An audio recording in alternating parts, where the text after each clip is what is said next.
Welcome to the Hook battlefield. Welcome to the Hook battlefield. Shake it to left, shake it to right. Got you now, got you now. I can control, I'm flying high. Shake it to right, shake it to left. Try to who, out of my skill. Bigger, bigger, bigger, bigger. Bigger, bigger, bigger, bigger. Bigger, bigger, bigger, bigger, bigger, bigger, bigger, bigger, bigger, bigger, bigger, bigger. Bigger, bigger, bigger, bigger, bigger.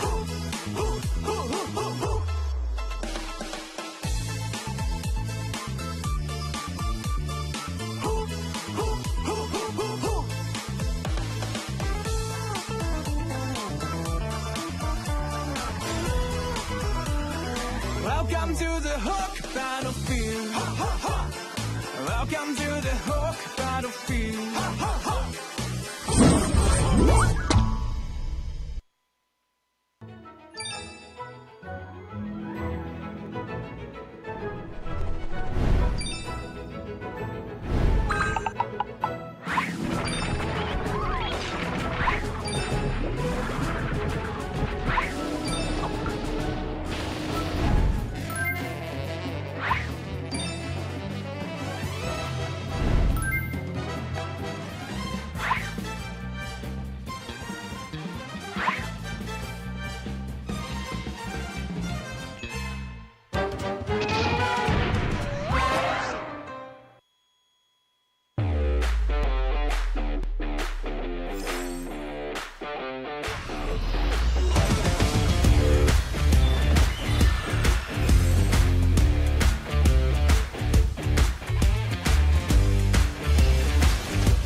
Welcome to the Horde battlefield. Welcome to the Horde battlefield. Shake it to left, shake it to right. Got you now, got you now. I can control, I'm flying high. Shake it to right, shake it to left. Try to who, how's my skill? Bigger, bigger, bigger, bigger. Bigger, bigger, bigger, bigger. Bigger, bigger, bigger, bigger. Bigger, bigger, bigger, bigger, bigger, bigger, bigger, bigger. Bigger, bigger, bigger, bigger, bigger.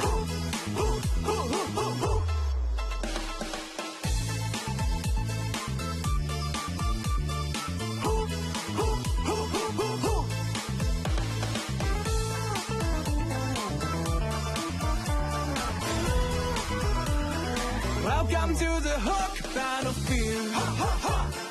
Welcome to the Horde battlefield.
Welcome to the Hook battlefield.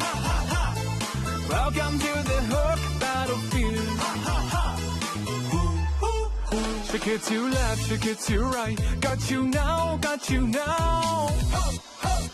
I can control, I'm flying high. Shake it to right, shake it to left. Try to who, how's my skill? Bigger, bigger, bigger, bigger. Bigger, bigger, bigger, bigger. Bigger, bigger, bigger, bigger, bigger, bigger, bigger, bigger, bigger, bigger, bigger, bigger. Bigger, bigger, bigger, bigger, bigger.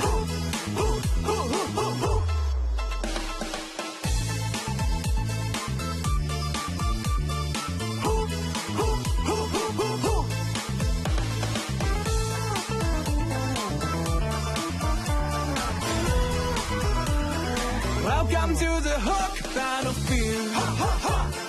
Welcome to the Hook battlefield.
And we're live, everybody. Welcome back to the MCT North, where 8 teams are competing for a slot at the Esports World Cup. We got some exciting games for you today. At least I know I'm excited. And I'm your special guest and host, Ashley. Here with me, our beloved casters, Kronos and Chex.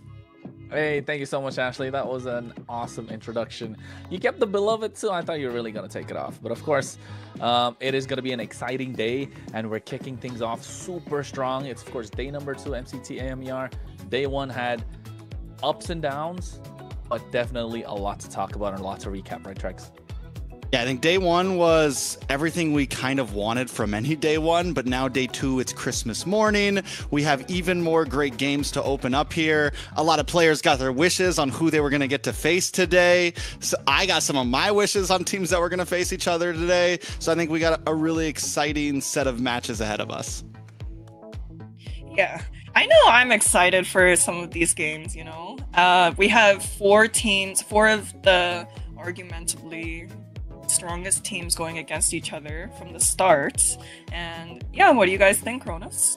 Yeah, I mean, I think the games are going to be super exciting, of course. But before we get into the games, let's show you what we're all about with that Swiss format coming your way in about, 3, 2, 1. Am I right? Welcome to AMER 2026, the official league for Mobile Legends Bang Bang in the Americas. In this video, we'll walk you through the format of the competition. The league is divided into 2 regions, North America and South America. Each region features 8 teams, for a total of 16 teams competing in the ecosystem. The regions compete separately during the season before meeting in the Americas finals. Each region begins with the Swiss stage. All 8 teams compete across multiple rounds. Teams are matched against opponents with the same win-loss record, ensuring balanced competition. Matches in this stage are played in a best-of-3 format.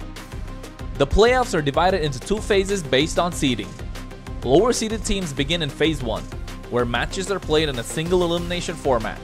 Higher-seeded teams advance directly to Phase 2, which uses a double elimination bracket. Matches throughout the playoffs are played in a best-of-5 series. In Phase 2, teams that lose in the upper bracket move to the lower bracket for a final chance to continue. The playoffs culminate in the group's final. The final match is played in a best-of-5 series to determine the group champion. The champions from North America and South America advance to the Americas finals. Here, they compete to determine the best team in the Americas in a best-of-7. Everything leads here. AMER 2026 starts now.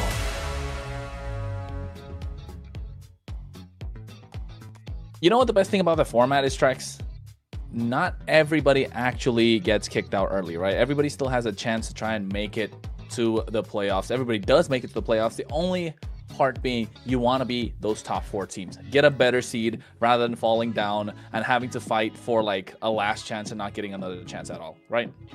Yeah, I mean, you want to do well no matter what in Swiss stage. It secures you safety and a good spot to watch some of those teams as they're playing before they get to you.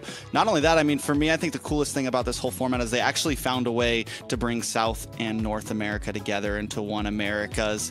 And we get to see this big face-off in the end on, you know, which side is really going to come out on top and secure that MSC slot. Yeah, and yesterday we were able to see 2 sweeps, and now that 2 teams have been able to achieve that, we're seeing them go against each other. How do we feel? Yeah, I think those sweeps as well making a big difference, if you ask me, especially with the way that these games are going. You know for a fact that it's not really making much of a difference, but with the confidence that the players need and the confidence that they'll be taking forward to the next day is going to be crucial, only because of the fact that you can read into the composition for this very reason, which is called the global bans, which we'll be explaining to you in what, about 3 seconds again? Do we go with a countdown, guys? 3, 2, 1. I got the magic hands. We'll have the global ban in MCT Americas to bring more dynamism and special strategies. Under global ban rules, each hero can only be selected once by each team. After every match, the 5 heroes used are banned for the remainder of the series. The pick ban applies only to the team that used the hero. The opponent may pick it next game. In best-of-7 matches, the global ban resets for both teams if it reaches the final game. Expect new strategies, fresh picks, and much more.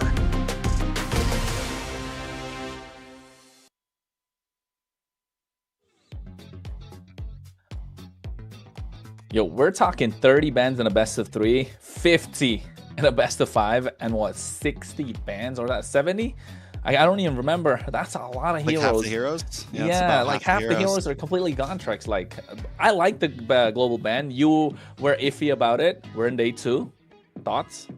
We're still getting there. We're getting there. It's been fun to analyze, honestly. It's made it interesting, and it does add some new layers of, oh wait, they can hold on to this, they don't have to pick this because the other team can't pick it anyways. Like, there's a lot of different strategies that are interesting to kind of, just look at and theory craft on.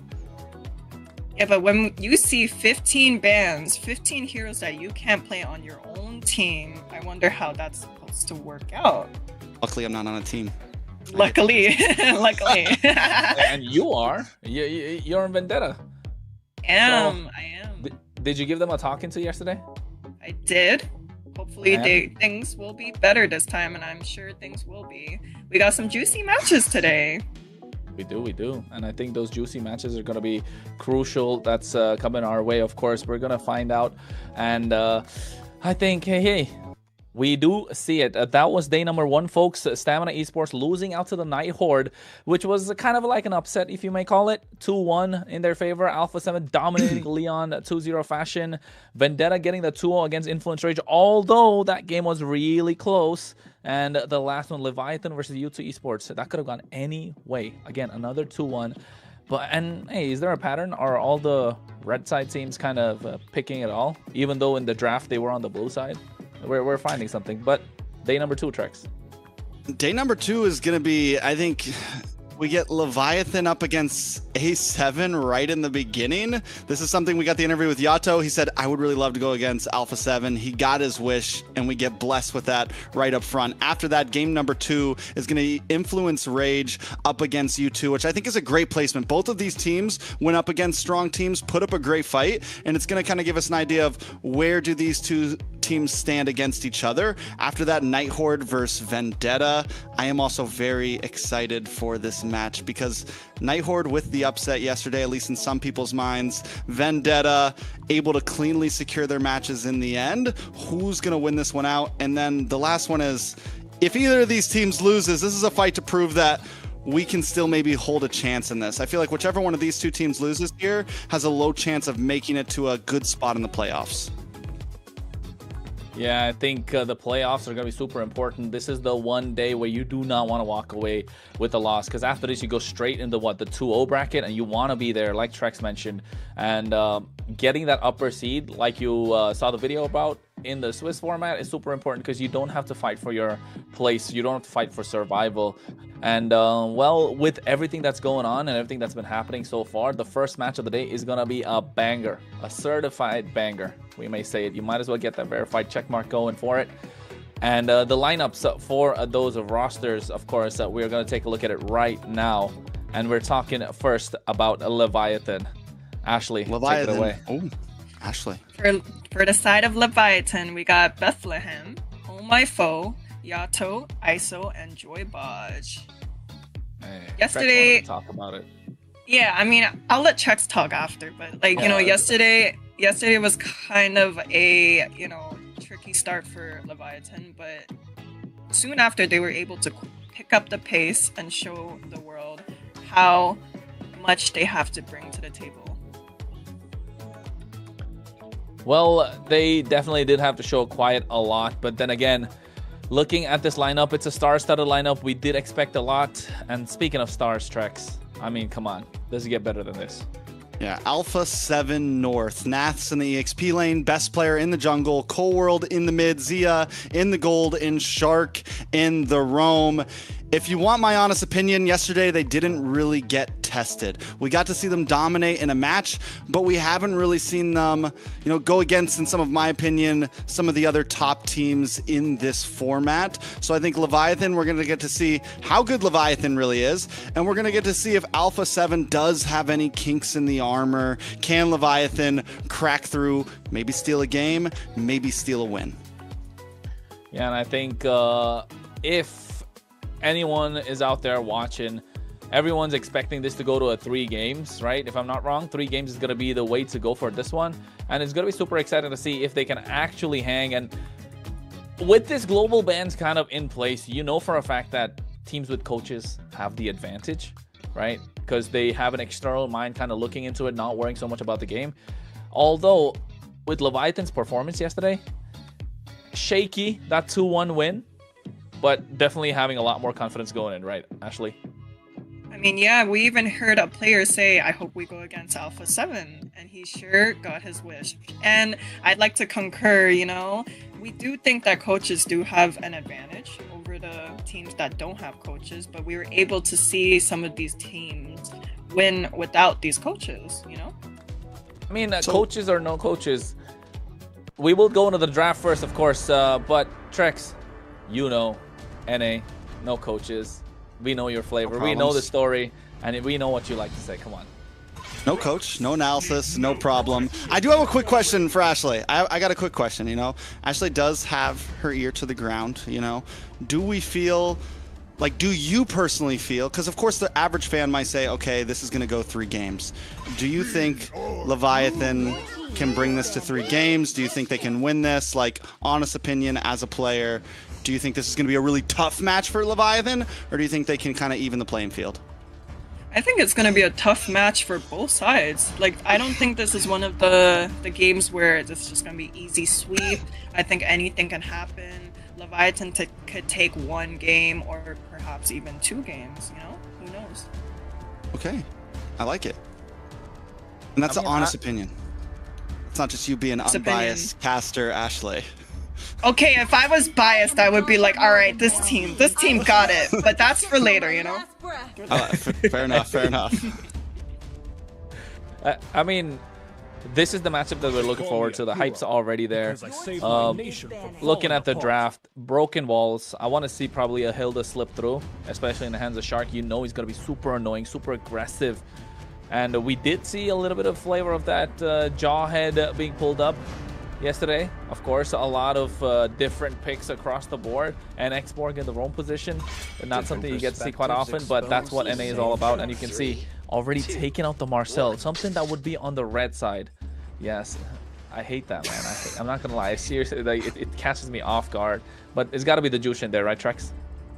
Most likely the Jushin. Leviathan already showing some pretty different bans, though, from what we saw yesterday. Leviathan had some interesting bans in their games yesterday, and one of our topics was teams and how they've been banning different. But seeing the YSS, seeing the glue, they do finally lock in the Jushin, but this does leave a few things open. The Freya was taken out by A7, the Basha taken out by A7. What do we have? Kalea. We have... We still have the Fredrin up. We have the Fredrin open. Nah, Hilda. I think Kalea, not so good for first pick, but Valentina is still Valentina super strong. Yeah. We also did see that the Hilda first pick wasn't the most viable thing, when Fredrin's open. What is the Hilda's purpose for at this point, Sora. I like the Valentina pick over to Sora. Yeah, we saw that happen a lot yesterday. Every time both were open, people would pick up the Valentina, and then Sora was just kind of thrown off the map. Leviathan does finally respond, and that is the... Phoveus. Oh my change. Phoveus.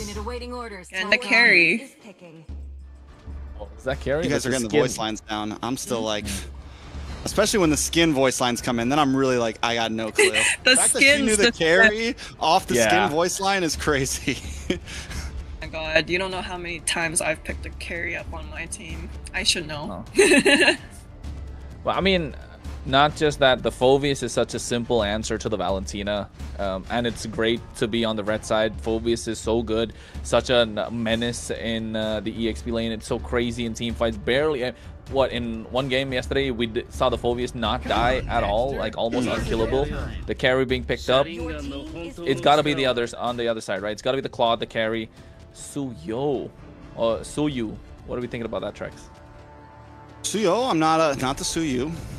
Suhu. Suyo. It's been a popular pick. I think it's solid. We saw it yesterday in response to things like the Harley, but I normally lost out. With Harley still open, it could be a nice pickup from Leviathan here as their third pick. It did do well against it. Instead, they are going to lock in the Brethren. The voice lines, I don't got them. The delay, it kills me because I'm like, wait, I should know this, but... No, I mean, I hear you. But like, so far for the Alpha 7 North team, we've seen some of these picks from them yesterday, which leads me to think, are these comfort picks, or is it just straight up, we're going to be dominating from game 1 to game 2? Maybe even a game 3. The one thing that kind of... Oh, go ahead. You go. I was going to say, I like Leviathan's draft right now. I think the Fredrin is still solid. I think they could wrap things up. Even though the Valentina's on the other side, they could still pick up something like a Eve, something to kind of create this box to play in, create space for ISO. We saw how well Yato did with the stolen RWM yesterday for ISO with a carry. We could see something like that again today, just with the real deal. So it could be something we could watch out for. I would, let's say, I agree to disagree. First half of the draft, I really like Alpha 7. They got the dive kind of secured. They have the neutral objective secured with the Suyo as well. And the Valentina really throws a wrench in the plans for Leviathan to see what they can go with. The bans, again, the EXP bans, making sure you don't allow Nats to dive out of the back line. Probably looking to go for a Eve here. Still not the best in my opinion, but is there really a lot of options open, Ashley? Yeah, I know. I'm just looking at both sides. Like, it kind of just feels like, what's the word, nostalgic or a bit, because yesterday we were able to see both teams pick these exact same heroes. You know, we saw Oh My Foe shine on this Fredrin. We saw ISO on this carry who was able to snowball and follow up really well. And then on the side of Alpha 7, like I said, we saw this Claude farming, we saw the Suyu able to dive in, and the Valentina counter-engaging. So right now it's kind of hard to say for me which draft I'm liking better. But we're about to see the two picks. Your team is picking. What was that? That could be a possibility. There was no voice line. And what?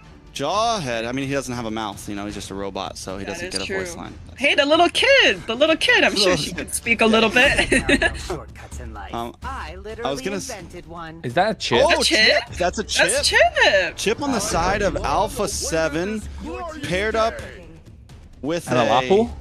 Oh and a no. Lapu. Use the stars See? and seek. Is that Novaria? That's Louis. This is some This heat. is spicy. Yeah. I'm gonna say this. A2 I am personally more of a fan of the Louis over the Chip. Ashley, your opinion? I'm still Like, in terms of teleporter. 50-50. We got, I don't know, it's hard to say. We got two teleporters, two macro heavy heroes. Very interesting.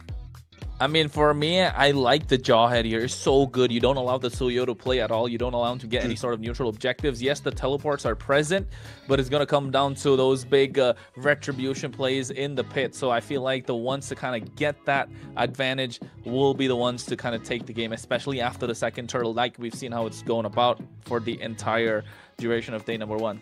Ashley, any predictions before we go in? You're putting me on the spot, man. I don't know how this game is gonna go, but I do believe whoever wins this game will set the pace for the rest of the series. I agree. The pace will be set in this game. It is huge. We saw Jawhead do great in game number 2 of Night Horde yesterday. I'm wondering if we're going to see the same thing this time. But this is a long-awaited match, I think. Once we saw MCT rosters, everyone wanted to see these two teams face off. This is game number 1. Leviathan up against Alpha 7. In the words of Ashley, who can set the pace? Well, and not just that, you can see already getting a massive leash And oh my foe getting the speed recovery where he's going to be slow in terms of farming and already contesting this Lethal Wanderer Trex. All right, a little bit of damage. It does go over to the side of Alpha 7, so a small win, but I think in a match like this, every small win is going to matter.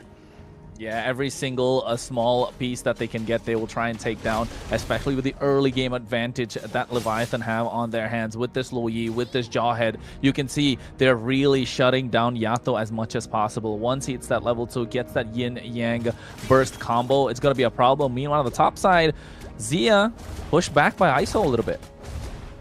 Yeah, definitely push back. I like seeing that EXP lane right now. It's the MPL standoff right now. It's Yureshi up against Nats, the two imports coming overseas just to face off in an American EXP lane. It's definitely hype to see. Both teams though taking their time.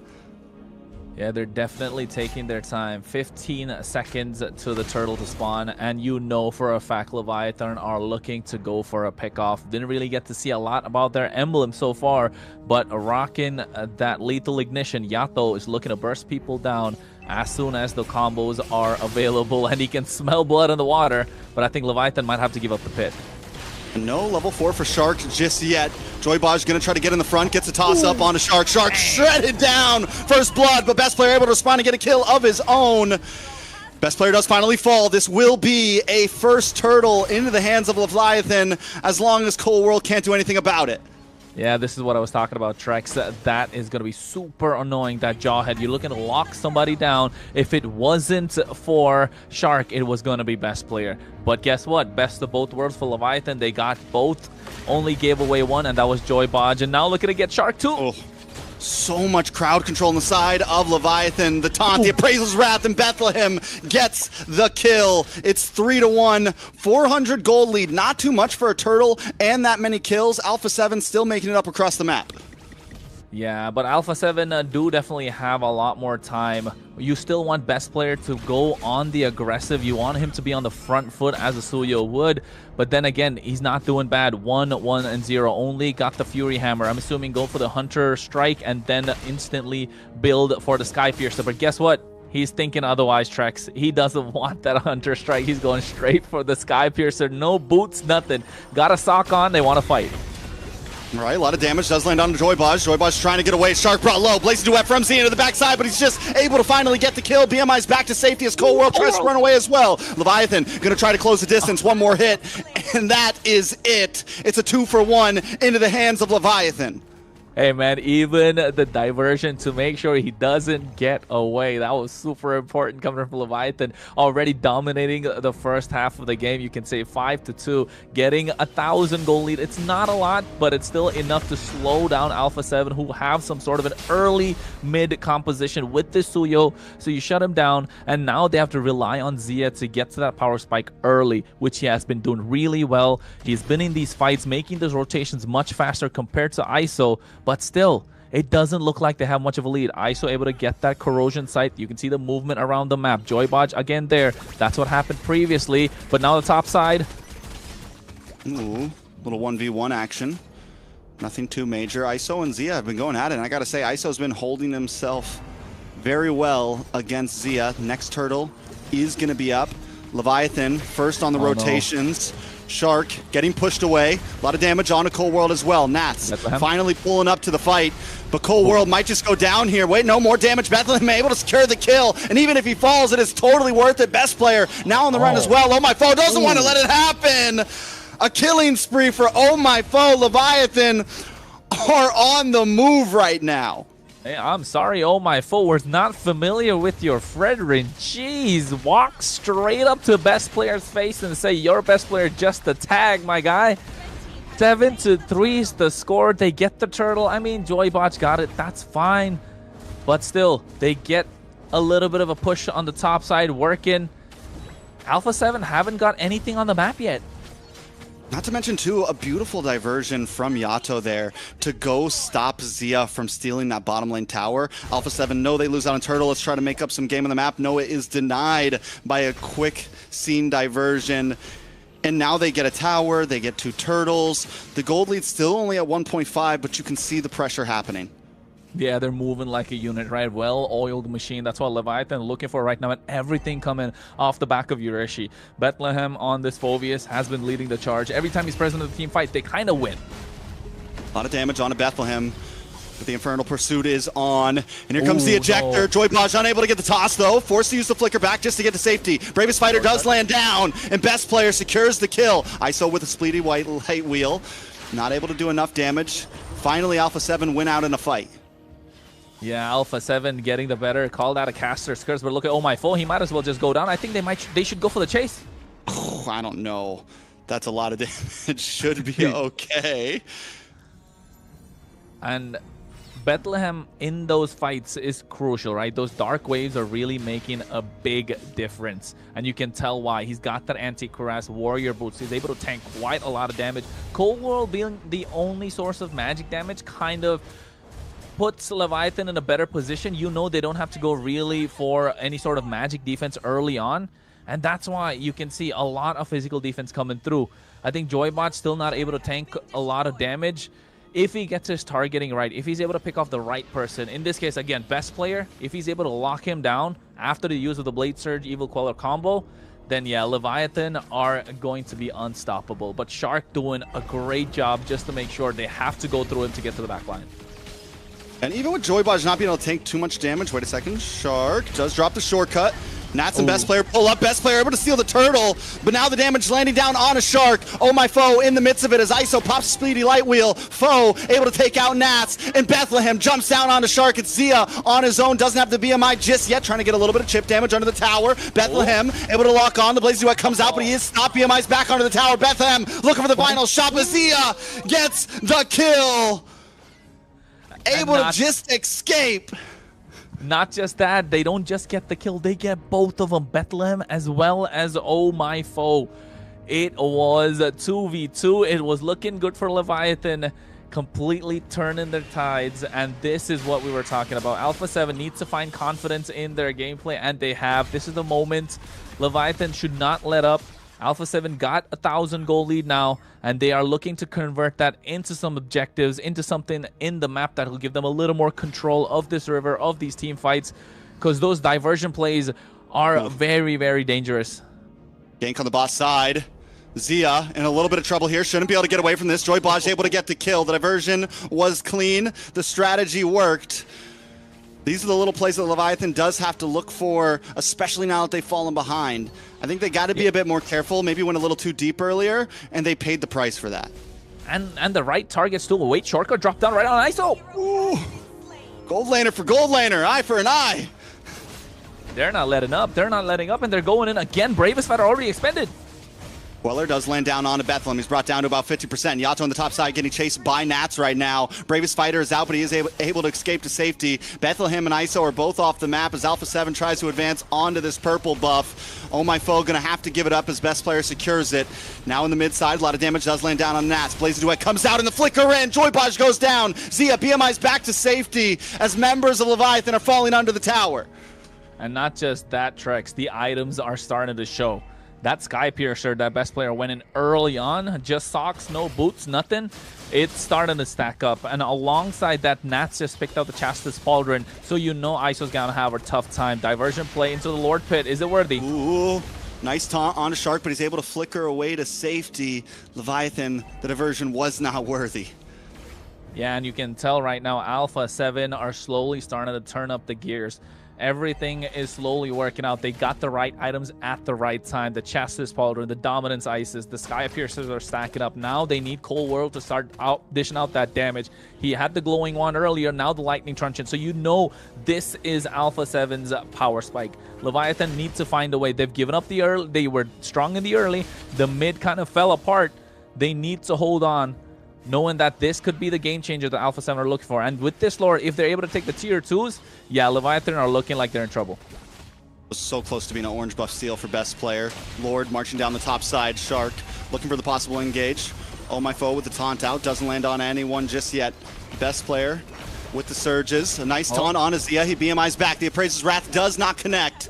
Joybaj holding down the front side. They're able to take out the Lord and not lose too much in that push. Yeah, and they're able to hold their own. Top tier 2 going to go down right now. Best Player. A nice shutdown for Yato. Nas forced to back off as well. Zia does make up something with the tier 2 in the top side, but taking out Beth Player is a huge defense for Leviathan there. Yeah, that's the important kill they kind of needed. Reset those Sky Piercer stacks a little bit. You don't want him to get a 2 ahead. You don't want to get that lead too far. Joybotch trying to zone them away, looking to get someone, pick somebody off, not catching anyone. But again, that Sky Piercer, the more it starts stacking, is going to be a problem for Oh My Foe, Bethlehem. They're not going to be able to sustain in these team fights. And you can see now they're getting that magic defense items building up. The carry going for a Wind of Nature here just to be able to survive a little bit longer. Already got the Trinity locked in. So at this point, the items are looking good. Carry is the only one that kind of has the advantage. ISO against Zia, but the rest of Alpha 7 about 500 plus 1,000 gold ahead. It's starting to slip. Very true. Yeah, it's definitely starting to slip, but ISO, the fact that ISO has that gold lead is huge. And once Wind of Nature comes in, he can be even more aggressive as he moves forward. I'm actually surprised that he's got such a big lead over Zia, especially with the fact that Alpha 7 as a whole has a lead over Leviathan. But because it's just so one-sided where it's all ISO, most of the gold lead of Alpha 7 is heavily on so many other heroes. Oh no. Ooh. It was looking dicey there. It was looking dicey. So, you're right though, Trex. With that gold in the pocket of ISO, Leviathan know they can contest. They know they can fight. It's just about getting the right target. And look at Shark. He knows what his job is. Split the map. Gather attention in the far lane. The Lord is coming up right now. How will Alpha 7 control this Lord pit? Joybotch doesn't want to give it away. Neither does Bethlehem. Oh My Foe making his way there as well. And I think the moment they see Yato and ISO without the diversion available, they might as well blitz it.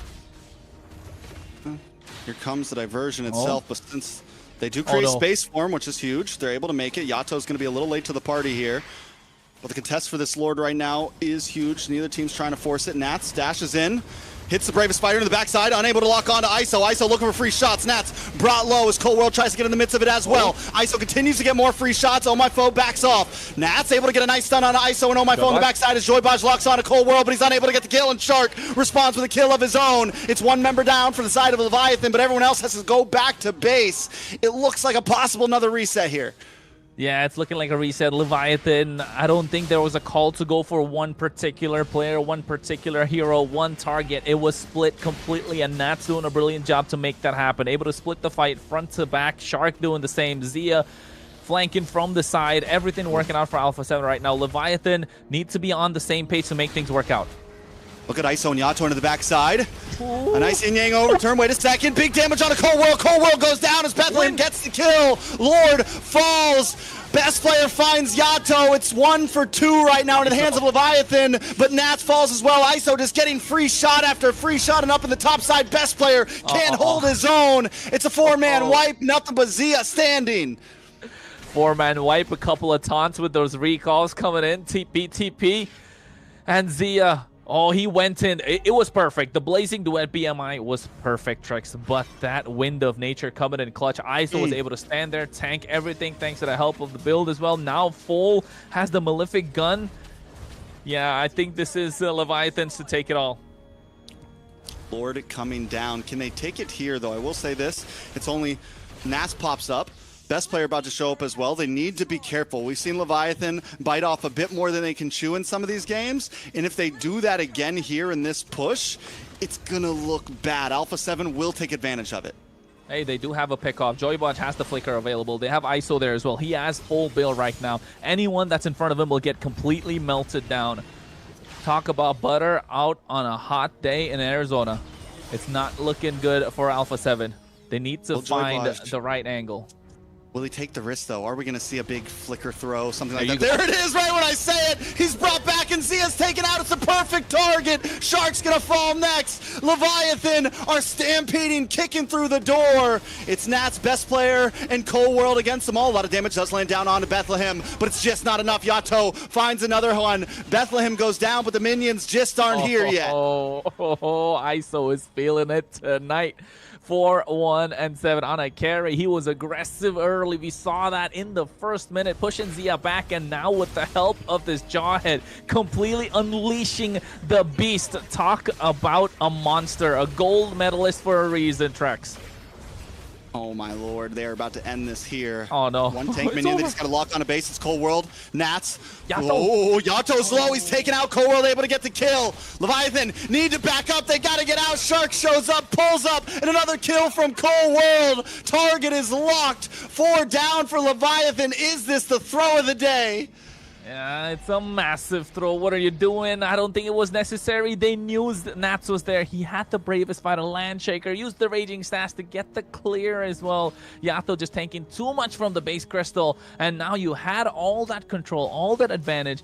All of a sudden, Alpha 7 have priority in the Lord Pit unless we see a massive diversion play coming through as well. If they get this inhibitor, Leviathan are going to be kicking themselves. It's 10 seconds for Oh My Foe, 7 for Joybodge. Now Yato finally back on the map. Inhibitor does drop, but minions are back on the base of Alpha 7. It's going to create some breathing room for Leviathan. Don't get me wrong, Leviathan, that was a big whiff. That was a big whiff. But they still have the advantage. Both off-lane inhibitors are down for the side of Alpha 7. At this point, you have the diversion. You can play it slow. You can slow push this long lane. You don't need to force a fight, but it does look like that's what they want to go for. Joybodge misses the toss. Ooh. Shark, shortcut dropped down as well does come out. Shark brought down low. A lot of damage. Terrify onto Oh My Foe. Nats also forced the bravest fighter back. It's 1 down. Shark gone. Leviathan still controlling the map. Back to Lord. Alpha 7, if they want to contest this, are going to have to 4v5. Oh yeah, I think they are looking to go for it because there's a lot of pressure coming down mid lane. You can see Alpha 7 are not looking to give this up. And the same thing with Leviathan. Somebody's got to go back. And the moment they see it, ISO! Time after time!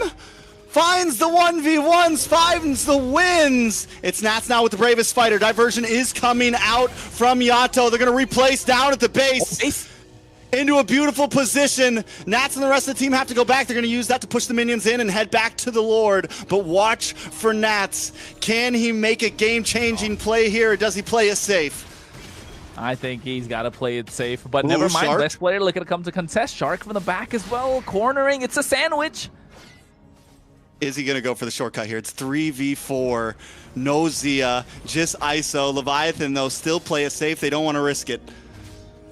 Hey, man, if you told me that when I woke up today, I was going to see Leviathan dominating a game against Alpha 7 and pushing Alpha 7 to the limits, I would have told you, y'all are dreaming.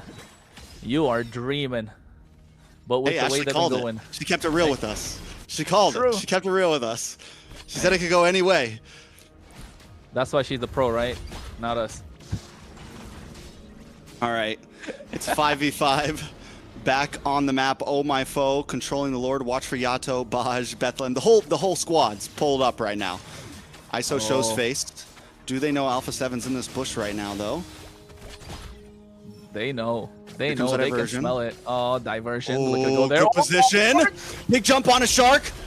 Joybodge to the backside, unable to get the toss. It's a lot of damage down onto ISO. ISO needs to try to get away. Zia does get taken out by Yato. It's nothing but Baj and the boys on top of Nats right now as Bethlehem holds back best player. It's a 1-for-1 right now. Cold World in a bad spot. ISO looking for some free shots. Watch for best player. ISO finds the kill onto Cold World, but best player finally gets a shutdown. A double kill for best player. He's looking for more. The killing spree is locking in right now. Another one. A maniac. It's a 1v1 right now. Nats best player up against Oh My Foe.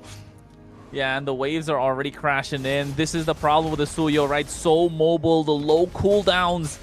That Soul Sever just able to do percentage-based damage on your missing HP. Man, it's not looking good. Joybodge got the lock, but the target was wrong. I thought Cold War kind of made a mistake by going back in. But oh, best player following that up. The immortality from ISO coming in clutch there, but just wasn't able to tank it all. Popped the Wind of Nature. Once that was gone, easy pickings. The best player being the difference maker. 11, 5, and 3. That one maniac just changing the way this entire thing went. Can he get the steal here? You've got Bethlehem as well. It's 2v2. Shark does finally pull up. Has a shortcut. It's a bad spot for Bethlehem. Oh. ISO Joybaj looking in as well, looking for the toss, unable to lock on to Zia. Zia able to BMI back. His best player finally secures the Lord. Leviathan can do nothing about it right now. They do have 2 offlane inhibitors. Is this going to be enough to defend? I mean, if you're asking me which inhibitor I would want standing when it comes to such a late game, 20 minutes in, I'd give up the mid lane because it's okay to deal with the mid rather than the side. So a blessing in disguise, if you ask me. Leviathan should be able to defend this quite easily with the damage that ISO has right now. Rose Gold Meteor as well, just to get the extra survivability after the Immortalities pop. So the item switches right now are going to come in clutch, Trex. And oh, look at that. Shark already knows he wants to dive in. All right, watch for Nath as well with this Bravest Fighter. Lord gets shredded down. Not a whole lot Alpha 7 can do there. Shark trying to play the distance. Look at the Winter Crown comes out. Nath tries to get the stun for safety. Yato able to get the kill. Nice stuns on to Bethlehem. Free shots from Zia. Able to get the toss on to Zia, and ISO gets the kill. Joybaj does it again, finds the target and locks on. This is huge for Leviathan. Hey man, that was not a free shot. That was a swish coming through from Joybaj, able to find back in the mid. Back in the mid. ISO gets thrown up towards Cold World, forces the toss back. A beautiful diversion into the mid side. It's 30 seconds plus on the death clock for Shark and Zia. It's too long. It's too long. They can possibly end this at the moment if they walk down mid lane. They just need the Phobius to catch up. Almost full build. If they play it right, if they juggle the towers, they can go for the end. ISO does have the Winter Crown right now. Raj with the ejector. Doesn't get the toss. They're able to lock on to the base. It's Nat's best player, Cold World, up against 4. Leviathan does get stunned up. Yato forced the flicker. It's looking like a reminiscent of the last push. They need to back off. They're at 10%. If Cold World gets 1 hit, it's GG's. Oh, wait. Cold World. Diversion. Ooh, from the mid side. A diversion again just to get away, and they're safe. The magic trick happens again. Oh, that was dangerous. That was dangerous. A shortcut coming through with a diversion taken away by Cold World. Oh, that could have been disastrous. The Leviathan not going to make the same mistake twice. 15 seconds to the Lord. We're talking 23 minutes into the game, Trex. This is the one that needs to contest, but for Alpha 7, no inhibitor, so the map is going to be against them, especially that far lane. You know Leviathan's minions are going to start pushing in. And oh my foe, he has been creating space for the team for the longest of times. He's got to do it one more time just in this last fight. Baj has been locked in. Zia is the target. Zia's got to be tilted at this point. The guy's got to be frustrated. Every time the big moment comes, Baj has had some bad throws too, don't get me wrong. He's had some bad ejectors. But when it counts, he always finds Zia. And Zia doesn't go for the Purify. He goes for the Flicker. So if he gets caught, there is nothing he can do. Lord now up, and this feels like a last Lord type of game up on the top side of diversion. Does come in. Shark able to pull up as well. This might be a bad position, honestly. The shortcut comes out. If everyone pulls up, it's going to be a big hit. Look at the damage on a Shark. Zia comes in with a Blazing Duet. Nice damage on the back side. ISO goes down, and all members of Alpha 7 still stand. Zia trying to reposition. Yato falls as well. Alpha 7 are stealing this game into their hands. Yeah, I think with the last play that they're going to the top side, you can see, oh my foe, dropping the Appraiser's Rat, taking away Cold World, a long cooldowns, but what's he going to do? He's by himself. They got no damage dealer present. Look at Joybaj on the bot side. Baj on the bot side. Baj on the bot side. Can they delay? Can they delay? Hold on. Oh no. Oh no. Never mind. Best player comes in. He should be able to get. Nah, I thought he'd go for the kill too. Alpha 7 North turn it around from the far lane off of a shortcut. These teleports, man, they're driving us insane. 24 to 26 kills. It's been more about who's gonna throw better this game. Leviathan big-brained themselves out of that win right there. They tried to diversion up top. All they had to do was go for Lord there.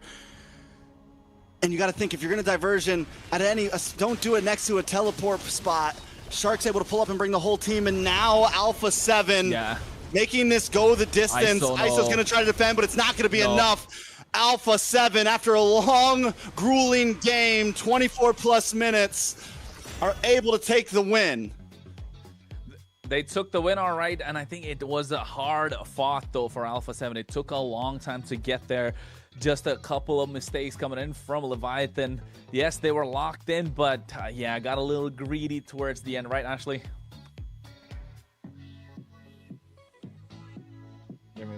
I'm gonna translate for her. She said that was a great game. Sorry guys, but wow. Okay, one thing's for sure, both teams came to play. That is for sure. You know, for a second there, I thought, you know, Leviathan had the game, and then we saw Alpha 7 come back, and wow, we saw Leviathan bring pressure from the start. They didn't want this chip going anywhere, you know? And I know myself, the last thing you want to do is give this chip room to rotate. And the answer was, bodge on this jawhead. Let's take a look at these items. You know, honestly, the first thing I had in mind was best player's confidence on this Suyu. When the game wasn't looking too great early game, he still trusted the process and built Sky Piercer. And it was working, don't get me wrong. This guy went 13, 5, and 3 with a gold of 20,000. This man single-handedly was able to dominate the game, lead the way for Alpha 7, and ultimately we saw the teleports, you know, the teleports happening, the magic tricks happening, and late game, we saw that Alpha 7 was able to take that victory. We saw both marksmen building Malefic Roar for some distance, and a lot of buying and selling, Winter Crowns, Immortality. What do you guys think? I think it was a heck of a game. And I agree. I think best player showed up when he needed to. There were some fights there where it was nothing but him standing, and he was able to get double, triple kills and really turn things around. Cold World as well.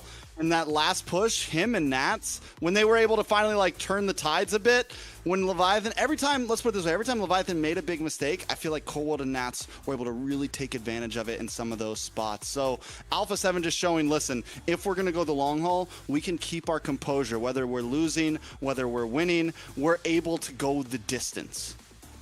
Yeah, they definitely were able to go the distance. But early, though, the Leviathan with such crazy confidence. I don't know what they ate. I mean, it was really good just towards the end. They let it slip, right? That push that they got in about the 18th minute, if I'm not wrong, got a little too greedy, too aggressive. Yato falling off there kind of gave Alpha 7 a little more of breathing room, which should not have been the case. But then again, mistakes happen. It's about how you recover. And in talking about recovery, best player on top, MVP performance. Bro went straight Sky Piercer without picking up the boots. Yeah, that just oozes confidence at this point. Yeah, for sure. This man came to play on the Suyu. I think this is a well-deserved MVP. We saw him taking, I believe it was the second Lord, or it might have been the first Lord, but you know, ultimately this man was here to navigate every single fight. 13, 5, and 3. Was it 13, 5, and 3?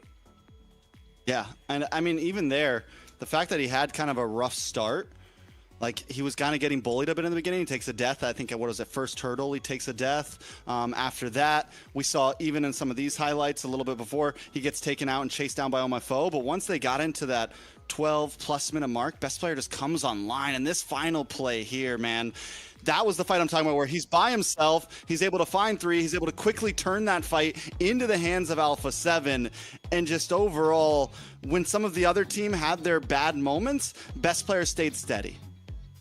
Yeah, best player did stay steady for the entire time, and then again, just knowing when to go in and when to go out, and the build of the Suyo. This is why Suyo is so good right now in the current meta, right? If you don't have the Harley on the other side, you don't have any sort of crazy amount of magic damage, yeah, I think just the Suyo is such a great pick. So mobile, can get in, get out, is almost close to the point where he was when he was released, right? Just a little bit of magic defense nerf, but apart from that, clean Suyo game.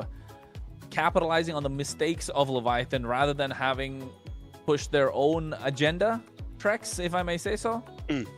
Yeah, I think definitely. I mean, I don't want to completely pull away from Alpha 7. I still think they had a great game, but for sure, Leviathan, there was some points in that game where I felt like it was their game to win, and that in itself still speaks that Alpha 7 did well because they made less mistakes. And when your back's against a wall, sometimes when you got a couple K gold deficit, all your inhibitors are gone, your goal is, let's capitalize on the biggest mistake the enemy can make, and they always found those moments. So well done overall to Alpha 7.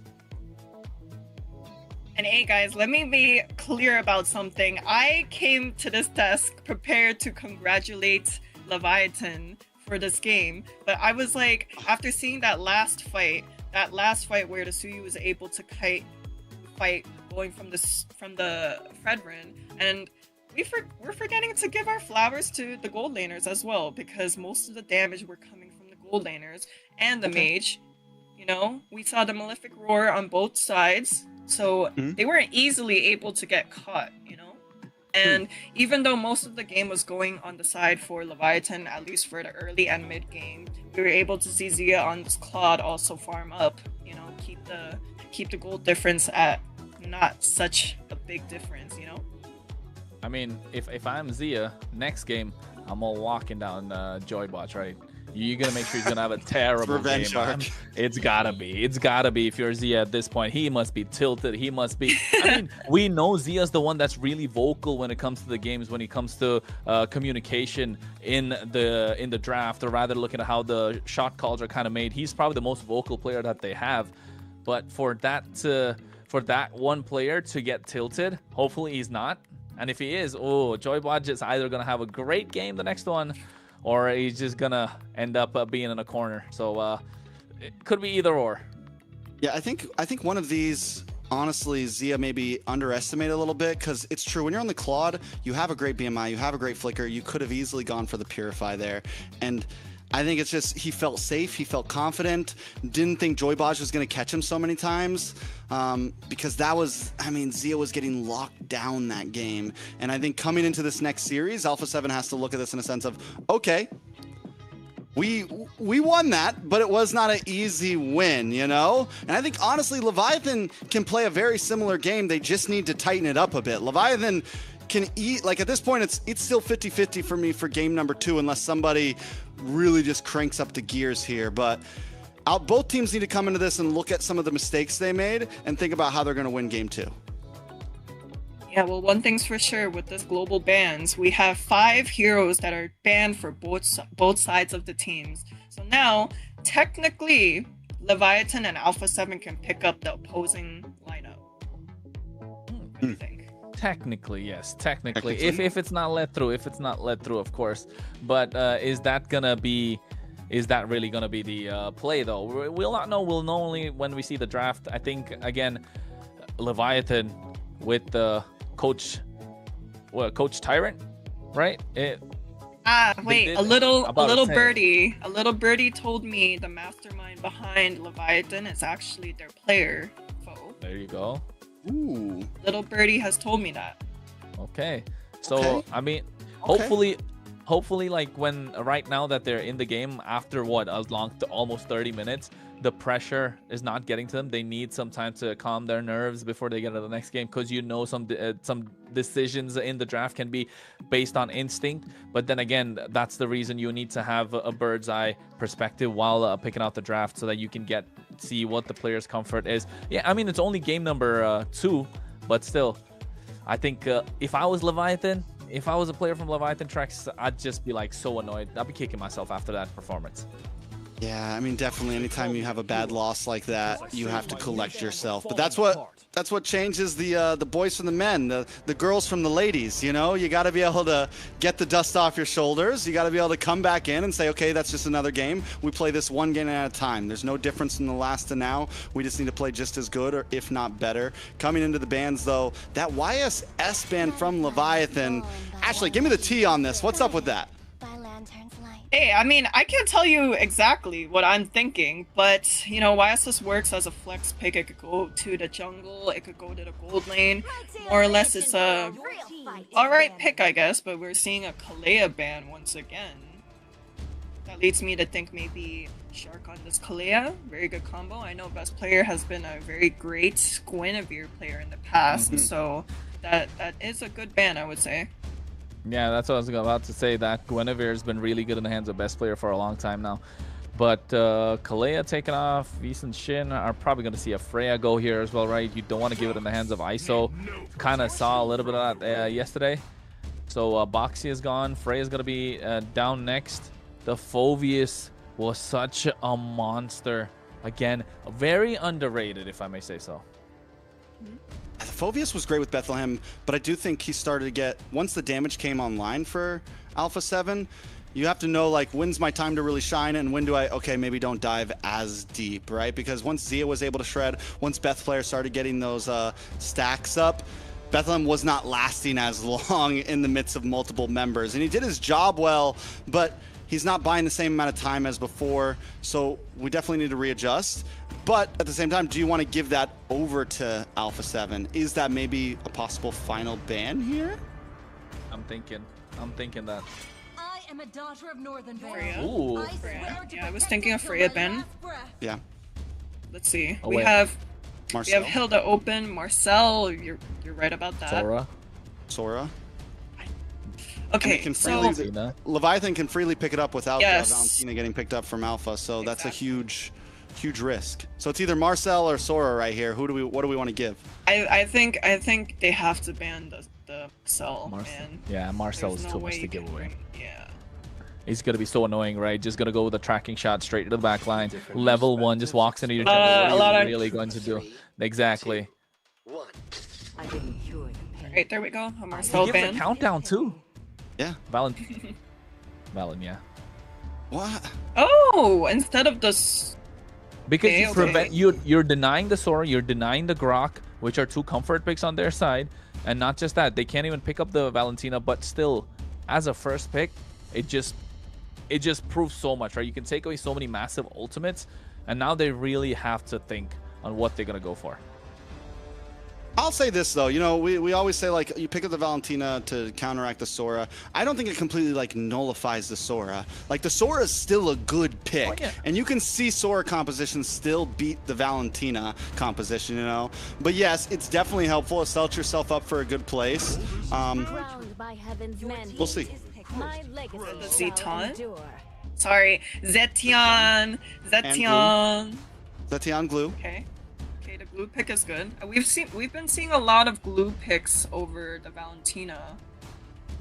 It's Yeah. been working pretty well on the side for glue, but wow, they have a very annoying comp so far for the side of Alpha 7. Yeah, it's super annoying. They're looking to go brawly with that glue. Can be flexed EXP, can be flexed roam position again for Alpha 7. I'm assuming this is going to be in the roam just because you want to slow down the rotations coming in from Leviathan. I think we can see something like a CC here would be nice from Leviathan. You can still flex it. You don't need to guarantee it in gold lane. I'm just a little against going like full bulky guys against the glue. So I think I want to see a bit more movement. Your team is picking. Did we get was that a Sora Okay. and the Hylos? I'm not crazy about the Hylos, but Sora's clean. Solid. Hey, I do think the Hylos pick is good against the glue. Yeah, same. No. I think it's a good stopper. I think they both supply similar ideas, right? They both supply similar like plans. Fovia still on the side of A7, so solid front line, and you have your Zetian in the back. I mean, the only reason I say the Hylos is so good here because now river control is like so much more easier for Leviathan. They're able to get fast, clear. They're definitely going to take a charge in these neutral objectives. They're taking the fight to Alpha 7 like they did in the previous game on the front foot. Same thing in the EXP lane. Yes, the Phobias are going to be a stopper a little bit, but then again, first phase of the draft, actually, I'm thinking Leviathan have cooked. Leviathan cooked, or they are cooked? No, Leviathan cooked. They have cooked. They are cooked. Yeah, they're cooking. I don't know what clears way faster, the Zetian and the glue, or the Hylos and the Valentina? Hylos Valentina, I'd say. I think it's a pretty equal I lineup think because the you have to I think- also have to Leviathan moves consider faster. the Zetian has like better poke than the Valentina the first wave, right? Yeah. But the Hylos is able to help, clear the wave faster. The glue has only his S1, which is Yeah. y'all should know what the skill name is. But that's about it. I only I'm remember the not too cool sure. ones, the ultimates. Magic is my way. Ult. Oh, that Nolan Oh. banned out though. We saw the Nolan once yesterday, right? We saw it from was it U2? Or was it U2, yeah, influenced from U2. from U2? Oh, no. And it was clean. Yeah. It was clean. All right, coming yeah. into the It was second a- phase. Well, We need a Barrett- in the jungler for A7. in the second phase, the Herod, good ban. probably going to get carry locked down on the side of Alpha 7. So I think if I'm Leviathan, probably limit that from happening. But at the same time, Leviathan can go for the Moskov in the goal lane. They definitely have the space. They definitely have the front line. They have the peel for it. The only problem will be with this Zetian. Harley Band on the side of Leviathan. Okay. Both sides need a jungler right now. Do we maybe finally see something on the assassin side of things? Suyo is open for the side of Leviathan if they want that. And them taking out that Harley shows maybe that's what we're looking for here. And honestly, A7 can't really do anything about it. They can't pick it up themselves. What do we see from A7? Do we see best player pick up something? Is the beginning of another. I think that's It's Eve. gotta be right? carry. That's carry. Oh, that's carry. Okay, that's Fanny the other could be a possibility carry. there. That's the other skin. I got that skin, so yeah. Okay. Okay. Yeah, because I'm thinking even a Leomord pick isn't that great for the side of Alpha 7. That Yeah, it's Fanny. not Valentina though. Because of what to deal with the Fanny? No, No, I mean, because I'm the thinking- Leomord cannot walk up because of to any Leomord, yeah. objective, man. Yeah. So Fanny I think would work.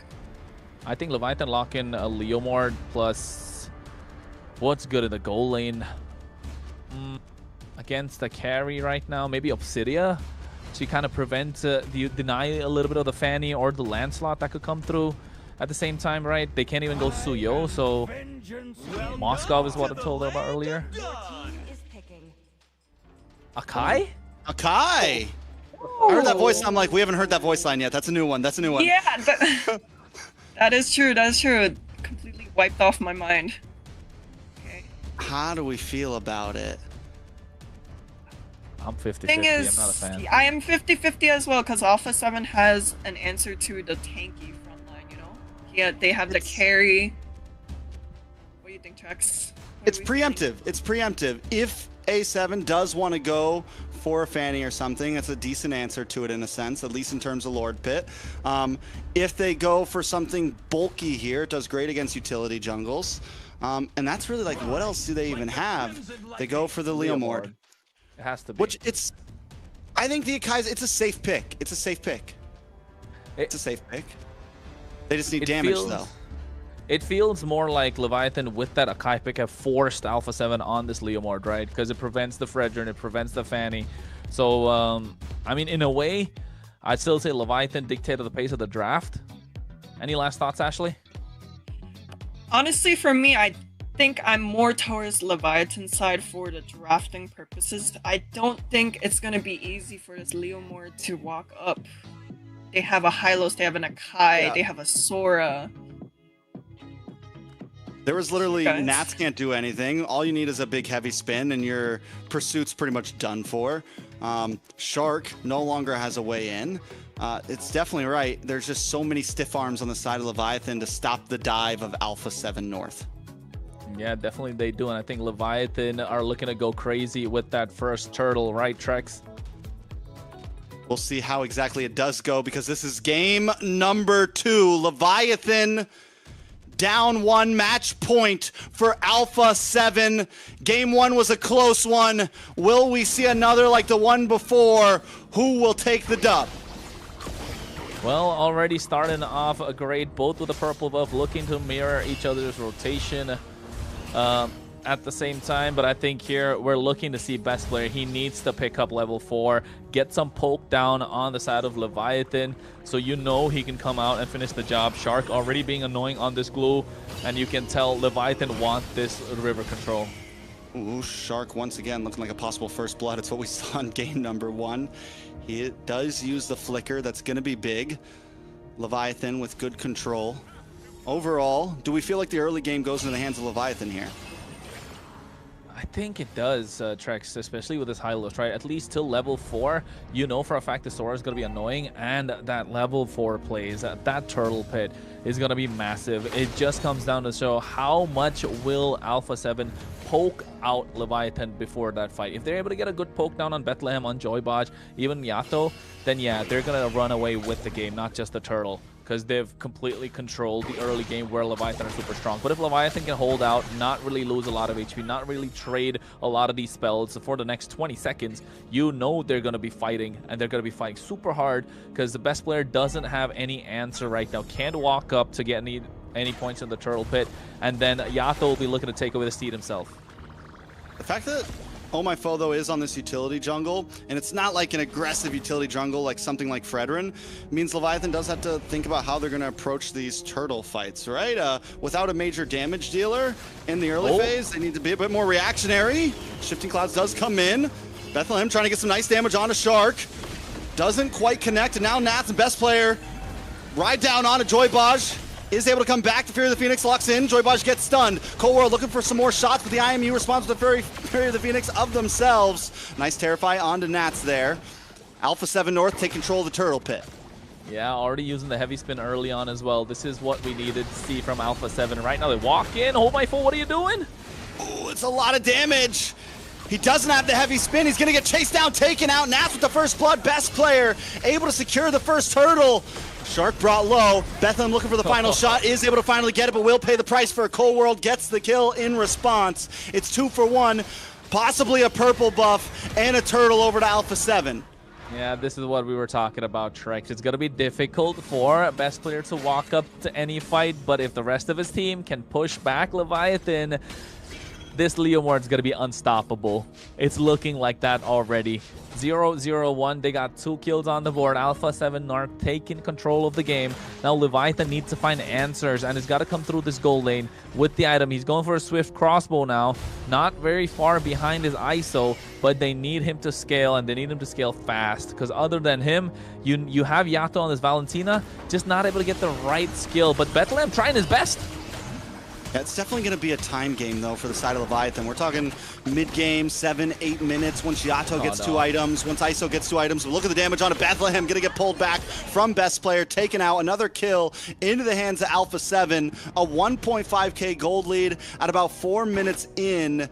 If Leviathan keeps at this pace, it's looking rough for them. Yeah, I think they need Joybot to try to take control of this river from Shark, right? Shark's really been annoying. But you can see, oh my foe! A nice pin. Finally going to get a kill here. Yato able to secure it, which is a perfect pocket to put it in. We'll see how things move forward. They're able to get a little bit of space there. Stop that gold from getting to 2k, but Alpha 7's not letting up. Yeah, they're definitely not letting up. You can see now Zia is playing as aggressive as ISO did in the previous game. Best player knows, or Joybaj knows best players right there. 15 seconds to the turtle at the moment, and Alpha 7 North have completely dominated this river from top to bottom. Leviathan now on the back foot. It's all thanks to Shark because of this glue. So brawly they can go with this composition. If it was Shark that was taken down low before these neutral objective fights, it would have been a completely different story. But the fact that he's on top of the opposition, he's in the face of Joybaj, in the face of Oh My Foe, Alpha 7 North are given free space to do whatever they want. Another turtle goes over to them at that. And Leviathan, I think, played that right. They don't need to force anything right now. You got to give yourselves a little time. Just staunch the bleeding. Keep yourself in a good spot. Try not to let the gold get out of hand. Wait for a couple more minutes till ISO can really get involved in these fights, right? Yep, they don't have to tunnel vision at the moment. A lot of teams at this point will be trying to force the occasion. Trying to get some... Oh, SOD connecting on Zia. Nice lane swap. You're able to stop Alpha 7 from forcing something there. Good connection. Yeah, he just went completely took a train to the other side. Didn't even have to, or rather a flight in this economy. Only thing you can do is use the Spear of Moskov. But then again, Leviathan, at this point, you're right. They need to staunch the bleed. They need to slow the pace of the game down as much as they can. Buy time. They're 2k behind in gold. Alpha 7 North with this next turtle will be looking to run away with the game. They got a minute to get there. But now you want to see how you can poke down Shark so you can get to the fight at the right time, having the advantage with the win condition for that particular fight. Because best player has been on point so far. Game 1 and Game 2. Oh, bad no, heavy spin. I mean, you do get a flicker at least, but that's rough. Alpha 7 with turtle coming up. You do have 40 seconds. Oh My Foe might still be ready to fight on the third turtle, but we're already seeing some little iffy plays here and there. I mean, his decision making, right? The decision making has been off, but ISO gets flickered on by Shark. Fear of the Phoenix comes down as well. Shark able to get that kill. Best player with the steed going in. Here's the heavy spin already used up early on, so doesn't have it. The glorious pathway not gonna be enough, and now Zia is locking down Joybodge. And getting that kill onto ISO is huge there. They're going to try to translate it into another tower in the mid side. Bethlehem just trying to fend, take out the minions, able to get the shifting clouds, push him back, knock him up, but he's all alone. Zia finds the kill. Alpha 7 finding play across the map right now. I think it's hesitation, Trex. We spoke about it before game number 1, right? It felt like Leviathan were kind of hesitating. Oh wait, hold my foe with a heavy spin. Oh, there's just nothing he can really do with it right now. I think the Akai is a problem as Nath jumps in the backside, locks onto Yato and gets another kill. Alpha 7 just winning out time and time again in every fight. Well, Joybodge popped in the recall a little too early in game number 1. Kind of on the receiving end at the moment. Doesn't feel that good, but of course, it's... I mean, we can say all about the rest, but this game has been all about Shark, man. 1, and 6. Leviathan are just feeding them one at a time. One guy goes in, gets taken out. They have to slow it down. Let Alpha 7 chop off an arm or two. It's okay. Just hang it out. Alpha 7 were able to do that in game number 1. It's something that showed so much promise with them. They were like, listen, we know we're losing right now. We just need to hold out. We need to wait a bit. That's the approach that Leviathan needs to take to this match. And, apart from that, they need to split the map up quite a lot. And ISO is trying to do that. He needs to be able to get to the farm up. He needs to get his items. He needs to get that Trinity. Get that Malefic gun at a range. And then maybe we can see what they can do. Because Yato's there. He definitely has that Phantom Seed that can go for the finish. They have the tools. It's just about layering those skills right for Leviathan at the moment. They have the Glorious Path to slow down the opposition. Oh my foe. His heavy spin hasn't been so good. You can say probably call it a bit rusty. I mean, a bit rusty, a bit off. We were worried a little bit about the Akai. Because they're so behind, they can't even use it in the pits. They can't use it in the turtle pit. They can't use it in the lore pit because they can't even contest it. And that's the only time it's really going to come into extreme clutch. And he has it right now, but it's going to be used as more of an escape route. Nice pin onto Nats. Nats able to fly back. Joybodge going to take a couple shots to the face, but Leviathan can't take any fights right now. But wait a second, Bethlehem into the backside. A lot of damage on a Best Player. Best Player going to finally go down. Bethlehem finally locking in, but Zia finally pulls up. Speedy Light Wheel is out, and the damage is on. Joybodge falls. Oh My Foe is next, as Alpha 7 North once again come out on top in the team fight. Well, they got baited heavily by the Best Player there. Walked straight into Shark. He even used... Did he use the flicker? No, he didn't. He just went in with a split. Separating ISO from the fight. Oh, Bethlehem with a nice shifting skies at the same time. A Shark should be able to make it out alive. See, that's the thing. Even if they get a kill, right? Ooh. Even if they're able to find one in here, they're not able to really do a dragged out team fight right now. In a full 5v5, it's too much to ask for. So yeah, they can look for pickoffs, but they got to make sure the pickoff is not around anyone else. True. But so far, Alpha 7 dictated the pace of the game. Again, Leviathan, yeah, we're talking about how they can make a comeback possible. Well, take a look at the facts. Brass tacks, 6K behind in gold. They haven't got a single tower at the moment. The only one they've chipped is on the top side, which ISO's actually taking out now, and they're going to trade that for the Lord because Alpha 7 are slowly starting to blitz through. And look at Shark being so annoying. Yeah, with some free shots on a Joybodge. Joybodge possibly going to bite the bullet once again, just trying to get away. Couple free shots. Shark finally secures the kill.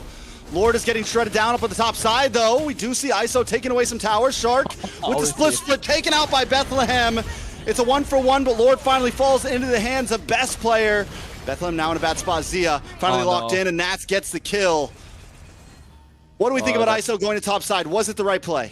No, I don't think so. It definitely... I mean, for Leviathan, yes. I would say it definitely was the best play. They got 2 towers in the process, right? But Joybodge, in that case, rather than using the Glorious Pathway aggressively, I think we've only seen one aggressive Glorious Pathway. The rest have been so defensive, just using it as a retreat tool, which is not working out because Shark is on top of him the entire time. The moment he tries to go forward, gets pulled back by the split.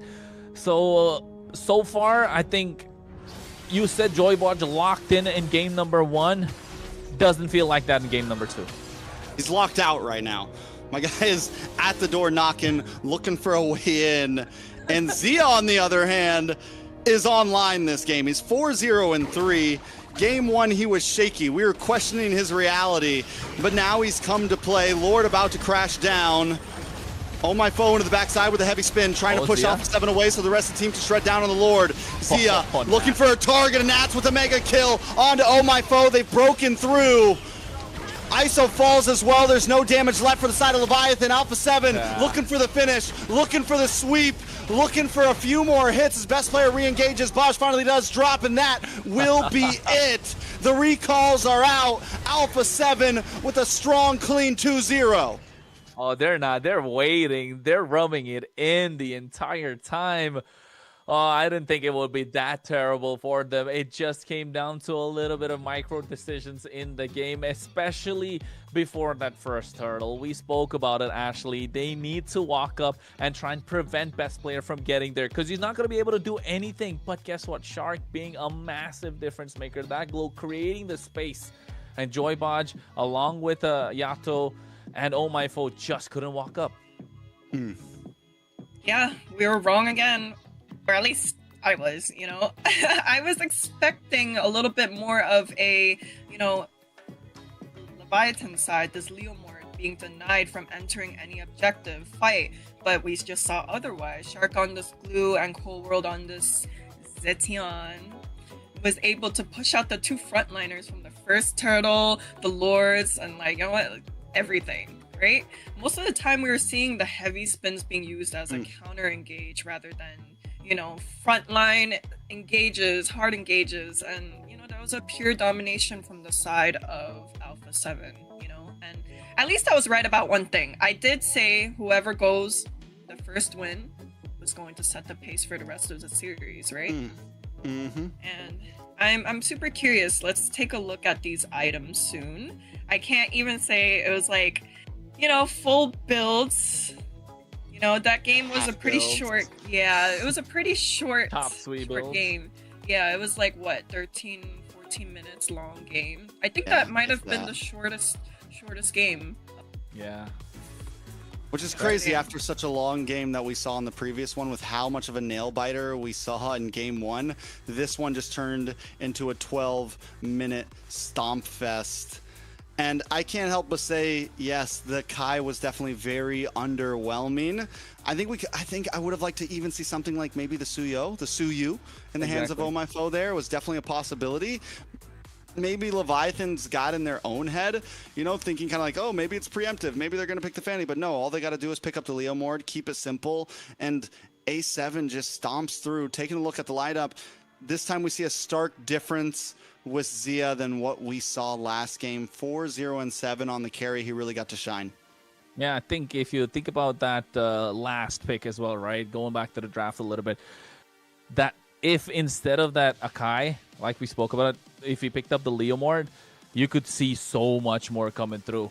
With the high-lows, the Valentina could have picked up the Fury of the Phoenix. The plays were just there. Unfortunate that we don't get to see it. But then again, it's all, look at Shark. Shark does so much. He's just walking. The bro was just walking away from these fights the entire time, being the big difference maker. At least for me, I think he's the MVP for all the work that he put in. And this is the reason we've mentioned before so many times, right, Ashley? This glue is so annoying in these team fights. He's so good right now in the meta because of how brawly it has become. Yeah, last game we were able to see Shark on this chip getting punished for any step he takes early game, especially around the river. But this game was a total 180, right? We saw Shark denying Foe on this Akai, Shark denying everybody else from opening up the map, and it was a complete 180 from the first game. I just want to say I said the Glue's going to do well against the Hylos. I just want to throw that out there. Yeah, all right, you Trix, guys we doubted. You guys doubted. No, yeah, I liked it. Shark did an amazing job overall. He's really come online. In game 1, he had a little bit of trouble. You know, he was a little slow to the start, but this time he was killing it. He was killing it. He definitely was. It felt like he hadn't left the game, has it? Not compared to what yesterday. I think the other thing being that he's slowly warming up It's taken him time to get to his peak. I think we've seen Shark in better places. We've seen Shark do better before. And of course, MVP performance with that KDA 3, 2, and 12. And oh my goodness, with this glue, if he's able to get his picks, I think understanding how the game's going right now, able to lock in a little bit, yeah, he probably will be the difference maker in every single team fight, every single game. In the previous game, we spoke about how best player was the difference maker, but here's Shark doing the same. Ashley.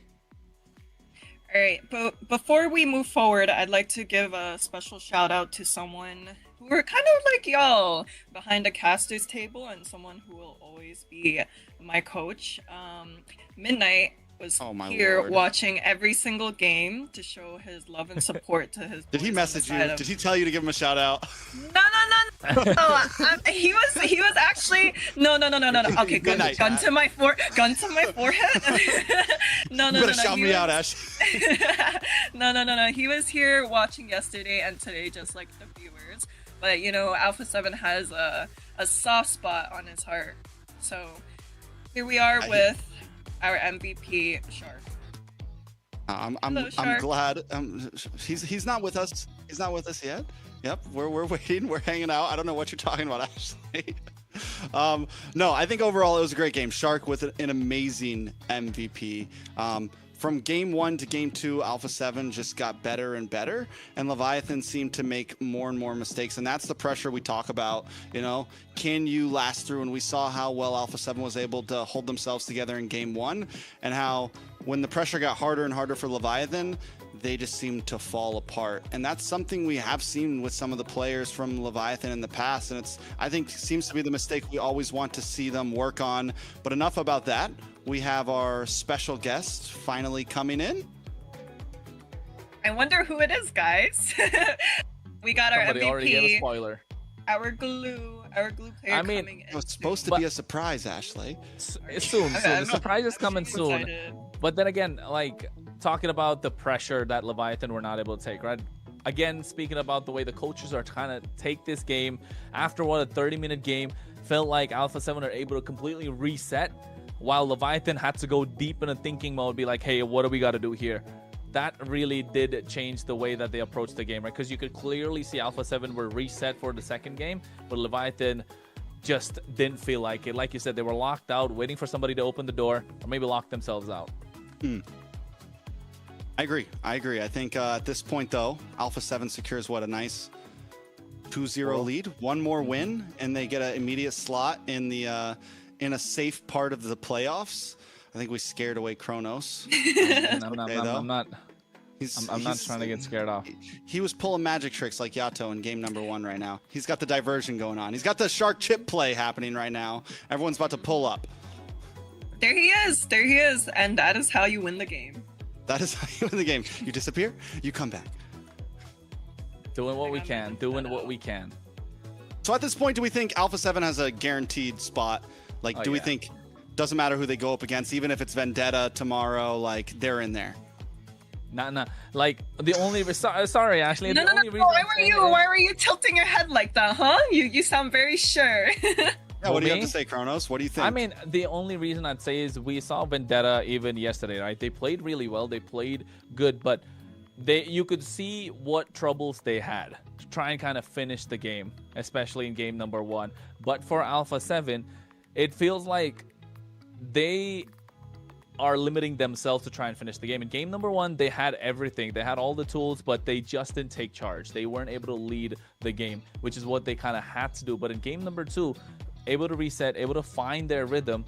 And once they find their rhythm, they're kind of hard to stop. But still, you know, I think maybe against other teams, they need to look at what they can do and how they can really reset. That's my main goal. I think if you find a way to reset, you'll be able to take the game by surprise. And of course, with everything that's going on, we got to give a shout out to our sponsors for the MCT AMER in the north. We're talking about Runestone, ladies and gentlemen. It is a platform that will level up your gaming experience by checking out runestone.gg, because it's a perfect place to track stats, improve your gameplay, and stay ahead of the competition. Go take a look and start climbing smarter today. Because why? they're just getting ready to create some new esports experience with real-time data and interactive broadcast. Ain't that right, Trex? Yeah, I mean, they definitely are. So meet runestone.gg, official sponsor of MCT AMER, America's 2026, and get ready for a new esports experience with real-time data and more interactive broadcasts. It's nice to have a sponsor on the NA side. I'll just say that. You know, I haven't done an ad lib on this side of things for a while. It's normally on the main stage. So I'm hype. I'd love to shout them out. So yeah, any thoughts? Any thoughts, Ashley? Does Alpha 7 have a guaranteed spot at this point? Is tomorrow going to just be another dub for them? I mean, I can't say because, you know, I'm trying to put my bias to the side and think about everything very You're doing logically, great. right? But I will say, from what we've seen so far, it seems like every team has a bit of a shaky start the first game. You know, this is our first tournament in a while for the side of North America. We're seeing these teams be able to compete again, right? So it's not completely false to say that Alpha 7 is the team to look out for, you know? But, you know, for sure, we can't say everything isn't possible. Anything can go either way, you know? Because we almost saw Leviathan almost take the game for the first game, you know? It was a very, very, you know, on and off. Like we weren't sure who was gonna win. So who knows? Another magic trick. Let's Another go. diversion from Kronos here. Every time talk gets real, he just wants to dip out on us. No, I'm not trying to. I'm not trying to. All right, I'm not really trying to do that. But then all I wanted to say is that while we're talking about it, while we're waiting for the interview, let's not forget we're actually streaming right now to a lot of channels. So guys, if you're watching, you know we're streaming to what? Indonesia, the Philippines. So if you're watching, folks, so make sure you go and follow the socials of MLBB Esports to stay updated. Do us a favor about that. You know, just go there, X, Instagram, Facebook, YouTube, TikTok. Go and follow MLBB Esports to get all the news regarding MCT AMER. Not just the North, but also the South that's going to be starting tomorrow. I'm pretty excited for that too, Trex. But, hey, to be a part of the community, you know all about it. Yeah, you got to be a part of the community. That's exactly what you have to do. This is how you can stay tuned. I think the major thing about like following these channels is it's hard to sit through a whole broadcast sometimes. It's hard to sit for 8 hours and do what me, Kronos, and Ashley are doing, especially if you're not actually part of it. So sometimes you got to go tune in and be like, wait, who actually won those games? Or where are the highlights? I just want to see how well Zia did. I want to see how well Shark did. I want to see how well Vendetta did. You know, you got to do those things sometimes. So make sure you follow all around. Ashley actually just followed for the first time yesterday. I did indeed. Yeah. And guys, who knows? This might be the first and last time you'll be seeing me at the caster's desk. You know, this for now. But if you guys want to see more of me, check out the social media. Follow her as well, yeah. It's Ashley with a Q. With a Q. How does that work? How does that work? It looks like an A, man. Somebody took It looks like an A. It's like Oh. I'm gonna put my glasses on because I do not see it, honestly. All right. Anyways, yeah, it's a short A, so it could be 6 size? Ashley. Well, no, not even 6. What is this? 4, 8, 12. Yes. My math's wrong. My math's wrong. Well, it looks like we're gonna be skipping our interview, sadly. I mean, we did get to see him, right? We did get to Yeah, see we him see waving. him. We see We him, see but him we're having now. a few issues, and he looks great. He looks happy. He's been messing with us the whole time. Yeah. Yeah. We should mess with him too. Just unmute and He's just sad talk now. some random stuff and then leave him alone. Looks like we're gonna be jumping in the next series. What is the next series that we're gonna be jumping into? It's Influence Rage up against U2, correct, guys? Yep. Influence Rage O-Rings versus U2 Esports. So speaking of those lineups, Kronos, take us through it. Hey, Dalika ito the EXP lane, Maracucho in the jungle, Nox in the mid lane, Replic and Astro. And we can say that we really did see some clean gameplay coming out from them yesterday against Vendetta, right? However, it just felt like they fell a bit short in the way they approached the game. But in terms of draft and kind of understanding the macro of the game, they were really good. I think what let them down really was those micro decisions, which they couldn't really convert to something big for themselves. I agree. I think Influence Rage game 1, they looked amazing, and after that, either Vendetta just got that much better, or Influence Rage just started to fall off for a little bit. After that, we're going to look at U2. Ashley, you know some of these players. Take us through it. Yes, I do. On the side of U2 Esports, we have Ziggy, we have Sakai. Oh, sorry, not Sakai. It's Sykes, wrong I know. region. I did it yesterday. Wrong too. region, wrong region. Sykes and Inkle, Plaga, and Zoltra. These are a few familiar faces for sure.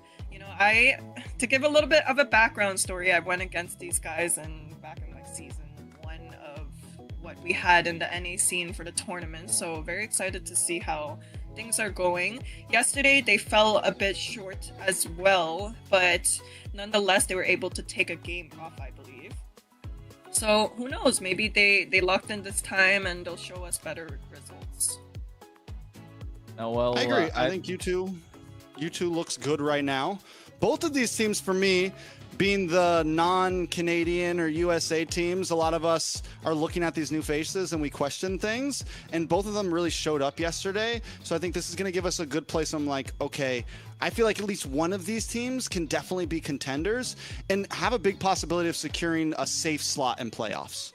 Yeah, I agree. I think getting that safe spot in the playoffs is what they want to do, but who are they going to take down to get there? It's nice that they're going head-to-head against each other early, but again, after yesterday's game, these were two teams that could have really pulled off an upset victory, right, against the teams that they went. So with that being said, in this next game, I feel like they definitely have more advantage when it comes to the draft. Both these teams are going to be looking to go in calculated with the picks that they want to go. Am I saying the right words? I'm trying to think if I'm, I'm not just spitballing here, Ashley. No, I agree with you for sure. You know, these two teams have lost their respective games yesterday, so now is the time to actually start focusing, start thinking, all right, we gotta bring more to the table. We have to prepare for these drafts. And, you know, even myself, I was surprised at how VTA did against that team, you know, and it wasn't a clean win on the side of VTA. It was very like a close call game, and it got even me surprised, you know. So, and we have the side of U2, who was able to take one game off of the team we just saw play, who was also giving Alpha 7 a hard time. So it's not completely right for us to say, oh, this team is just like whatever, you know. This team is also a team to be serious about. I agree. I think right now U2 looks maybe like slightly the cleaner team, the way they were able to get the win off of Leviathan, but Influence Rage in game 1 just looked like a well-oiled machine as well. I think they did have the bigger fall off, but overall, I think whoever wins this and goes against the losing team of the upper bracket, it's also gonna be some great games. I think here there's a big chance we go into a full best of 3, even though we did say that last time. Maybe we're just cursing them. Maybe we get 2-0s all night. Who knows? I wouldn't be against it completely, but I think there's a big chance we're going to see a best 3. But not only that, both of these teams made some interesting picks yesterday. U2, we saw the Noland. So we might get to see something kind of spicy coming out in the draft and not exactly typical of what we've been seeing from other teams. And guys, yeah. I'm a bit confused. You know, we've been seeing this Jawhead pick from like most of these teams now, right? We just saw a Jawhead pick today. We saw a Jawhead pick from the side of U2. Was it U2? It was U2, right? And I'm just like, is this Jawhead pick now becoming a universal meta pick? I don't think it was U2. It was Night Horde, wasn't it? Oh, we saw from Night Horde, yeah. Oh, okay. Night Horde Merlin. What we saw from U2 was that Grok. Grok was really solid. It just came down to a small mistake. Otherwise, they would have been here up against Alpha 7 rather than Leviathan. So I think U2 Esports this time, they know again, we spoke about this yesterday with Zultra, going to be taking those big AoE set kind of roamers, the ones that you like, Ashley. So of course, in the draft, we'll be looking to see that go down. But for Influence Rage, again, they like to play around the mid lane, but really kind of the start of the show. Was there even really a start of the show for Influence Rage, though, Trex? I mean, I do think there was a start of the show. In game number 1, it was 23 minutes. They locked in the Fredrin, the Khalid. They were one of the only teams yesterday to really rock the Khalid roam. We didn't see it that much pop up, and they were able to pull it off really well. They also had the Alice in the EXP lane. I mean, just a clean composition. Their drafting was good, and even in game 2, the draft wasn't bad. You know, you mentioned the Grok. What I have my eyes on for Ziggy, though, is going to be the glue. It's how he won game number 1. We saw the glue do so well in Shark's hand earlier, and we just keep on talking about how good it is, and I think it's going to be something heavily contested in this match. And possibly game 1, I think it could be a major problem. Yeah, I do think that the Freya pick and the Zushin picks are going to be banned. You know, that's what I'm observing from a lot of these teams. We haven't seen a single Zushin game. We haven't seen a single Marcel game. And actually, we've seen one Freya game though, right? One Freya game. Yeah. Game 1 Nasty. of yesterday, Stamina. We've seen one Freya game. So, all right, there we go. We got a Zushin ban. How surprising, right? I'm telling you, it's gonna sit permanently in the ban section. We don't want to see that whatsoever. That hero is a nightmare, especially for tanks like yourself, Ashley. Come on, you need to know that. Do you like going up against Jushins in your game? Here, man. Oh, kill her anyways. it's whatever. It's whatever, dude. Whenever. Wherever. But yes, Wherever. permaban for sure. Yeah. Trex, here are we looking to see if Zultra get the first pick, you know, prioritize their own position, or are we still looking to go deep dive and you know, take out a lot of theory crafting over here with the draft? I don't know. I think we definitely see something big from, like I said, I think the glue could be. They first picked it last time. It's how they won their game. It's definitely something possible. Especially what's interesting is they banned the Marcel on blue side, which normally like prio bans are held off for the red side, because blue side wants you to like, don't ban that. If you don't, then I get it. And a lot of times blue side gets more target ban potential, but with them banning out Marcel, it kind of switches things up just a little bit, and I'm excited to see what's going to end up coming through out of it. Seeing a lot of major picks. I don't think Eve is a prio ban for sure, so maybe that was the target ban that you were speaking about? Or the throwaway ban, right? Something to just kind of like, okay, let's see if we can save some space and force them to ban something. Yeah, what are we thinking, Kronos, on what to suspect Phobius. as a ban? I'm a firm believer that Phobius has got to be banned if you're on the blue side, because it's such a good pick to get on the red side when you're trading, right? It's whatever plus Phobius is so solid. You can it's such a massive frontliner. You're allowed to play full dive with it. You can go front to back with it. I was expecting the Boxer to come out on the red side, but you two kind of, you know, flipping it against IRO here. So what's this last man going to be? Kalea's open. Khalid is a great option that we've seen. Grok is another solid pick. Sora, Valentina. Yeah, leaving it open. Spoil for choice, Prex. I mean, it's definitely different for them. Yesterday, we saw them forced to just ban simple things like Jushin, Marcel, Freya on their side. The glue's still open. The Phobius is still open, like you said. Sora's still open. A lot of options still on the field. U2 was able to get the Sora yesterday with their glue. It was left open by Leviathan for them. The Harley gets banned out. So yeah, a lot still on the field. We've got, like you said, Phobius, Sora, Valentina. Do they just go for the Valentina pick up front here? I was thinking also the Valentina ban would be predictable and the right move, and there we go. The Valentina is picked up. I mean, the Valentina is not just to deny the Sora, right? You also get so much river control, to be honest. It's just so much damage being present with the Valentina. The utility is also present, so you add the Valentina can be paired up with what? The Khalid, the Grok, the Hylos. You automatically are able to get so much fast clear in the river. Add the glue to the mix as well. So I think Valentina overall, we can all agree in MCT AMER, north or south. I mean, we'll see the south tomorrow and the day after, but in the north, Valentina SSS tier. Yeah, I think Valentina right now, at least for us, it definitely is.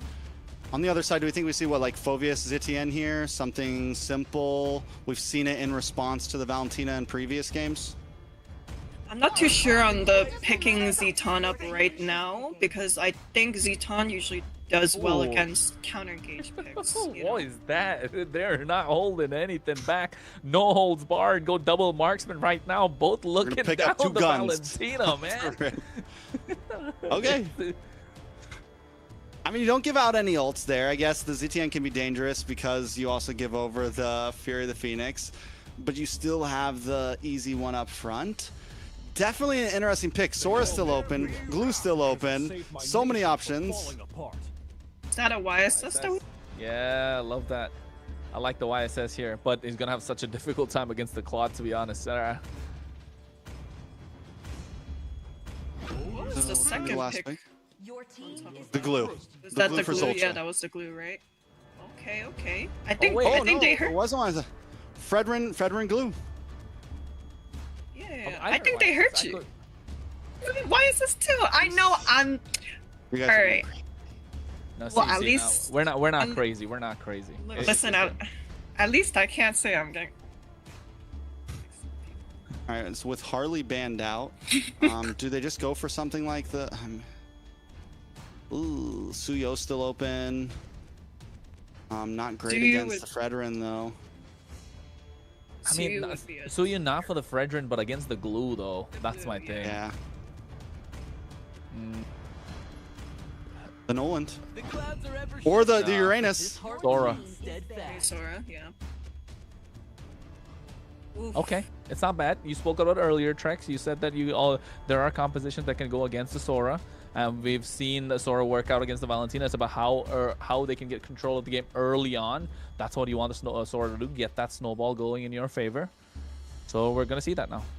I'm just not a big fan of EXP lane Sora, I'm not going to lie. For me, it's Really? the gold lane. Yeah, the gold lane Sora is just so much cleaner for me. You know, like I mean, in historically, I feel like the gold lane Sora has always done better.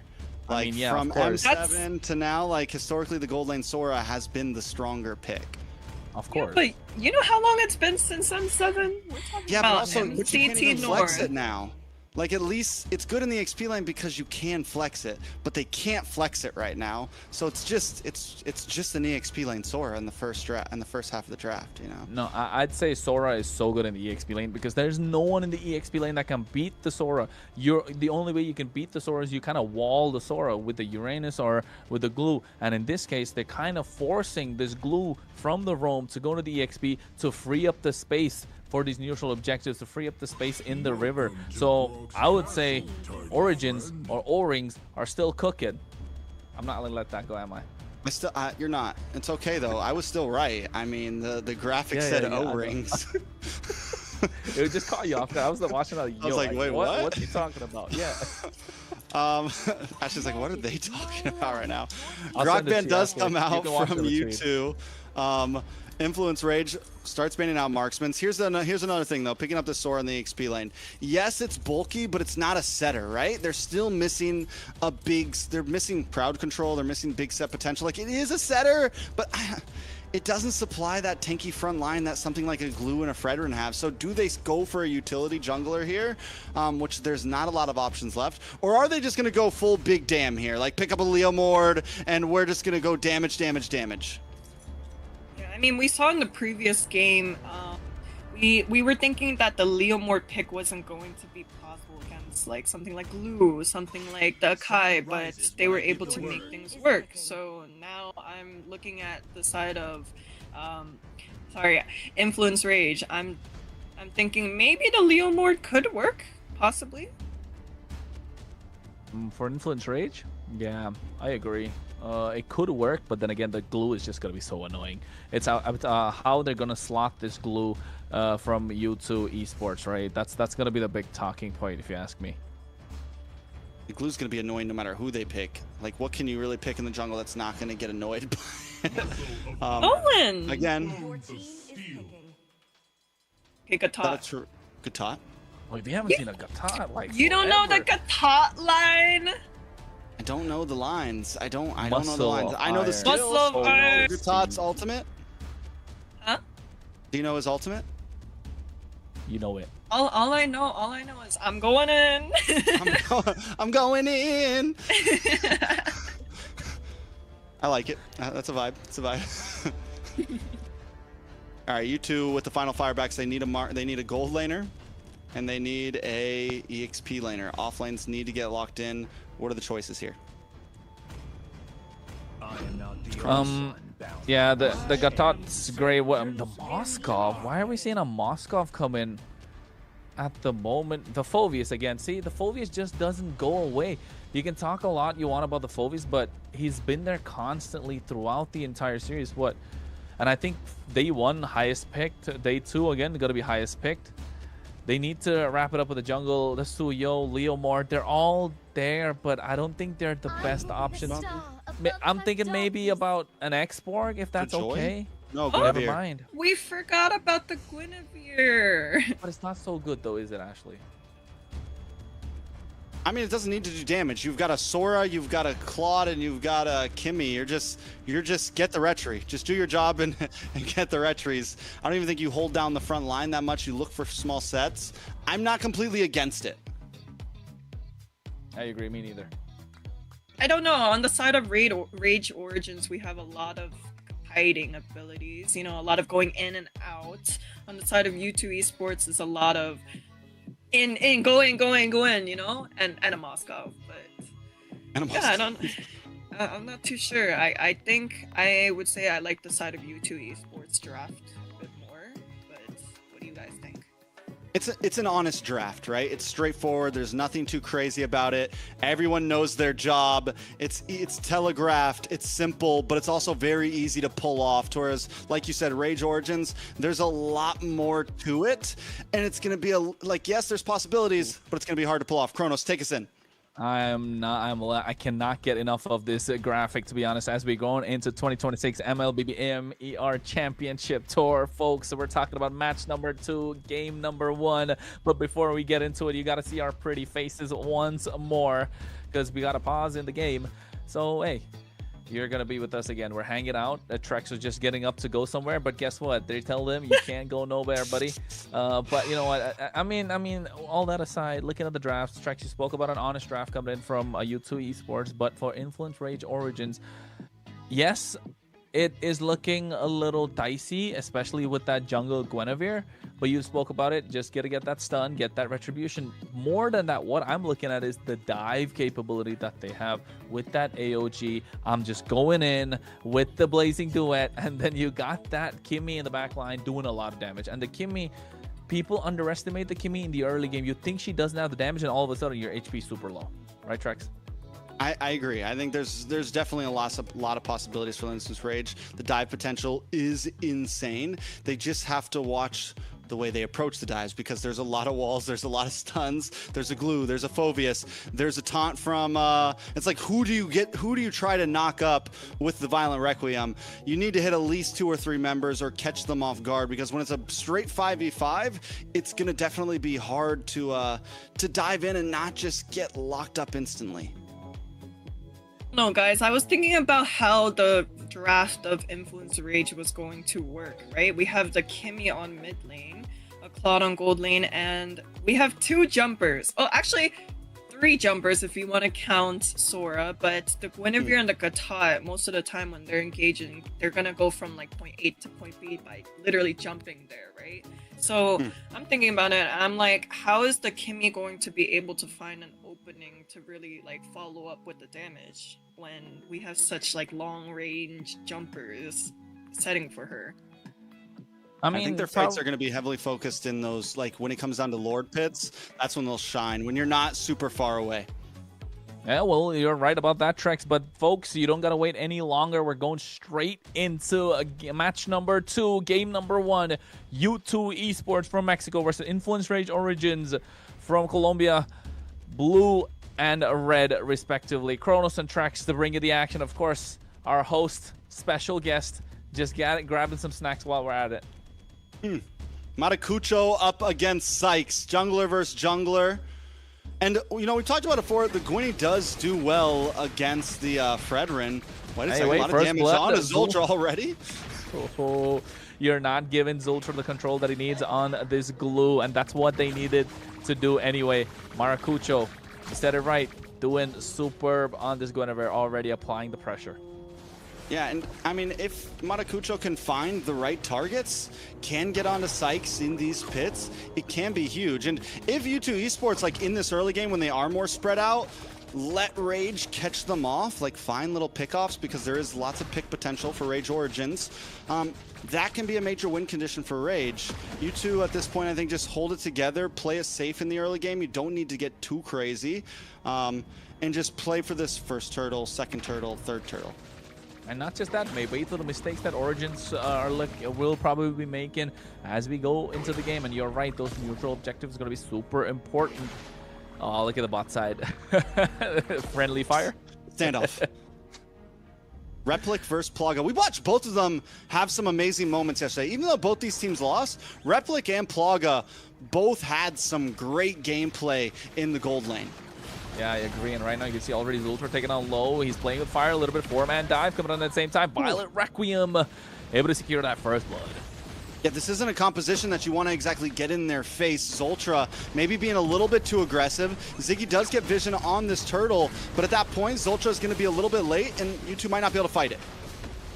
Yeah, and at the moment you can see, oh, Abraze's Rat drops down, but they get that Violet spatial migration and the retribution on point. Maracucho is having a great game at the moment. These neutral objectives, the turtle pits, kind of dominated by Origins.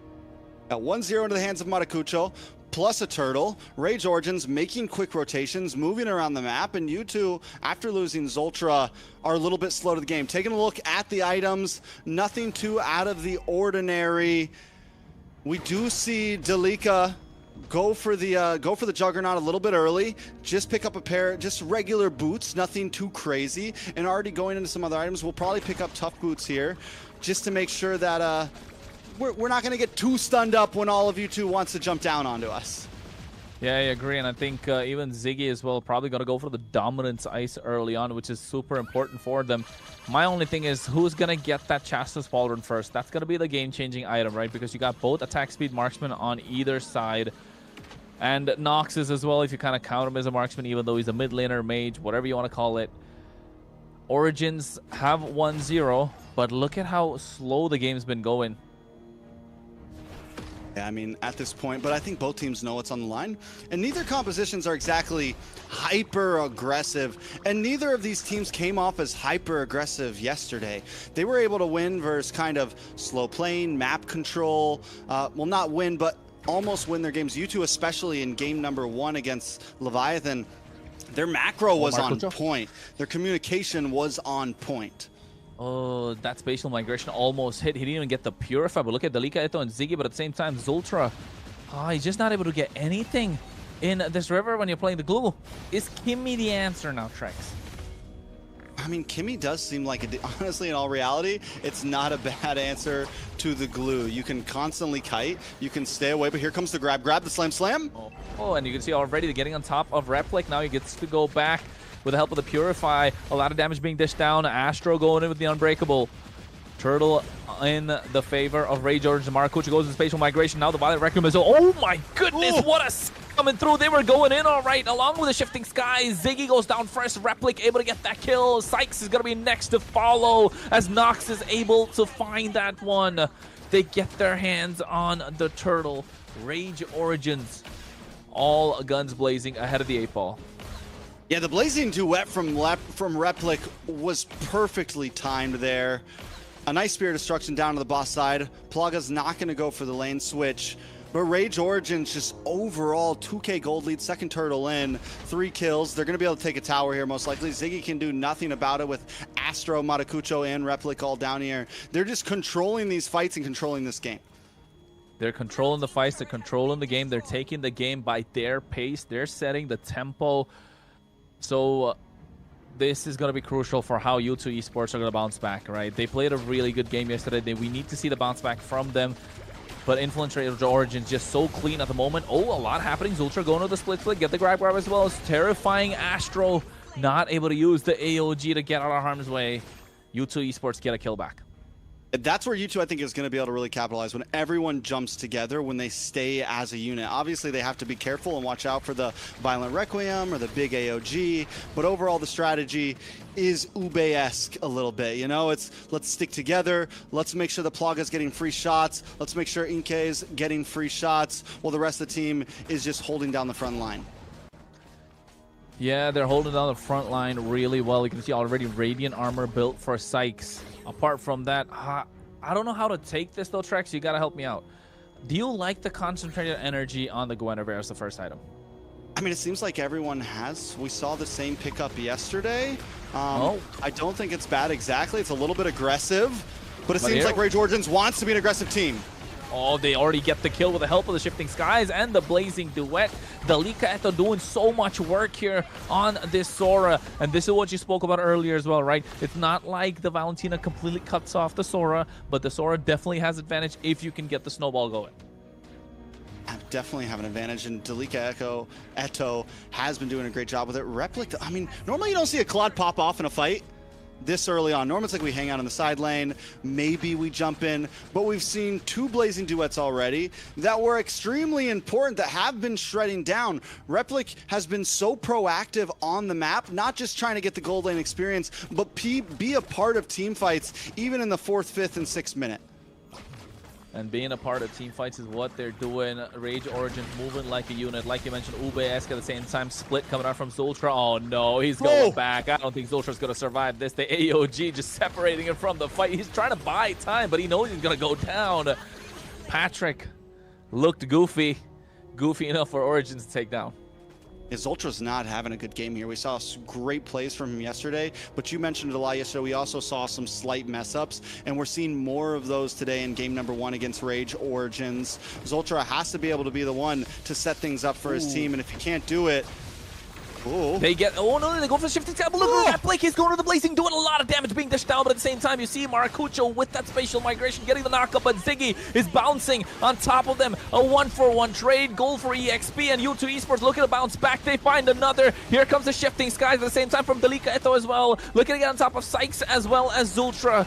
But Zultra finding the grab, not able to pull him back. This is the turnaround that U2 Esports were looking for. I mean, it's not a full turnaround, but definitely a huge step in the right direction. Can they translate this into a tower, into some more gold? Try to get that 2,000 gold lead down. They do get some map space. Maracucho is going to be back up, and Rage Origins are taking the loss well, at least. They didn't lose mid-tower. They didn't lose anything too major on the map, but U2, it's showing that they've hit a power spike now and that they can put out a fight. Plaga, 2-0-0, was able to get that final shot onto Replic after he dived a little bit too deep, and that's going to be huge in the hands of U2 Esports. If Plaga can continue on this pace, then the damage can finally start being to be unloaded. And not just that, one good thing, a saving grace you can say for Rage Origins at the moment is Astro getting the Chastis Pauldron. Going to slow down the attack speed from Plaga, but is that really going to be enough? Yeah, I mean, the damage will still be there. And it's all going to be about who he targets. Yeah, Maracucho ready to go in the spatial migration. At a moment's notice, you can see Lord already taking out below 10,000 HP, and now they get the grab on top of them as well. Brazer comes down, but Retribution coming in with the Violent Requiem. What a dark wave at the same time. AOG all being thrown in, and SOD missing every single person. They get 2 members in the process. Rage Origins with the Lord and the advantage, but Plaga able to find something in return. Maracucho's been playing such a great game. From every single objective has gone into the hands of Maracucho, even the ones that U2 Esports are heavily contesting. Sykes tries to drop down that Appraiser's Wrath, but every time Maracucho still gets the Retri over him, even when they're the same level. Maracucho is diffing him right now in the pit. Hey man, I told you about this. Maracucho's the one to watch out for in Origin. Said it yesterday, saying it today. He's the one that has more experience out of everyone in that team, and you can see why the spatial migration working out so well. Goes back in with Wild Requiem, gets a knock-up, and now Replic comes in with a Blazing Duet, gets another. 3 members down, double kill with the AOG to follow at the same time. That's 4, and now Origins are looking to go for the throat. They're gonna go for the end. Only Plaga left standing, no Purify whatsoever. The Lord is already down. He has to fend off 4 members, or rather 5, and it's not looking good as you Rage Origins get a wipeout, and they say it's to U2 Esports. What a match from Rage Origins. Knockup after knockup after after knock up there. The AOG to the Violent Requiem to another back-to-back. I mean, they were just all over the place. There was nothing that U2 could do at the end of that match. Yeah, I remember Trex mentioning somewhere along the line saying Ube strat, but on the side of Rage Origins, they had both Kimmy and Claude to Ube around. From minute one, we were able to see both marksmen be able to be active and alive in every fight, farm, and basically dominate the game. And what I really liked about the top pick was the ability to not only engage in every fight, but also we also saw him take glue back to, you know, the south. The south, but you know, I stand corrected. Thank you. I'm learning. But I stand corrected once again. This was most definitely our shortest game. I mean, another one, yeah. That was first Lord end, right? First Lord end. So it had to be around 10 minutes. 12 minutes. Yeah, it was around 11 minutes. Yeah. Like that's crazy, guys. I don't think I've witnessed a 12-minute tournament game ever. Oh no, that wasn't even 12 minutes. We're moving. You saying you never got 12-minuted, Ashley? That's less than 11 Hell minutes, no. Okay, maybe 10 minutes 30 seconds, man. 10 minutes 30 30 seconds. That's what I felt. Yeah, that was because it was 10:36. first Lord, and they got that Lord fast. That might go down as fastest game so far. And looking at some of these highlights, we're gonna see some things. And I mentioned it. Yes, U2 was going for the Ube, and one of the risks of that, like when you're that grouped up and you're up against such a heavy AoE composition that Rage Origin had, you got to be careful about how you approach the fights. And it seems like every time they grouped up, Rage Origins was ready for it with the knockups, with the shifting clouds, with the AOG, with the Violent Requiem, all to pair up with Replic, who can just come in and clean house. It was disgusting the way these combos were working on the side of Rage. And not just that, right? It's about layering those skills so well, the combos, like you mentioned, the timing of it all, and the fact that every time U2 Esports got a target and they were able to make it out with the AOG or even using the shifting skies is just not working out for U2 Esports. Just behind the 8-ball from the draft, and Rage Origins just knew how to capitalize, knew how to punish. Has made it difficult. And Plaga on this Moskov there wasn't much room for him to, you know, farm up and be ready for late game because, you know, a Moskov needs items. That's the one thing Moskov needs to be able to scale and really do well in the late game, but Rising Origins was able to basically have them on a chokehold and end in 12 minutes. Yeah, I mean, Replic from gold lane to gold lane. Replic was consistently the more proactive one. Plaga had a small moment of like, oh, are we going to see something here? Are we going to be able to pop off? And Rage Origins knew, no, that timer's not happening. We're ending this in 10 minutes. They could have ended it in 10:20, but they brought out the recalls, honestly, so it dragged on for another 15 seconds. And with that, we do announce the MVP. Nox, 7-0-5, Kronos.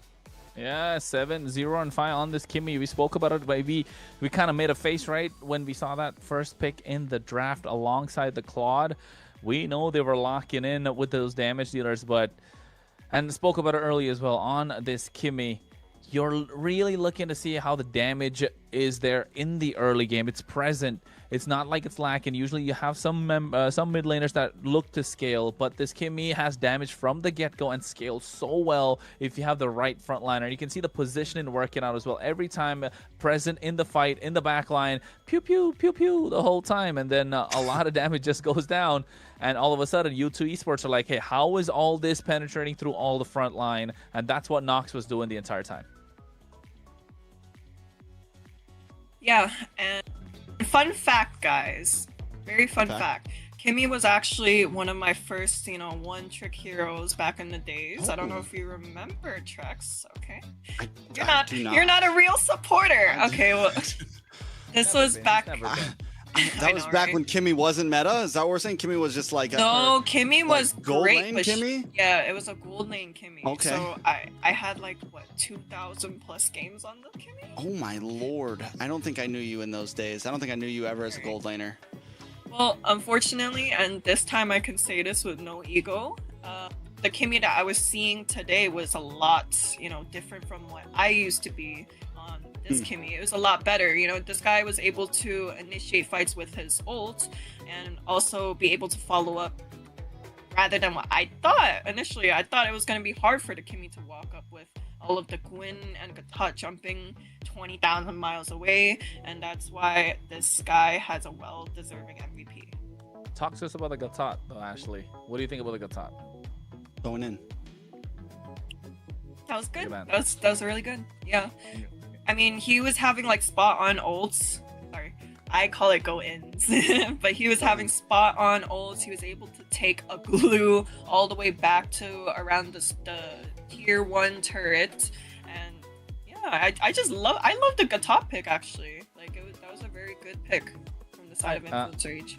I agree, and I think starting off with the draft and the early game itself, Trex, we saw how Zultra was trying to contest that river, and instantly the Gatot alongside the Kimmy pushing him back, forcing an early flicker in what, like 1 minute 20 seconds or 1 minute 10 seconds, and then giving up the control of the river immediately, especially as a glue when we know they need that. They need to get Brawly. Did it feel like the game slipped away right then and there, especially when Maracucho came in with that spatial migration?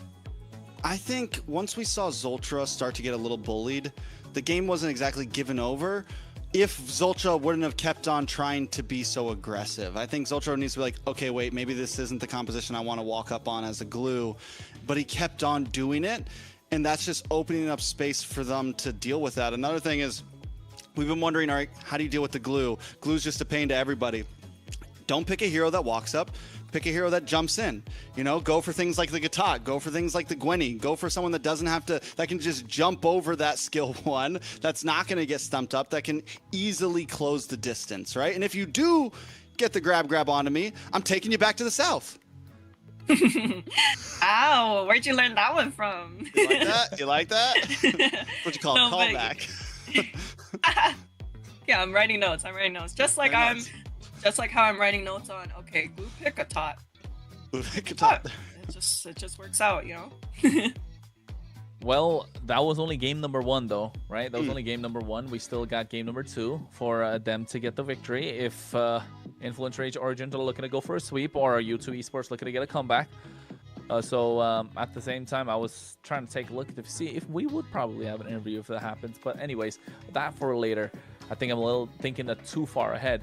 But now we kind of are, as we're getting deeper and deeper right now with MCT AMER, with day number 1 down, now in day number 2, we're slowly starting to see the pieces, slowly starting to see the meta kind of build for the entire tournament, right? Because before the tournament, yes, in the scrim, certain things work out, but in the tournament, slowly the meta starts building with the picks that are more comfortable. You start seeing what works and what doesn't against who. So far, clearly the glue has been a mainstay. The Phoveus has been such a mainstay.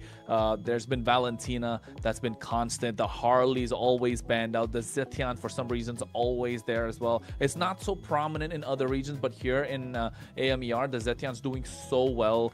And I think it's just coming down to finding those answers, like you mentioned, Drex, with that glue being countered by the Guinevere, the Gatotkacha. Yeah, so all these are there. Apart from that, something that's there throughout the Claude, the Kimmys, the Carries, the Yves. Although they've kind of switched up places now, what are we looking at, Trex? Well, we're definitely looking at some possibilities. The glue, I mean, let's be real. The glue, the Fredrin, all of these picks are still strong picks, and they're still available to Influence Rage. We got to see Influence Rage with a pretty abstract composition that still worked very well, an aggressive composition that they were able to pull off. And we know from yesterday they can still pull off simple compositions. So right now, Influence Rage definitely kind of in control of the draft, at least in terms of picks and what they want to play. Honestly, for me, I feel like Influence Rage is picking up the pieces from yesterday and, you know, really taking a dive into these comps, such as like the double marksman comps, the top pick into the glue, you know. It's, I mean, even though they don't have a coach here, it's still working out for them so far. But on the side of U2, they really have to show up for the second game, and we're going to see more of how the teams are performing at this rate. Yeah, we can talk of the game all we want, but Plaga, bro. Plaga. He He, he looks that like he's ready to rock and roll. He's ready. You just gotta give him a call. Just hit me up, bro. I'm right around the corner. You know, he's ready to rock and roll at the moment. Especially, bro. Look at the hair. That's crazy, man. Perspectives exposed. He looks like he would pull up. Not gonna lie, yeah. First Boxy pick left though, over. that's a Basha quick pick Yeah. over to the side of Influence Rage. Yesterday for jungle, we got to see Maracucha play the Fredrin, the Suyu. Now he's going to play the Guinevere and the Basha. We're seeing a lot of variety from the side of Influence Rage, and this is what I was talking about earlier. It seems like the roster does run deep. Yeah, a lot of utility picks coming up, and actually I can't say I'm surprised that the Boxer was let go because, you know, like usual, we see the Zujin ban, the Marcel ban, and the Freya ban. But honestly, like, and from what I think I would have preferred to ban the Boxer over the Freya. What do you think, Kronos? No. No? Freya's gotta go. No, Freya's gotta go. It's too oppressive. It like not aggressive. I would say oppressive is the style of Freya, but I definitely would. I'd rather the Freya not be there all game than let the Boxer through. Yes, there's Boxer. You can build around it, but you can kind of put a stop to it. But the Freya is just like, you really have to find a way to slow down this Freya. And I was looking at the picks that they could go with on the side of U2 Esports. They could have gone with the Sora, but they're not doing that because there can be a Valentina on the other side. This is how it starts to get crazy with these global bans. But I love the Khalid, love the Leomord. The aggression is there from the get-go. And I think on the side of U2, for third pick, you lock in something like the Claude here with the carry already gone, and you're not able to pick up the Moskov. You don't want to get your gold lane into a bad position. Influence Rage, though, on the gun, do you lock in the Yves gone? Do you lock in Valentina here? Crowned by heaven's mandate. My legacy. Or no, the shall Zetien's endure. still open, right? Yeah. Yes. Yeah. He's there, man. I don't mind the Zetian pick. I don't mind. No, I like the Phobius- Zetien. Yeah, the Phobius pick is also solid. They really got the front lines locked down over there. You know, last game we saw a lot of jumping, and this game we have a lot of push, pull, stopping. Right? Yeah, it's just, I mean, this time they're going for a much more honest draft. Like what U2 had last time, it's just a straightforward, easy draft. Nothing too crazy. U2, for their third pick, that is the... Ooh. I like it. I really like the CC because you know for a fact that the front line is absolutely massive coming in from Influence Rage. You know Leomord is there for the finish. The Khalid, yes, he can dominate the river, but you need someone to shred down. You cannot always rely on your gold laner to dish out the damage, especially with the Leomord. You want someone to poke down the opposition so he can go for the finish with the Steed, and that's what the CC does, and does that really well. Not just against the Phobius, but against the Boxia too. And immediately taking out whatever can contest the river against the Khalid. That's going to be that Hilda taken off. We're probably going to see a Grok being banned out as well from U2 Esports. But Influence Rage, they definitely need some control. Yeah, or does U2 ban out the glue here? Because that's still open for the side of Influence Rage if they want it in the room. Wait, Thoughts? guys. Go. Never mind. I was thinking, oh, Katat is such a good pick for you too, but then I just realized there's a Khalid Well, U2... there. Yeah, they have the Khalid already. And do we think that CC still gonna just hang out in EXP lane? We're not gonna see something like a gold lane CC? Could be. Could be possible. I think it's possible just because of the fact that they do have such a tanky front line for Influence Rage, right? But then again, you know now that Influence Rage are going to go for a marksman in the goal lane because they're really lacking the damage. So marksman against no marksman, unless U2 Esports go all in with the chip saying that we want to go with this early game composition and we know we can secure the win with the heavy snowball, then yes, possibly. But for that, a lot of factors, you know, you need to dot the I's, cross their T's, especially with this glue that could come in from Influence Rage later on. So this final pick, or rather this next pick, is going to be a really strong mid laner.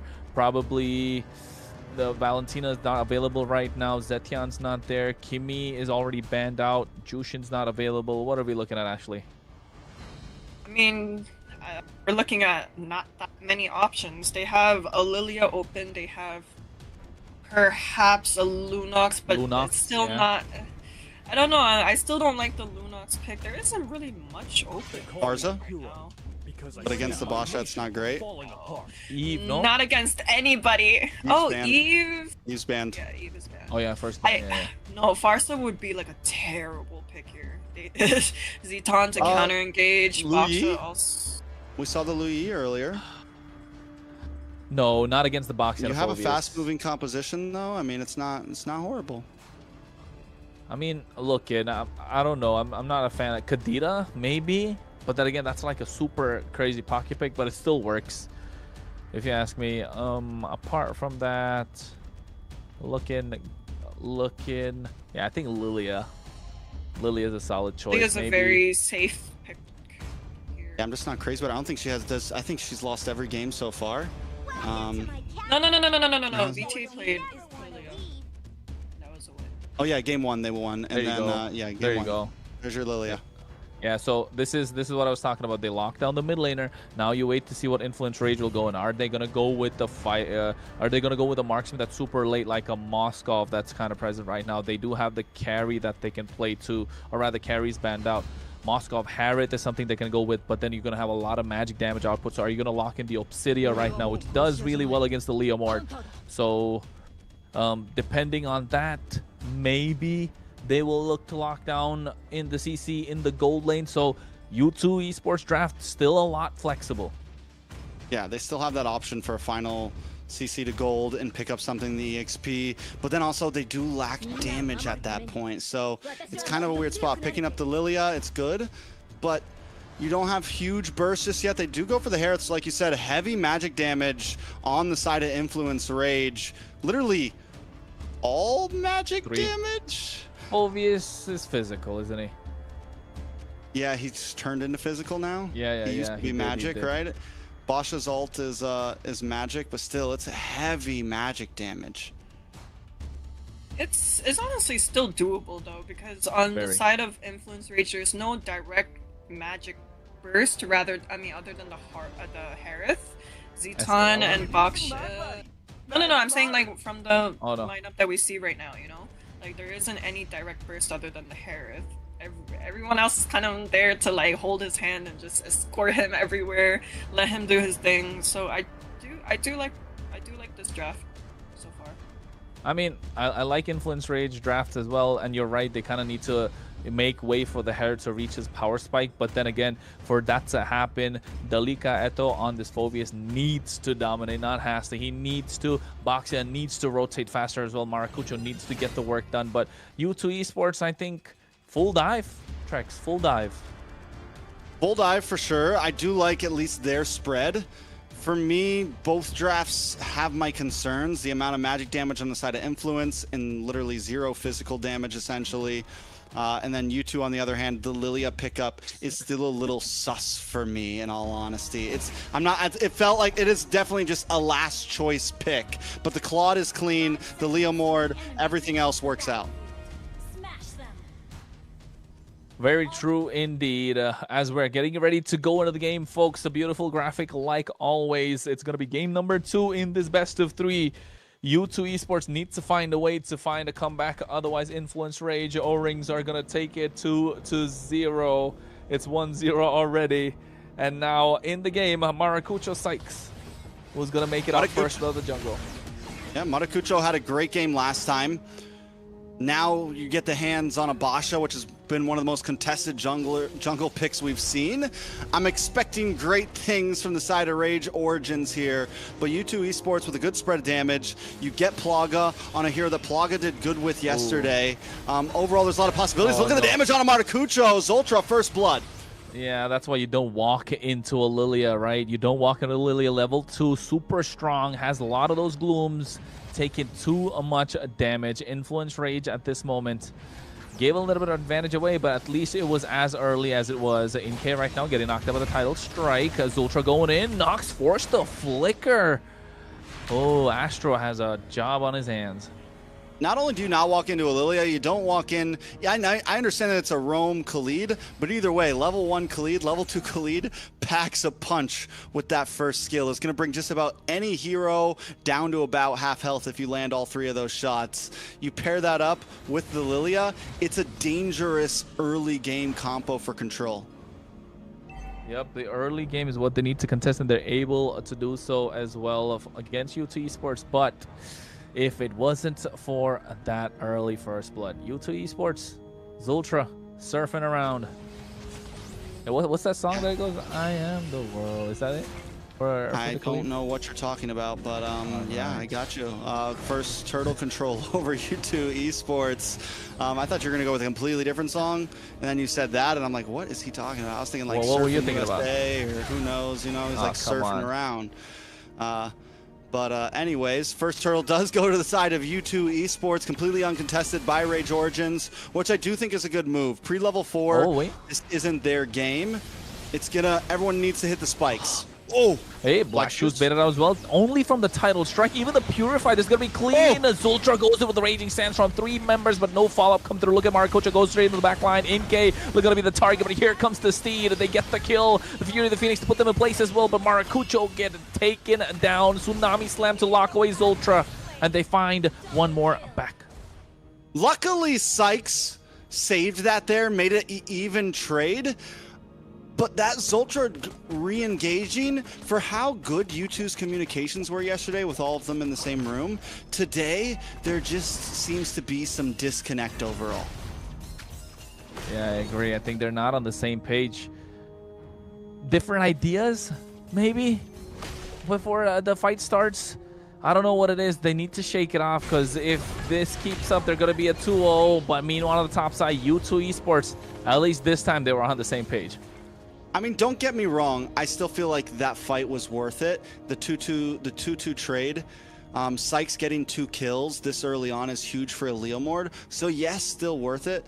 But I'm just worried with some of the decisions that Zultra has made. We have seen him play much better this game so far than last time. He made some great plays, but we're still seeing a few small issues. Getting a kill into the hands of Plaga on the gold lane, though, extremely important. Plaga just needs to escape this one.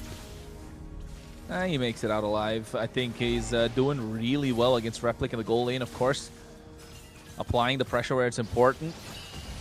Nox able to get a fast clear. 5 seconds to the turtle tracks. I'm really glad that Plaga went for the Purify this game.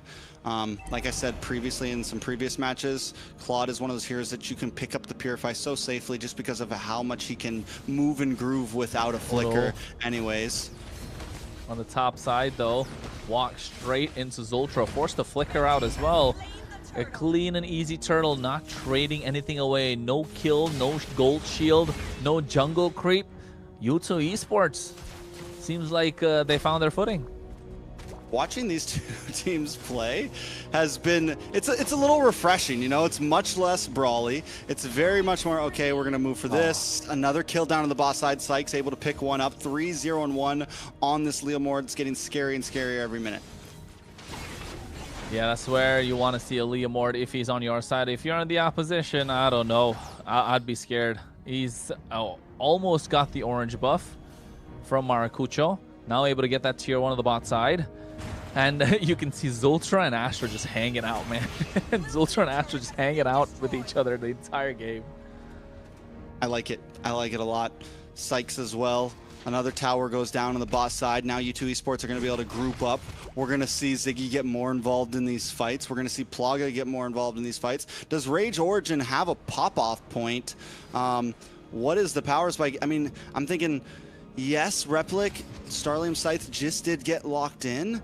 We might start to be able to see a little bit more damage, but at this point it's a little delayed with a 3k gold lead in the hands of U2. Instead of 8 or 9 minutes, we're looking at maybe 11, 12 minutes, as long as it doesn't keep on going the way it's going now.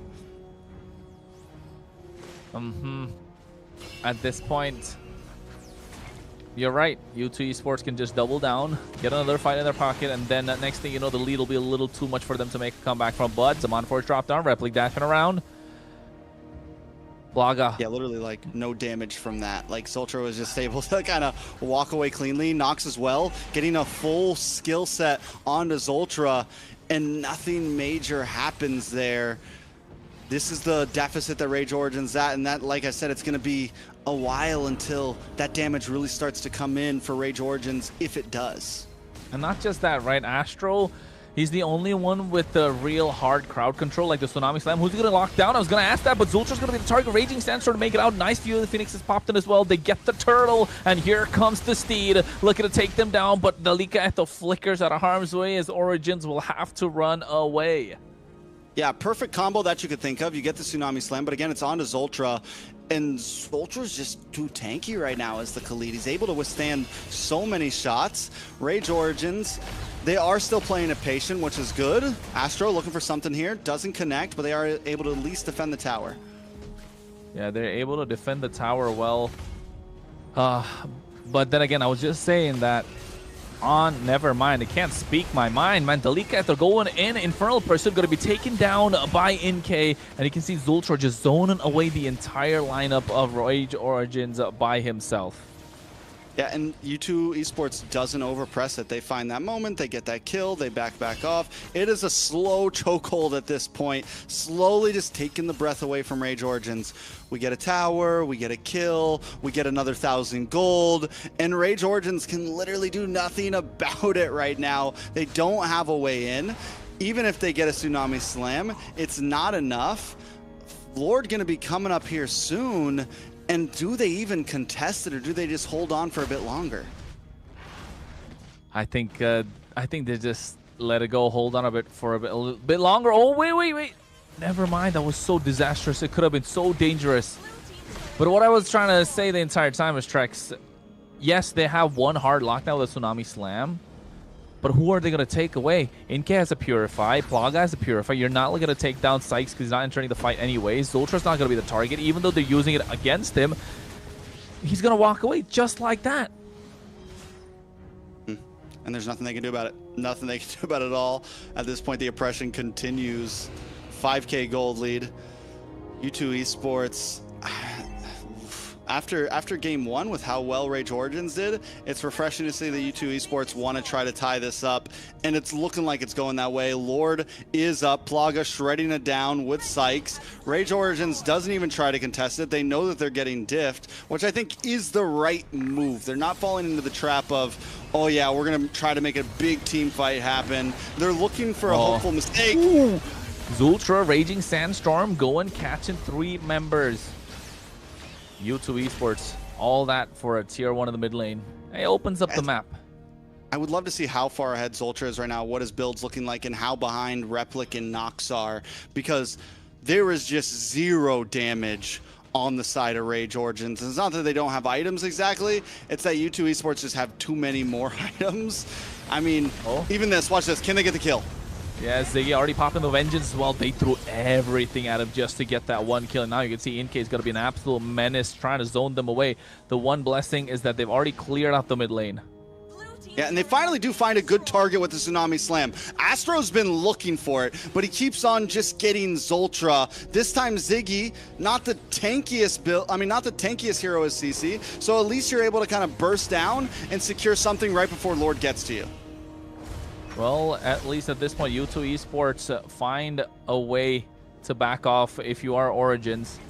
And they're able to defend this, not losing a lot.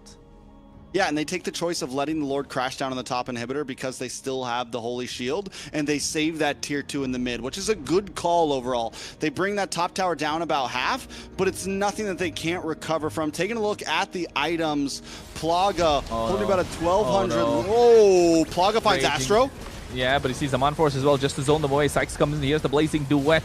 Maracucho taken out super low, almost able to get that kill. Sykes is still searching for it, finds it just at the tip. And now they're able to get this tier 2 in the mid lane.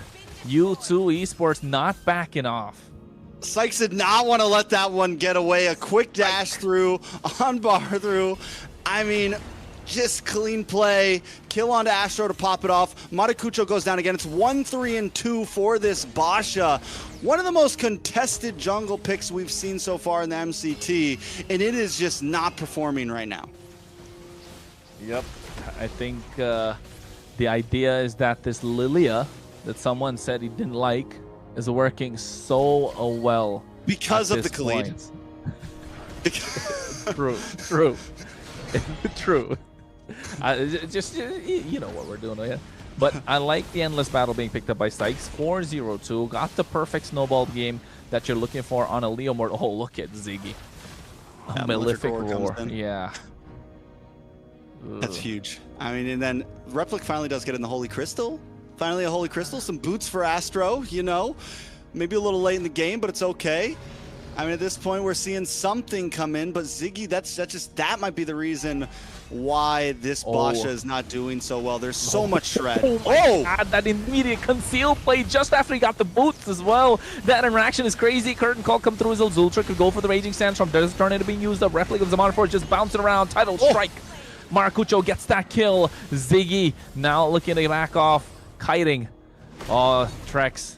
I'm going to take away the mic for at least a couple seconds more because what happened was absolutely insane. A Plaga right now going in at the same time. Blazing Duet with the Winter Crown. Astro get the knock up, but at the same time, Purify coming in clutch.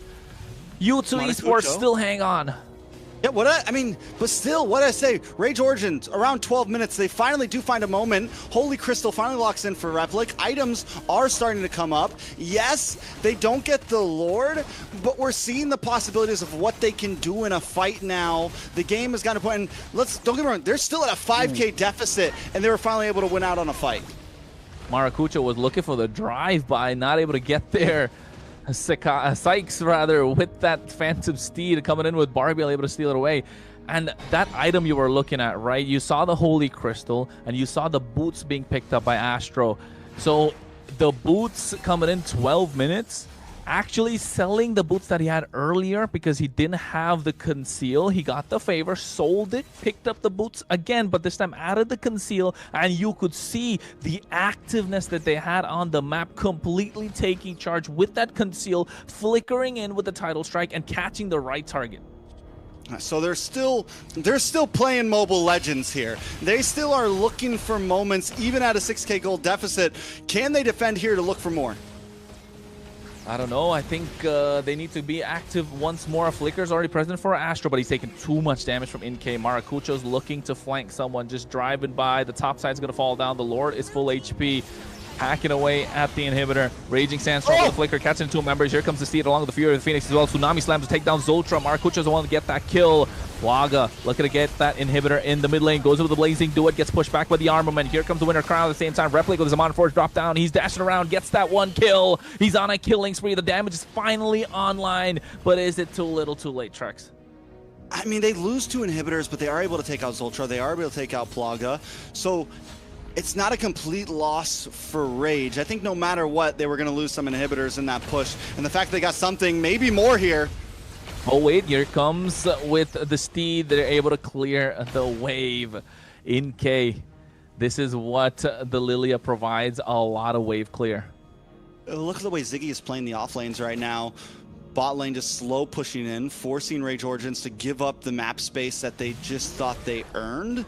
And this is something that U2 does do well, play the map. And even when they're falling behind, it's like, okay, yeah, they're going to gain some ground, but we're quickly going to turn the map red again. And look at the way all the waves are pushing in once more towards Rage Origins.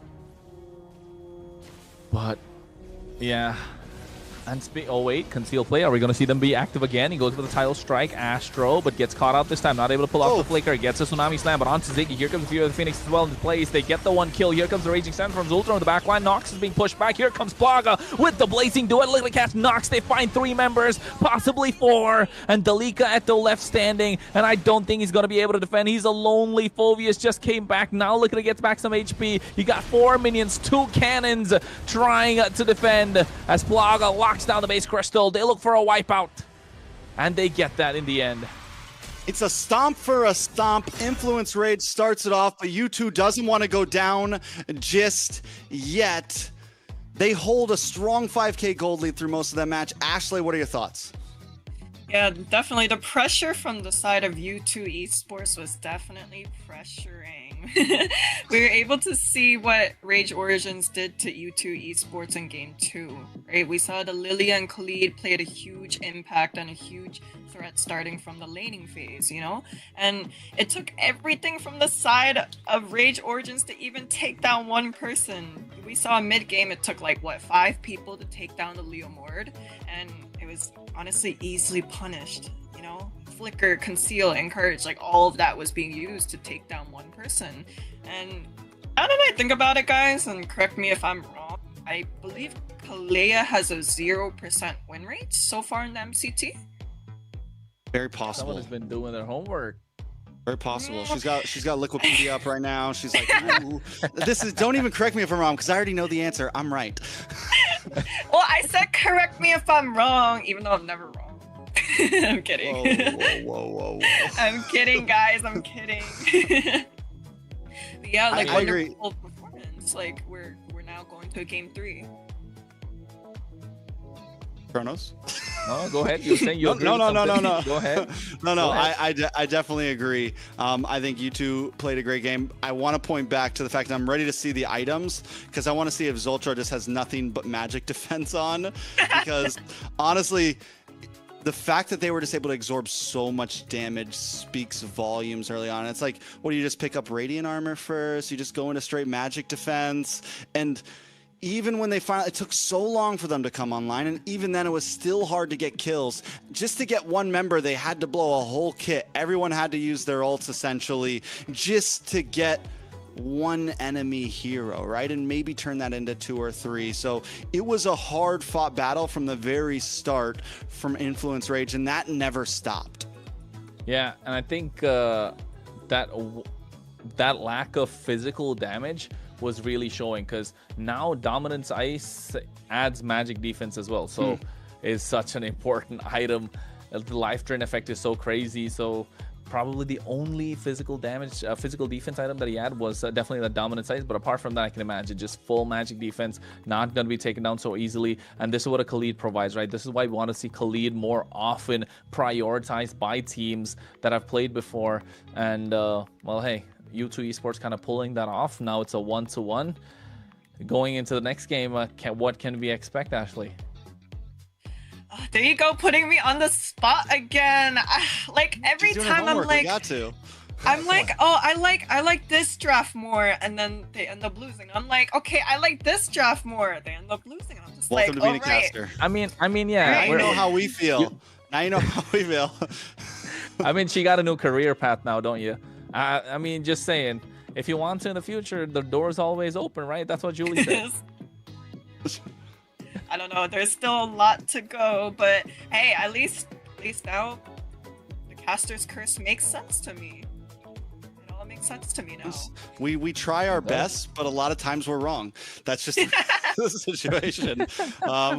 You know, you can never account for how players are going to play. Taking a look at these items, though, yes, Radiant Armor, Athena Shield, Dominance Ice, Zultra just untouchable by the end of that game. And even at the beginning, here's the thing, Khalid's not the tankiest roamer, you know? Like, yes, he's a bulky boy, but he's still a fighter roamer, essentially. And that early in the game, he should not have been able to absorb that much damage. I mean, Replic and Nox were doing nothing to him in the first 7 minutes. Essentially, it took until about minute 12 for them to even be able to output a little bit of damage. Yeah, it took a really long time for them to get that. They needed to get that holy crystal that you were talking about earlier on the hands of Replic. And apart from that, they even had the Fear of the Phoenix. They had the crowd control skills. They just didn't have the damage output. Nice. You can see that Zultra was taking a charge with these Raging Sandstorms. And again, walking out like nothing really happened, right? Just a tickle. The only way they really got somebody down is when they unlocked, or rather they pulled in with that Tsunami Slam. So you can tell U2 Esports really drafted well this game, which is kind of rare to see Rage Origins go with the kind of a okay-ish draft into the game, right? Looking at all the games that they've played so far, it feels like this wasn't the best draft coming in from a Rage Origins, Ashley. Yeah, I definitely agree with that. Like, the only damage output from the side of Rage Origins was the Harith, right? And what happens when early to mid game, your whole entire team is falling behind. But Most For me, the definitely. MVP might, go to the Khalid per se, but it will be awarded to Lilia. No, it's the pick that doesn't make sense to some person over there. 317. I didn't say it didn't make sense. I said it was a little sus. I just want to also say that you guys thought the all Magic draft was amazing, and Hey, we never said I just want to throw that out. No, we said it could work. We said it could work. We see it So, happening, but then again, there were conditions. The Fulvius had to play like crazy. Maracuja had to be super aggressive on that. They all had to play Abaxia. perfectly, yeah. No, I mean, he was aggressive early game, but Inke was the one that put the stop, got that first blood, then all of a sudden, like, everything just comes crumbling down for the side of Influence Rage Origins. And you can see why Inke was the MVP as well. Just sitting pretty in the back line, dishing out so much damage. They don't even see it coming, and that's the problem with the Lilia as well. I never really see the damage coming in from Lilia. When it's like a super massive brawly fight, you just don't see it coming. All of a sudden, you're just super low. It's hard to keep track of, honestly, because the Glooms are already sitting there. Bombs pop off, and out of nowhere, everyone's brought down to about half health. And I do have to say, the good combo is that, like, the Lilia, I think something we could see a lot in the future, the Lilia Khalid just pair well together. They're both fast-moving, they're both able to kite around, and they pack a big punch pre-level 4, right?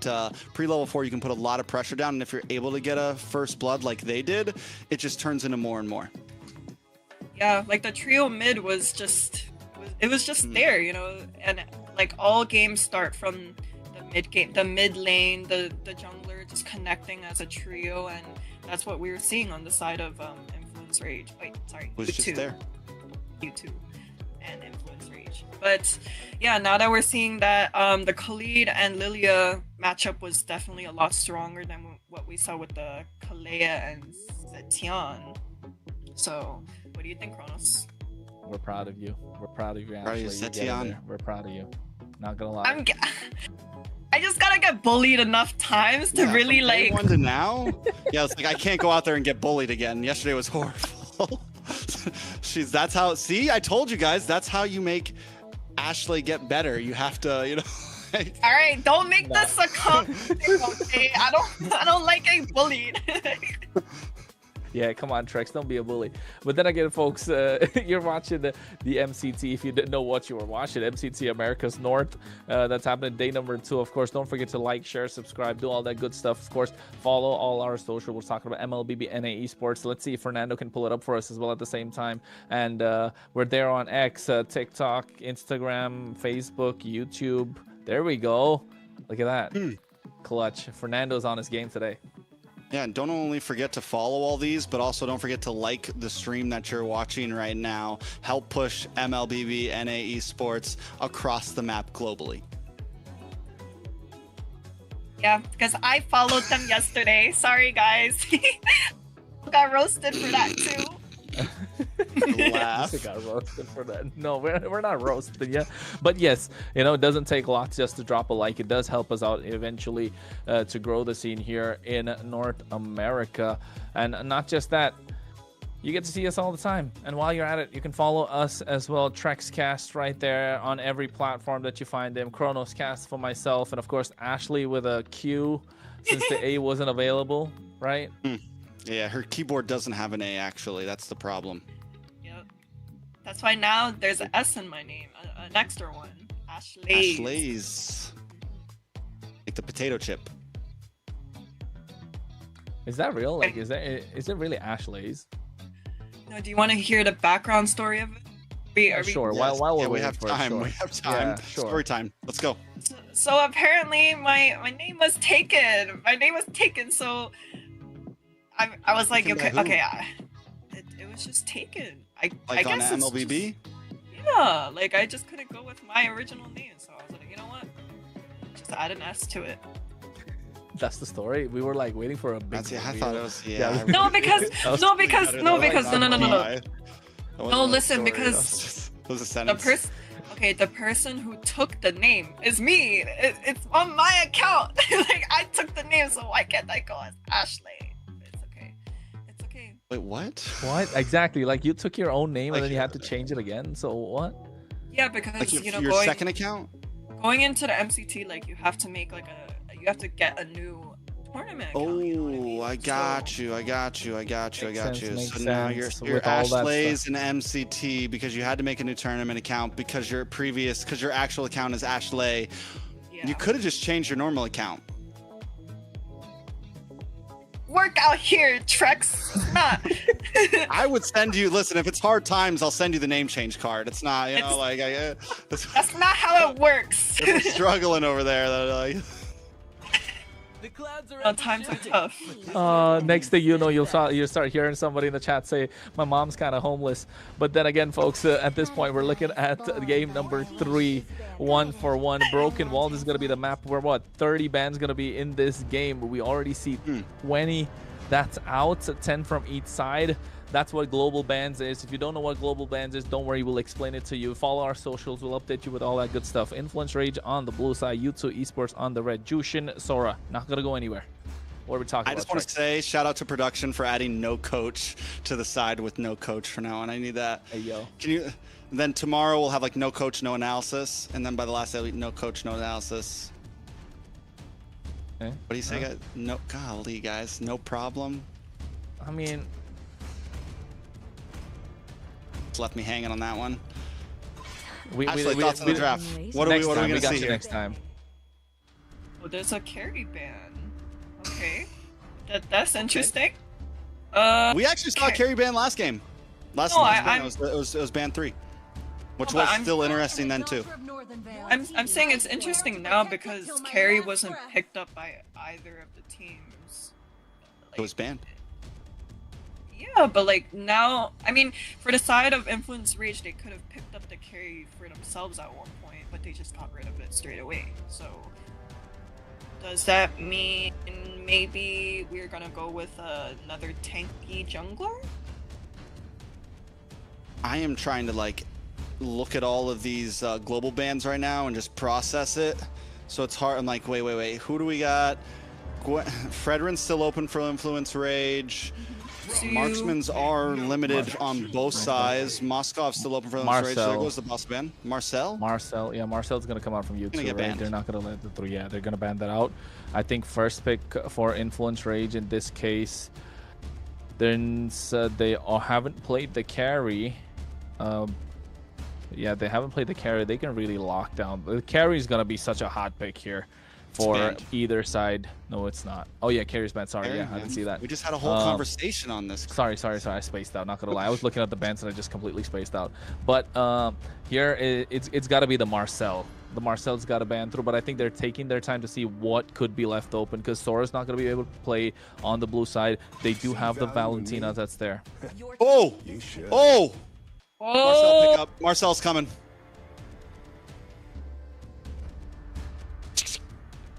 Do you first pick the Marcel here, Ashley? 100%. Do you first pick the Marcel and give over the Valentina and the you give over what, the Valentina and the... How can they play Valentina? They can't play Valentina. Valentina. Oh, they can't. It's Influence Rage that can play Valentina. They can maybe pick the Sora up for themselves on the YouTube. Even Influence Rage doesn't know what to do right now. No, There's a Sora this is for you too, yeah. Sora for you too. No. Oh no, it's banned. It's banned. banned. It's banned from Oh, we're all panicking right now. No, I don't. What? Oh, Harley. Wait. Is that a huge whiff? Is that a huge whiff? No. I like Harley. I still like Harley. You get to pick off whoever's there on the other side. You know for a fact that they are looking to play some sort of a split. You know for a fact they're going to be isolated in these fights. Early game, Harley is super strong, can just melt down the front line, but Marcel is too strong to let go of still. Ashley doesn't agree with you. She thinks, yeah, the Marcel should have been first picked. Look at her face. Yeah. She's like, not a shot do I agree with you. No. I mean, I'm saying, like, yes, Marcel should have been the first pick, but is Harley terrible? No, I'd say Harley's still good. Right. Harley's still good. Like, if there was anything else apart from the Harley, I would have been like Influence Rage or on something. Whatever it is, got to be passed around. Yeah. Marcel and YSS. Solid, man. U2 what else you Esports got it. I feel like U2 Esports look like they got it in the bag already. This will be my first game casting on Marcel. Really? Yeah, I haven't gotten a cast on Marcel yet. Me too. We did yesterday, didn't we? No, this is Marcel a debut. This is a debut pick. Okay. Freya got through yesterday, but not Marcel. No Zujin so far, but this is first Marcel. Okay, So I'm guessing RWM can't really get affected by the ult. Like if RWM's already down, you're good, right? By the golden hour, I get stopped. Yeah, it gets stopped. Yeah. It's like a suppression, basically. It's like a huge suppression. Okay, heard. Yep. So that's the only reason I like. Maybe I haven't seen the interaction yet, but I know for a fact that it's kind of like a suppression, right? You're kind of stuck in place. You can't purify out of it as well, if I'm not wrong. So I can. No, you can't. Yeah. So I don't understand how this is gonna work out. They need to add a lot more AOE to the lineup of U2 Esports. And it freezes Black Dragon midair. Yes. Yes. It should, yeah. Does everything, huh? Yeah, it's crazy. That ultimate's crazy. But more than the ultimate being used as like a set tool, it's used like a zoning tool, if you ask me. And not just that, Yeah. with more important is the stacks that he gets on his Thunderbolt early with the tracking shot. He's just able to go in with the second skill, gets faster. With the skill 1 pulls back, you get like a 3-man stun, and you can just walk away. And that stun does so much damage, especially for the early game against the squishies, which Influence Rage have with this Harley and the Eve. So you can't really stop this Marcel from walking into the jungle. I want to point out the fact that we're also getting to see the Yuzong and the Lapu here. 2 EXP laners that we haven't really seen a whole lot of, honestly. We did see Nats like prio the Yuzong on day 1 and played wonderfully on it. Lapu hasn't had the greatest games overall, but we got some throwback EXP laners here. Yeah, and going back to the potential of Marcel, right? Mostly what makes Marcel super strong around like Lords or Turtles or pretty much any objective is able to freeze the opposing team's jungler to be able to retreat, right? But I mean, when you pair it against a Harley, right? Harley's usually super hard to kind of catch, so I guess I could give that over to Influence Rage for that pick, but I still don't understand why they got rid of the Marcel. I don't know why. I'm coping. It's a lot of eggs in this Harley basket that they can't kind of have right now. But how are they gonna really capitalize? I can see U2 going for a Granger here. So just to add more firepower, put the YSS in the jungle. You already have a crazy front line going for yourself. You just need a little more peel with maybe another mid lane. The Zetian was it picked up by both teams already? Yes. No, not for you two. Yeah, so yeah, Zetian, I was gonna say Zetian and then the Granger, you add that. So it looks super solid if you're a U2 Esports, but for Influence Rage at the moment, I think they can still go with the Granger. They already picked up the Harriet, not really a fan of it against the Marcel. Obsidia is a solid choice, but then again, you have to get too up close and personal. They could go for the Moskov. I'm not a fan against the Marcel. The range is just going to be such a problem right now. But the thing is, guys, right? So if we decide to put the YSS on gold, not gold, on jungle and get the Granger on the gold lane, I feel like you two would be lacking a lot of buddy to really walk up without getting punished. Yeah, they don't have a heavy front line. They have the dive with Lapu, but nothing. They got no wall. They got no big blockers. Here comes the Obsidia that Kronos called out. I do want to say this too. I feel like this Harley's main job is going to be try to bully this Marcel. Like, try to get the kills. Yeah, just lock in on the Marcel all game long. Look to get deadly maggots. Try to break down the mid. So wait a second. With this, so... Whoa, okay. Nolan pickup. Still no big body, but this is dive. This is aggressive. They have 0 front line, though, on the side of U2, essentially. 0 tankiness. I don't know how tanky the Marcel actually ends up getting, but... Super. You like it? I don't see anything that can really like synergize with this Marcel on the side of U2. That's the thing, right? You're not really looking to get that massive set to get that crazy synergy with Marcel, but also at the same time, you're maximizing what you can provide in the early game to bridge the gap between the early and the late, where the Eastern Shin and the Zetian can start shining. They're going to be crazy in terms of these neutral objectives, the Turtles, the Lords. It's going to take a lot for the Marcel to be taken down. I don't know, man. I don't know. We'll see. We'll see how it goes. Any last words, Ashley? This is going to be a very, very fun game to watch on the sidelines, guys. I will see you guys later. Well, folks, ladies and gentlemen, boys and girls, friends of all ages, Clint and Bruno showing what they got there with the MLBB AMER Championship Tour of the 2026 coming your way. This is game number 3, match number 2 of day number 2. Influence Rage Origins versus U2 Esports, and already a pause coming through. And you know what? With this pause, Trex, taking a step back about the draft, I know you both don't like U2 Esports. I don't prefer U2 Esports. I prefer the draft of Influence Rage Origins because it's so much more straightforward. Hey, man, I'm here. I've been here the whole time, all right? I'll fix that soon. But yeah,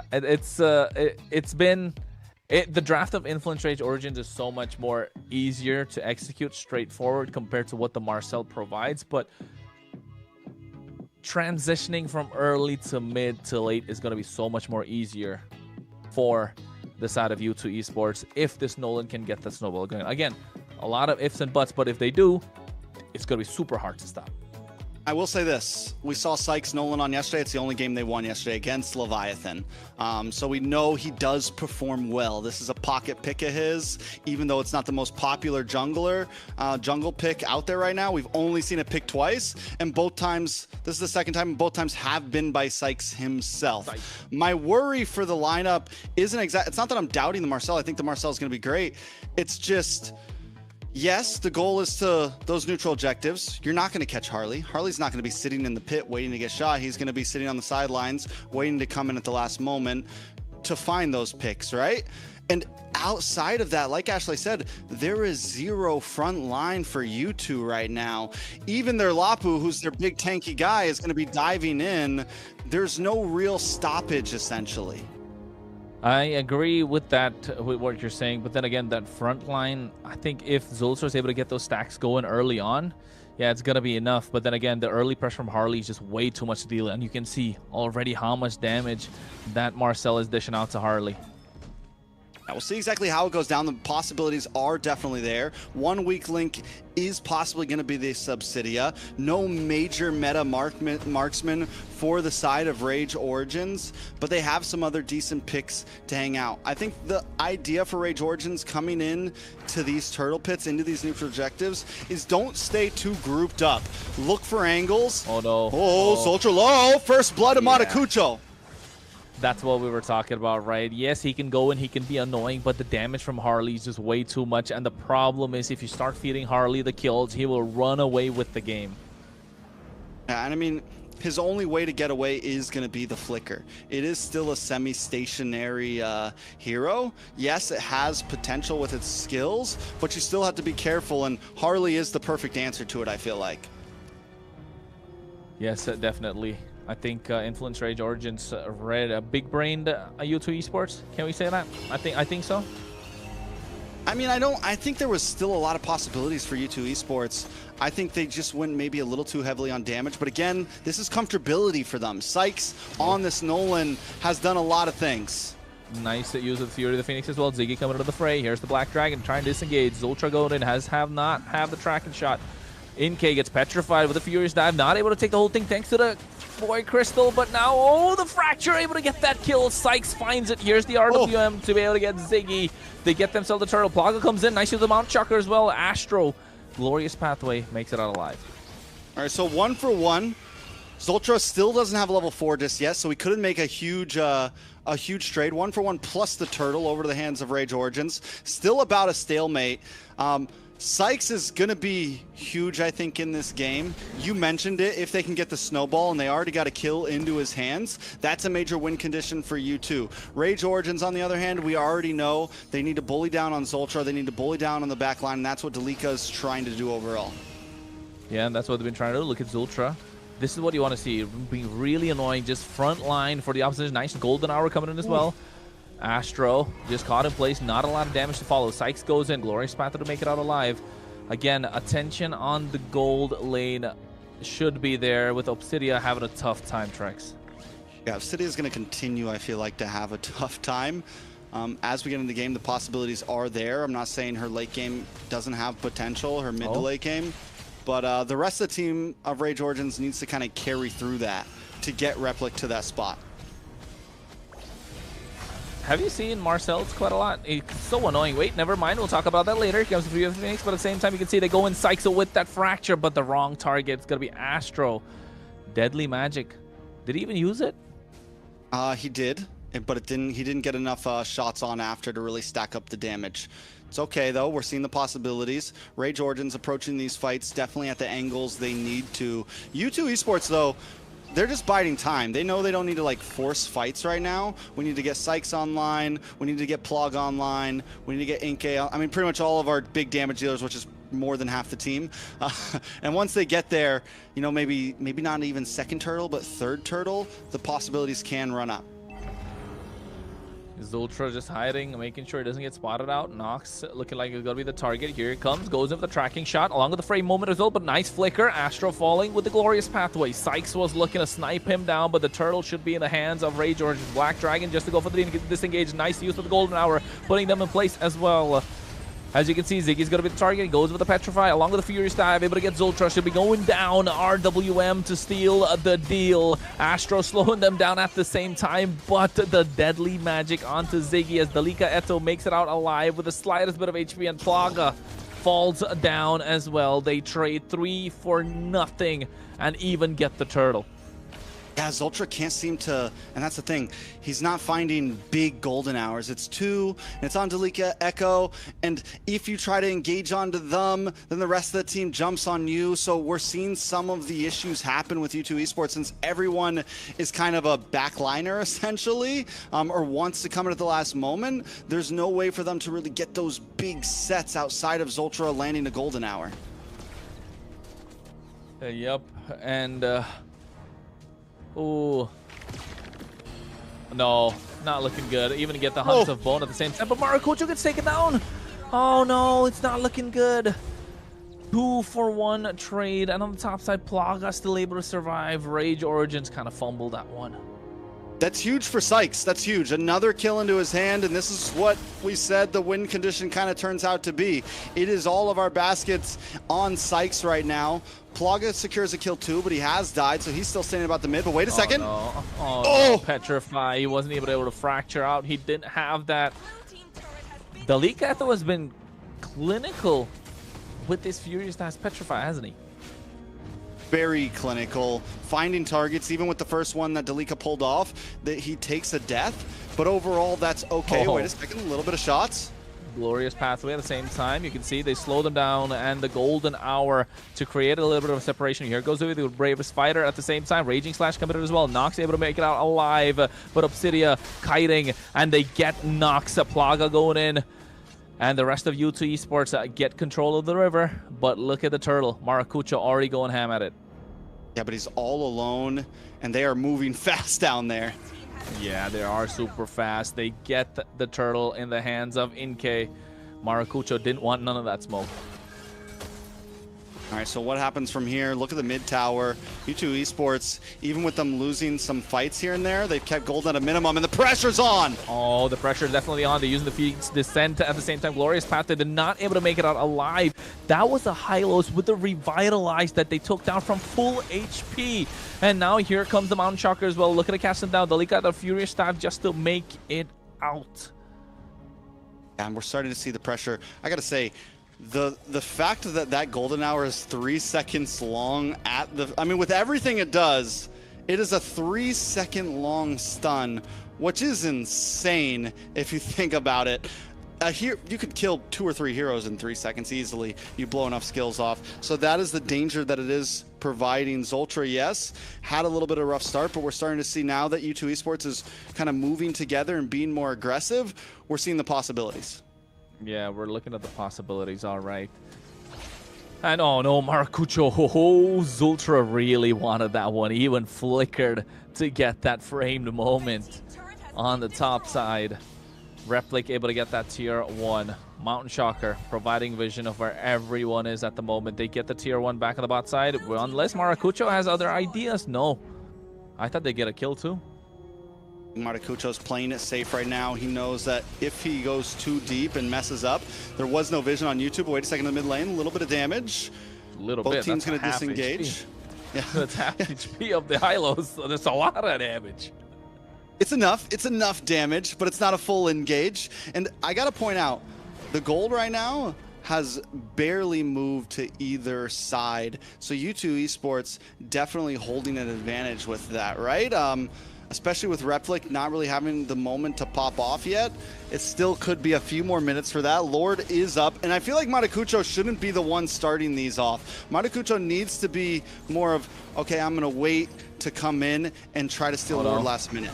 Dalika Eto, oh, but they get the retribution on point. They get a nice golden hour as well, but look at Dalika Eto on this Black Dragon. He's zoning away so many members.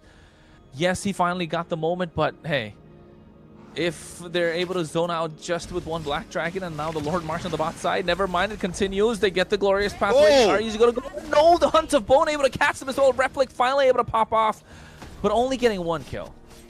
But still, that's huge, especially with the fact that you two kind of started that fight there. And Rage Origin's so quick to spread out. We're going to try to take some towers here. We're going to put some pressure down, but down to the bot side, a little bit of damage. Oh, Dalika Eto. I don't know if he's going to go through your staff Petrify combo. He does have it. Maracucho gets out of harm's way with a hat trick. Tier 1 should fall down soon. Astro making sure they can't get in. Ziggy does have the bravest fighter. Do they want to contest this? No, they don't. Give it up. And now look to save your tier 2s, because on the top side already, Replic looking to take it down. Ziggy and Zultra looking to go forward. Tracking shot already being used up. Nah, they just give it up. I mean, with the fact that Replic wasn't doing amazing in laning phase against Plaga and was still able to hold himself together, 1-1-0. Now we're seeing the movement happen, taking down towers, being a threat, can pretty much get a kill onto any single member of U2 Esports if you're able to pop off the ultimate. Taking a look at the items, did go for Haas Claws. You get the Berserker's Fury and you have some nice crit damage because the speed is already there, right? It's like a, it feels like a Shred hero, but also you're doing insane damage across the map and it happens quickly, right? Yeah, I agree, and I think there are two ways, of course, to build that marksman. You have that Trinity, and then you have the crit build, but in this case, you don't really need the Trinity because there are not many tanky oppositions on the other side. So you get the crit, you're able to melt them down a lot faster. You have that extra bit of sustain that comes in. So yes, Replic right now clearly going to be online. And here's Zultra looking for the golden hour. Only catches Dalika Eto, slowing the game down. You can see Hunt of Bone coming in as well. Look at the cat Ziggy off guard. The damage is there, but Sykes goes in. Fracture, missing out on everybody. Here comes the Black Dragon. Finally to take him down with the help of the Retribution. And alongside that, look at Plaga. He goes and finds Nox. He flickers out of harm's way as well. He's bobbing, he's weaving. He gets the Traceless on, but Astro, being a body blocker, able to disengage. So Ziggy for Replic, a good trade for U2 Esports, especially with the way that Rage Origin has been pushing it onto their base. They do still have holy defenses on the field, which is big. If Rage Origin tries to go for another big push, it's going to be a bit more time, and that's exactly what U2 Esports kind of wants. The fact, though, that Rage Origins has taken this gold lead to about 2,000, and Replic is starting to damage, not to mention Nox as well, 3-1-4. It's getting into dangerous positions. My question for you, Kronos, if this goes to late game, who has the advantage?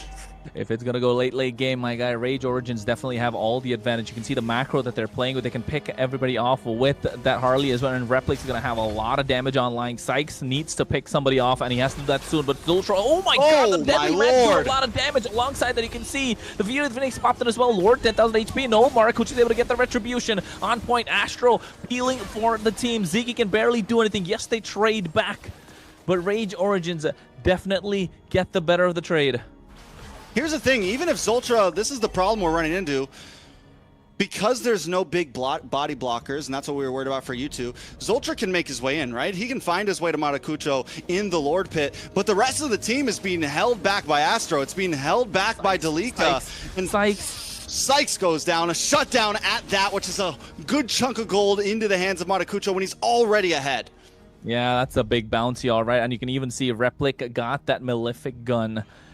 That crit, that attack speed, that range is not looking good if you are U2 Esports. They need to find a way to slow down this Lord, or at least take it down as fast as possible. They need to make some space for Zeus and Shin. You mentioned about how Zultra's going to the back line, getting some golden hours, able to catch Maracucha off guard, but no one to dive alongside him. Yes, you have Ziggy, but he's not exactly a Black Dragon, but Plaga alone by himself gets picked off by the deadly magic Maracucho. This is why this Harley is so dangerous and so nasty.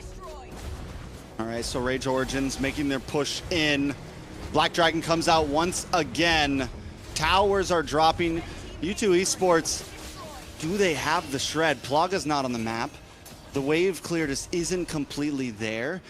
Inkay luckily hasn't died too many times. No. Look at this. A nice golden hour as well to stop them in place. Zultra trying the best that he can, but they're not able to stay out of the tier inhibitor. And Ziggy almost going to go down. Able to survive thanks to the fountain. A lot of waves pushing in, but Origins back off. 70 seconds to the Lord, and I think they want to go with that one. I gotta say, maybe me and Ashley are just the curse at this point. You know, we were really doubting Rage Origins off the Harley pick. We're like, wait a second. We liked we liked Rage Origins draft towards the end, but in the beginning it was confusing. And you said it, Kronos, the big brain play with the Harley really did work out. Right now, overall, U2 Esports has no answers to Rage Origins draft. The Harley is just too good, man. It's like it was such a great pick. It was so anti-meta, it's become meta, right? That's the one thing. You have the meta, and then you have someone that kind of counters the meta, and the anti-meta pick that countering the meta becomes so much meta that now it's the meta. Too much meta? Too much meta. Meta on meta on meta. But that's the question, right? Does the counter meta become the meta, or does it just stay the counter meta? But overall, Harley, I think, is just a great pick around the board. On this, no inhibitor standing. U2 Esports at this point needs a Hail Mary, right? They need a Hail Mary. They get that in the form of the beauty, but look at Maracucho. Whoever comes in is going to get melted down. He's going to target down Plaga. That's going to be the target. Oh, no, he sees the bye-bye. Psych's going to be the target. Oh, my God! That is nasty! Oh, he even jukes the golden hour, but gets caught into a Mountain Chakra shutdown coming through. Dalika Hotel goes in with the Black Dragon form. Fury of the Phoenix to stop them in place. Oh, my goodness. Oh, I wish we could get a replay. That is nasty. All right, so with that, U2 Esports, no retribution, but they still don't fight for it. And Rage Origin's going to be able to rush down this Lord. Wait a second, RWM comes out. Ooh, I thought he was able to get that Lord Ziggy, but you can see Hunter Bone coming in, locking up Plaga, and I think he might be going down. No, he doesn't. Able to survive, but it's still taken down. Raging Slash from Ziggy just to slow them down, but look at Dalika Etho sustaining through the entire fight. Two-man Petrify goes into the Furious Stab. No knock-up available, but this time, Zultra finds a frame moment, slowing down the game, but the Lord is already there, but no one to follow through. Yeah, no big damage to push that in for Rage Origins. U2 Esports hang on by getting an insane play. The Mountain Chakra on Maracucho able to get the kill. Overall, is the playing field starting to even out? I still think Rage Origins has the advantage in terms of team fights, but if they can keep finding little pickoffs, look for the weaknesses, maybe they can win out. Yeah, at this moment, the weakness of U2 Esports is the full map. The map is against them. They don't have any inhibitor to try and defend, of course, but Rage Origins, they need to find Harley, man. This is why the Harley's so good, right? Look what he's doing. Maracucho's just there, isolating himself, and he knows he's so good. And you can play a game with a Harley when you're 4-1. You can play a 3-2, but in this case, you don't really need to play a 3-2 formation, do you? Just go 4-1, and if possible, they can go 2-2-1 with this Harley just by himself when it comes mid to late game. Obsidia is the only one that really needs some sort of protection in this case. Yes, so does the Eve, but you have the option to slow down the opposition, and nobody can really jump in on this Obsidia. Once you lock down the Hunt of Bone, it's a lot of damage. But Plaga, clearly not being DPS, being a little bit more burst, is not able to chunk down a Replic on this Obsidia. Yeah, especially since Replic also just locked it. I mean, Wind of Nature is secured, gives even more safety, can make Replic be even more aggressive in terms of how much Replic wants to dive, like what we've been seeing from it. And Rage Origin's not letting up. They're letting the waves push in. They don't want to play the stall game. They're keeping the pressure on. 57 seconds on this Lord, and they're just eating up jungle, not even letting you two have a chance to come back. We're getting to that 60k gold mark where it's going to be maxed out items for everyone. I think this is the point where Rage Origins, okay, we need to try to end this here, right? Because even though we do kind of have better map control in draft, once, I mean, the damage is there for Sykes. We just saw it. The damage is there for Plaga.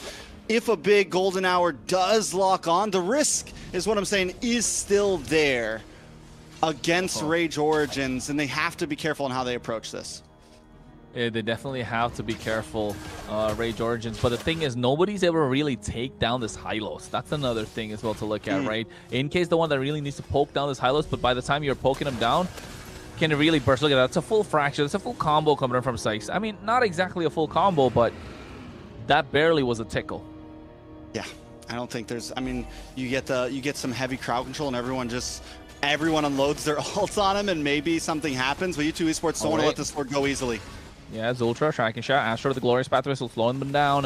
Replay gets caught out in the golden hour. Nice RWM at the same time. You can see a lot of damage being dished out, but there's the Black Dragon, Dalika, the difference maker. Ziggy in the back line, going with the bravest fighter. Now they turn their attention to him. Sykes able to come in. Is he going to get the retribution? No, he doesn't. Maracucho secures the Lord. Zultra has to go away. Dalika, going in. Plaga has to go back. Ziggy disengages. Nobody goes down, but Rage Origins get the big objective. Yeah, I think the big story of this game is Sykes was never able even to get close to the Lord Pit. There was no way, continuously getting zoned away. Maracucho just had free roam over every single objective, essentially. 4 Lords, 2 Turtles. It's a tough fight for U2 Esports to try to fight for those moments. And now the Lord's already marching in, full HP. Waves crashing in at the same time. Kid taking on low. He's probably going to go down anyway. Winter Crown. No, that's the Immortality that's popped in. And the RWM coming out at the same time. A Black Dragon already unleashed. Too much damage. And Plaga being locked down by the Hunt of Bone. Wind of Nature popped in as well. Golden Hour catches so many members in place, buying some time. But the base crystal, it should be the target. And they get it indeed. Rage Origins find the end. 2-1's going to be the score, Trex. A full-on rubber band match, 1-for-1, back and forth. And in the end, I don't think that game came down exactly to skill. It came down to draft, and that's something we haven't gotten to see a lot. But Rage Origins, from start to finish of that draft, just seemed to be at the steering wheel. Yeah, and I was finally right, guys. I couldn't see an opening on the side of U2 Esports, even though we saw Sykes on the Nolan attempt to stabilize the game and really try to, budge through. The gameplay and draft on the side of Rage Origins just made more sense. We saw them all put their eggs on this Harley's cards, I guess, and it was rewarding in return. Like, I really want to highlight this trio mid, the Harley, the Hylos, and the Eve doing their jobs to the fullest. And not only was Maracucho picking everyone off, Nox on this Eve and Astro on the Hylos was able to either initiate or play backup to peel with their ults and, really seal the deal. Hey, that poker trick with the Harley going all in really worked out for them, didn't it? It definitely did. It definitely did. First pick Harley. I'll never doubt it again, even if Marcel's available. Man. But I do have to say, yeah, because Sykes did okay when they're in just basic fights, right? In the beginning of the game, was able to get some kills, was able to start scaling. But when it came down to the objectives, Zultra, we saw it a few times. Zultra would just run in, but he's not looking behind him because the rest of the team is still waiting by the mid lane as they're all getting pushed back. And even as Zultra gets the stuns, gets the golden hours, there's just nothing that the rest of the team can do. Influence Rage had control in that game. I think it definitely came down to, if you ask me, I think the difference maker was the EXP lane. Right? Yes, of course, Astro on this Hylos was an absolute beast just standing in the front line. Look at him. He's full build. How can you really get past that? So many HP bars. But the problem being the fact that, like you mentioned, when Zultra's trying to go in, he's super fast with a tracking shot, goes and gets the perfect picture of the backline, of course. But then who's there to follow? Okay, Sykes can keep up to a certain extent, but there has to be someone else that can come through with him, and that had to be Ziggy. Unfortunate that really, that Lapu Lapu that you mentioned, some of the OGs in the EXP lane, kind of being a letdown in this case for U2 Esports. But hey, Influence Rage, that Harley, the Yu Zhang, everything working out well. The Obsidia was all right. Yeah, it was clean. It was actually, it performed extremely better than I expected. Yeah, I don't know, like I said earlier, I I was so excited for this Marcel pick, you know, but just paired up with the rest of the lineup, I wasn't too sure about what you two can do, you know, like if you look at Rage Origins, it was kind of like almost textbook friendly drafting and also just gameplay. It just made more sense. I mean, even here, once again, you see it. Zoltra's sitting there while everyone else on the team is still sitting in the jungle. I'm upset too that we got to see Marcel for the first time, and it just the Zoltra looked good. Like the Marcel did work, but it needed a better draft around it. Yeah, I agree. And not just the fact that you needed a look at that. Lord got a picture taken too. But yeah, not just a good draft. I'd say just somebody to stop this Harley, right? Just somebody to put a stop to this Harley. You know, instant lockdown, no instant stun as soon as he goes in.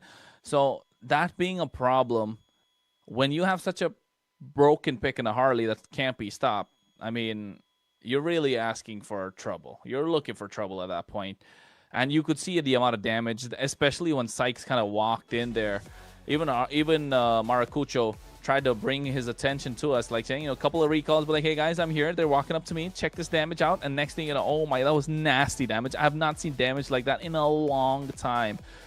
That Nolan had no chance whatsoever. And in a 1v1, yeah, Harley, unstoppable. And Maracucho, he's got deep pockets, man, in this jungle pool. Maracucho, deep pockets. He's got a glint in his eyes. This guy's a monster. But the Harley, like, is it the Harley? Is it Maracucho? I feel like we've seen so much from Maracucho in the past couple days. Like I said, we've seen a different jungler from him.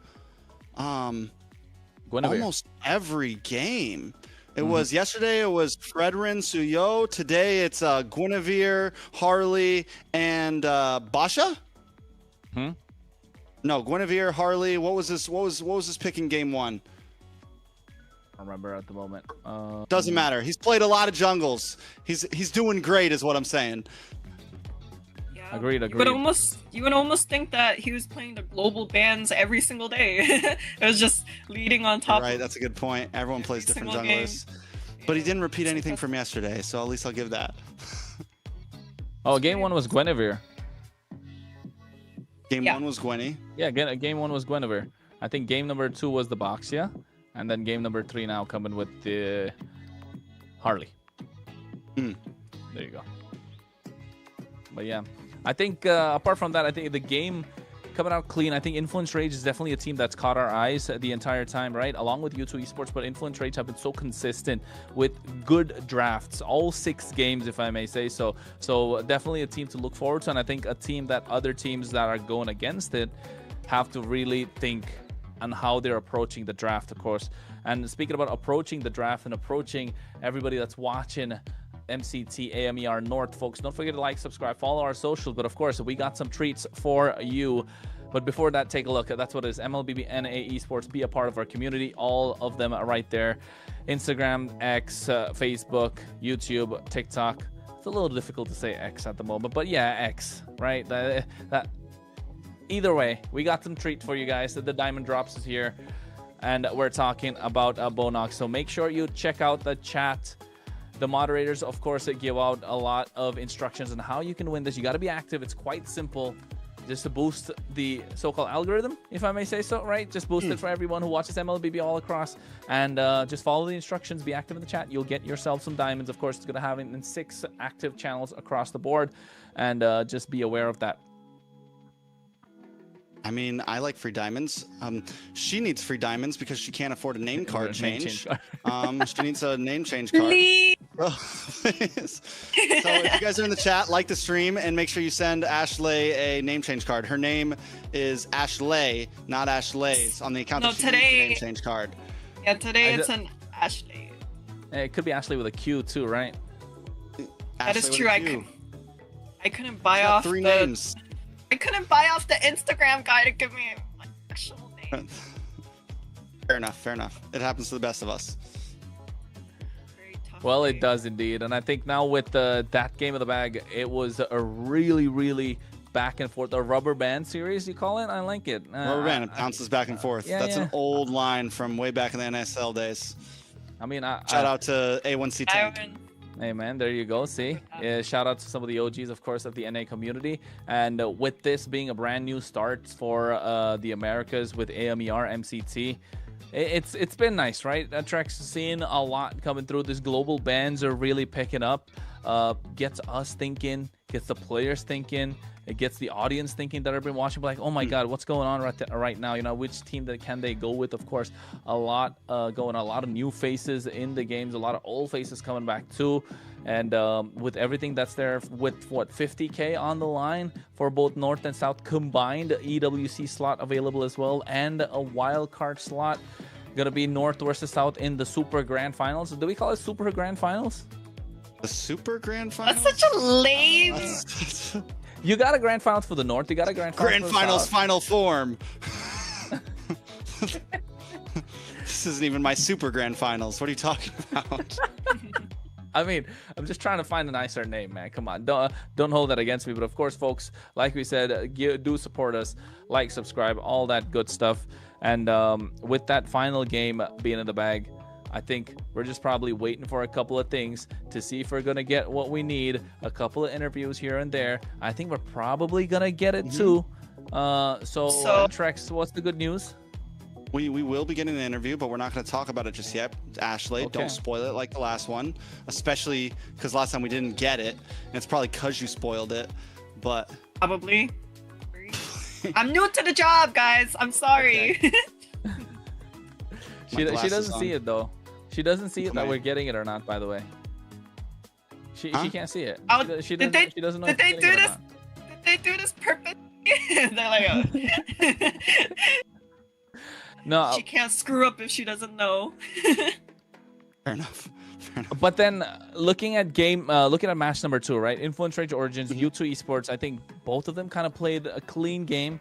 The only thing that we saw different, or rather we're seeing different compared to the other teams in the North side, is these two teams like to take the games a little slower compared to the others, right? They like to go at their own pace. They like to be more calculated. They're more safe in terms of approaching these team fights, more safe in approaching these neutral objectives. If they know for a fact they can get at least 60-70%, then they go for it. If not, they really do not want to fight. Whereas the other teams such as Leviathan, Alpha 7 North that we saw earlier, even if it's a 50-50, they like to gamble, they like to go for it.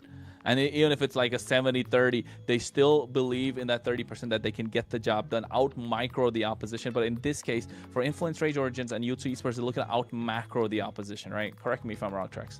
Yeah, no, I think you're completely right. These are two teams that we saw in that game took the beginning very slow. I would say there are two other teams that have done a good job at the long haul outside of these two, and it's got to be Alpha 7 and Vendetta. Alpha 7 will get bully. They'll bully with you, but we saw in game number 1 against Leviathan that they can play the macro, they can play the long game, and we saw from Vendetta going up against Influence Rage yesterday as well, having to compete against a slow pacing team like that they were able to hold their own and play the macro. We saw Merciless doing a great job at playing the off lane, so I would think these are two teams that definitely do that, but there are still a few other teams that are willing to play that same type of game. They're just maybe a little more aggressive than these two teams. But speaking of these two teams, speaking of Influence Rage, we do have an interview coming in. It's going to be the jungler from Influence Rage, and we'll have him in just a second. And that jungler will be Maracucho. Hey, can y'all hear me? Yes, we can. How are you doing today, man? I'm doing great. What about yourself, Papa? Very, very good, Papa. We're doing great. We're doing great, my guy. That's great. Well, That's great. Ashley, you got a question to ask first? Ladies first, let's go. Put you on the spot. Harley himself. Hello. Hello, Hey. hello. I wanna know, was it your call? Was it your call specifically to play the Harley? The first pick Harley? What do you mean? Pick Game up the 3, the Harley pick Yeah, when and- Marcel's open. Draft. Who did it for you guys? What was all about? Well, I think it was my coach. Yeah, it was. I mean, how are you feeling? Were you I'm confident? very nervous. I'm Oh, really what? nervous. That's all right. Listen up, bro. You're here. We're hanging out. We're No. nothing crazy.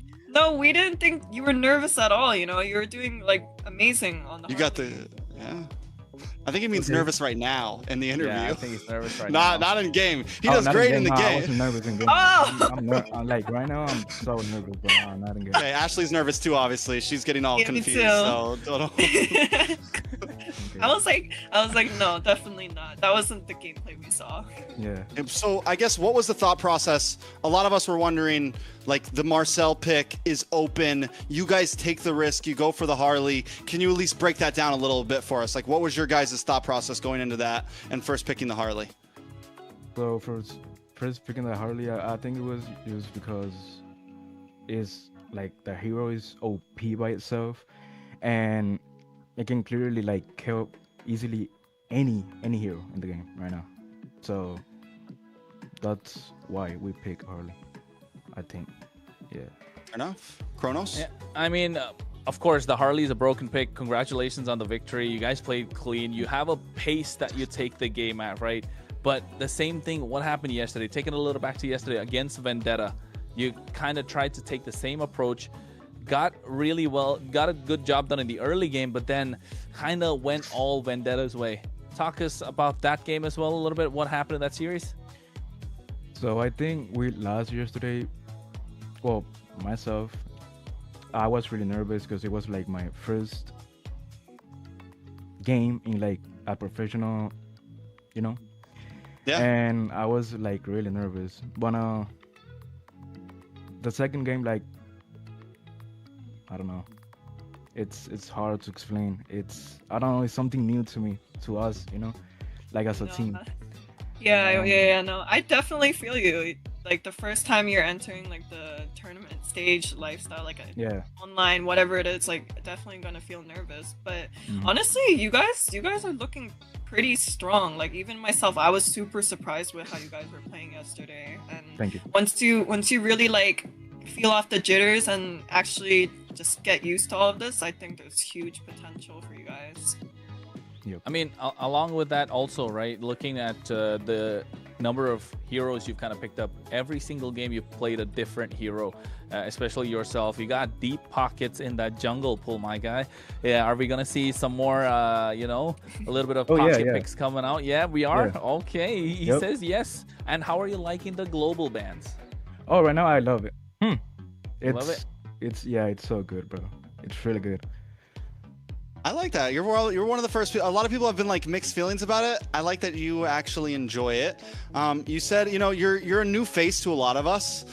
You guys the team is like, we looked into you guys. I haven't seen you guys play a whole bunch, but like Ashley said, after seeing your guys' game yesterday, I think a lot of our eyes are on you guys. You seem like a very strong team with a lot of potential.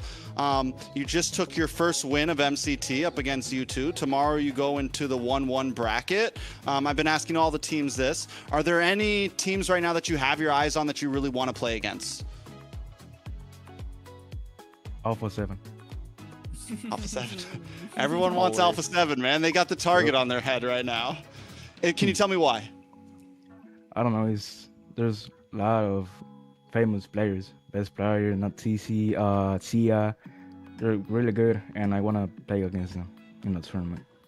That's nice to know. The positivity is always there, right? You see them, you kind of look up to the players, but at the same time, you want to take them down, make a name for yourself. And if they do tricks, I mean, if you guys do get that victory, you'll be the talk of the town for the weekend, right? Yep.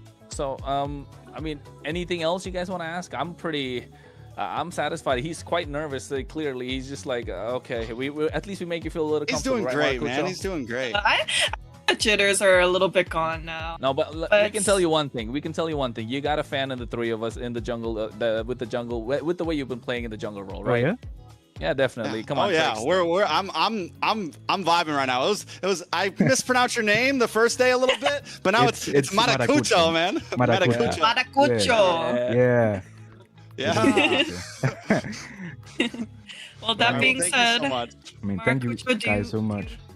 Do you have any shout outs you want to give out there? No. No, come on. No shout out to your fans, your people I mean, watching yeah, from shout out home. to my team, to my fans, to everyone. There you go, man. That's what we want to hear. And tell Coach Blackjacks we said hi. But yes, it's great to have you here. Thank you so much, Maracucho. Looking forward to seeing you again tomorrow if you get the victory. And of course, you got a fan in all three of us with the way that you've been playing in the jungle. Looking forward to more from Influence Rage Origins this season. Thank you. Luck. Bye. That's a solid guy right there. Yeah, that was Maracucho. I mean, we've been pronouncing his name a little difficultly. It took some time, but hey, you're forgetting to roll the R, man. Hey, man, we warmed up to his... Maracucho. There you go. Maracucho, yeah. Exactly. We warmed up to the name. He warmed up to us, right? He seemed pretty nervous, but you know, I think he was. He just had those jitters, right? But this is a player, though, like I told you about this, Trex, right? Before you came in, you were like, hey, I don't know a lot about Influence Rage Origins, but I mentioned about Maracucho. This player is one that was scouted out for a long time. He's been there in the scene. He's been growing, but still, I think it's a player that, even though he's kind of making his debut in MCT, of course, it's definitely a name that we might be seeing quite often. And with I that, totally agree. Oh, I think we go to break here in a second, guys. I think we go to break here in a second, guys. Yeah, I was make gonna sure you guys stay around, stay tuned. We're going to be jumping into 2 more great series, and we will see you guys in just a moment.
Ashley. Ashley.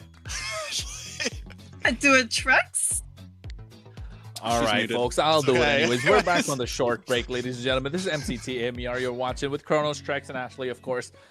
And we've had 2 series already. We took a short break. We're back for the 3rd one of the day. And if you ask me, it has been a stellar day. Standout games, nothing short of excitement, nothing short of the hype that we were looking forward to from yesterday.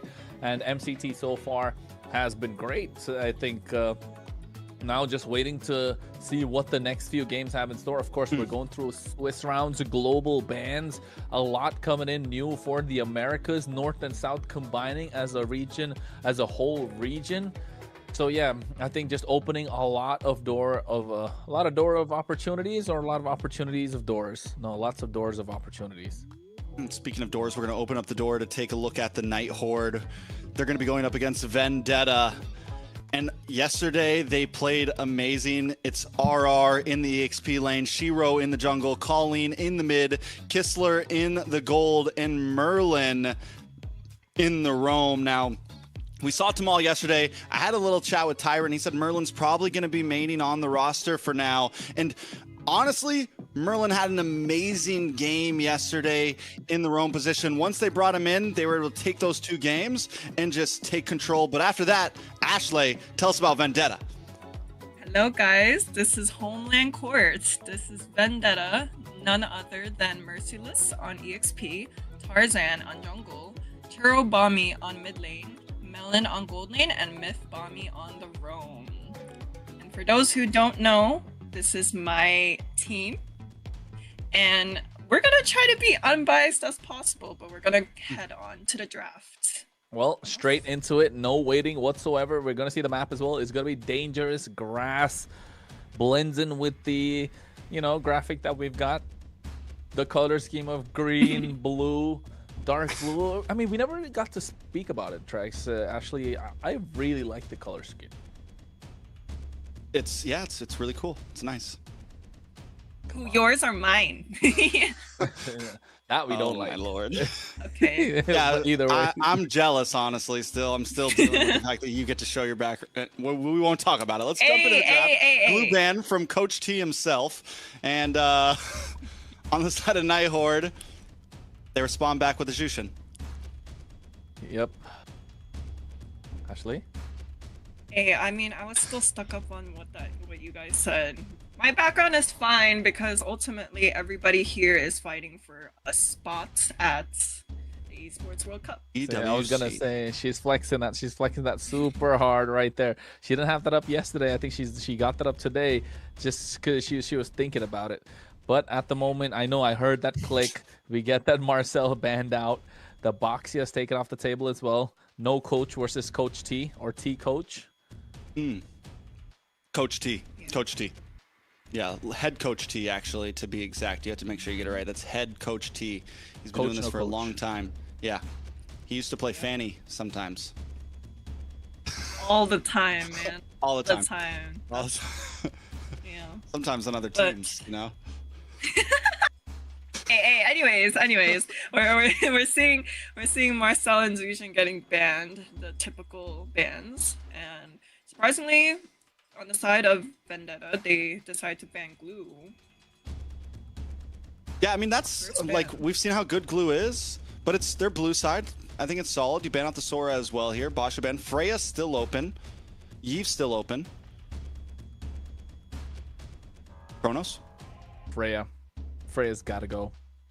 Too much to give away. Don't want to deal with that whatsoever. But you know what? I mean, I've been trying to predict everyone's draft. Kind of got it, 50, 60%.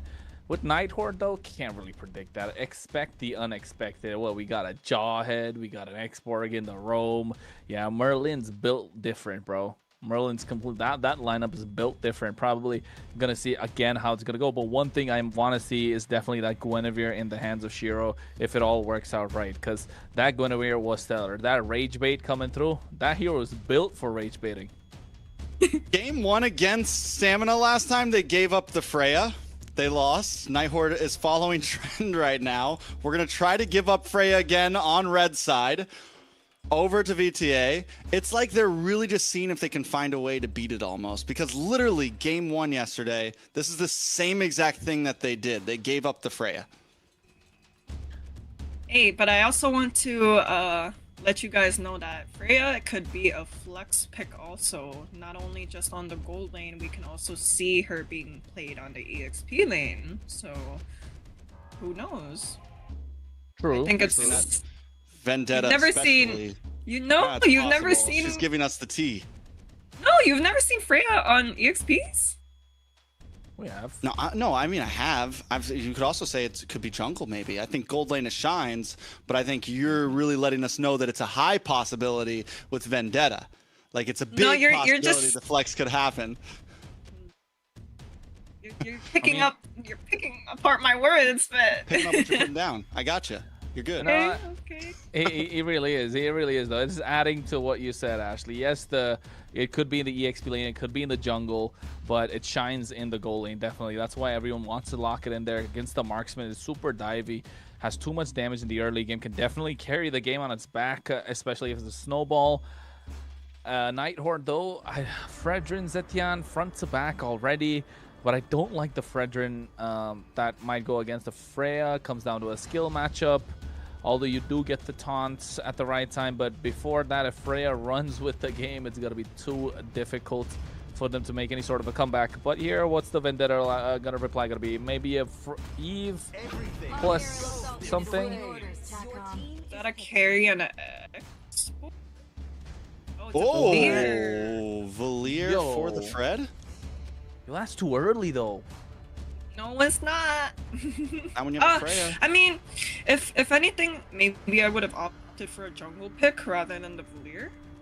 Yeah, because the Valier's never going to get banned out. You could pick it. You could pick 5 it and be good. Definitely maybe a little bit early, but it's okay. It's all right. We'll see. They get a really strong pick. They make a small mistake, but not the end of the world. Night Horde now. Do they lock in gold lane since the opposing side already picked it up? Do you lock in the Claude here just to play things safe? It does have the BMI. You're a bit. I feel like the Claude is a decent pick at least to try to lane against. Oh wait, no, you're not laning against a Freya because it's EXP lane Freya. They've already showed their cards. They just showed their whole hand first face. Could be jungle Freya too. Night Horde does not know that. Night Horde does not hear me saying verbally it could be flex picked, right? I mean, we all know it now that Carrie's been picked, you know? You're right. You're right. Oopsie. I just know my team well. The brain fart moment. But then again, this Alice into the carry, clearly they don't care about this Valier. They just want to dive straight into the back line. Harley being taken off the table.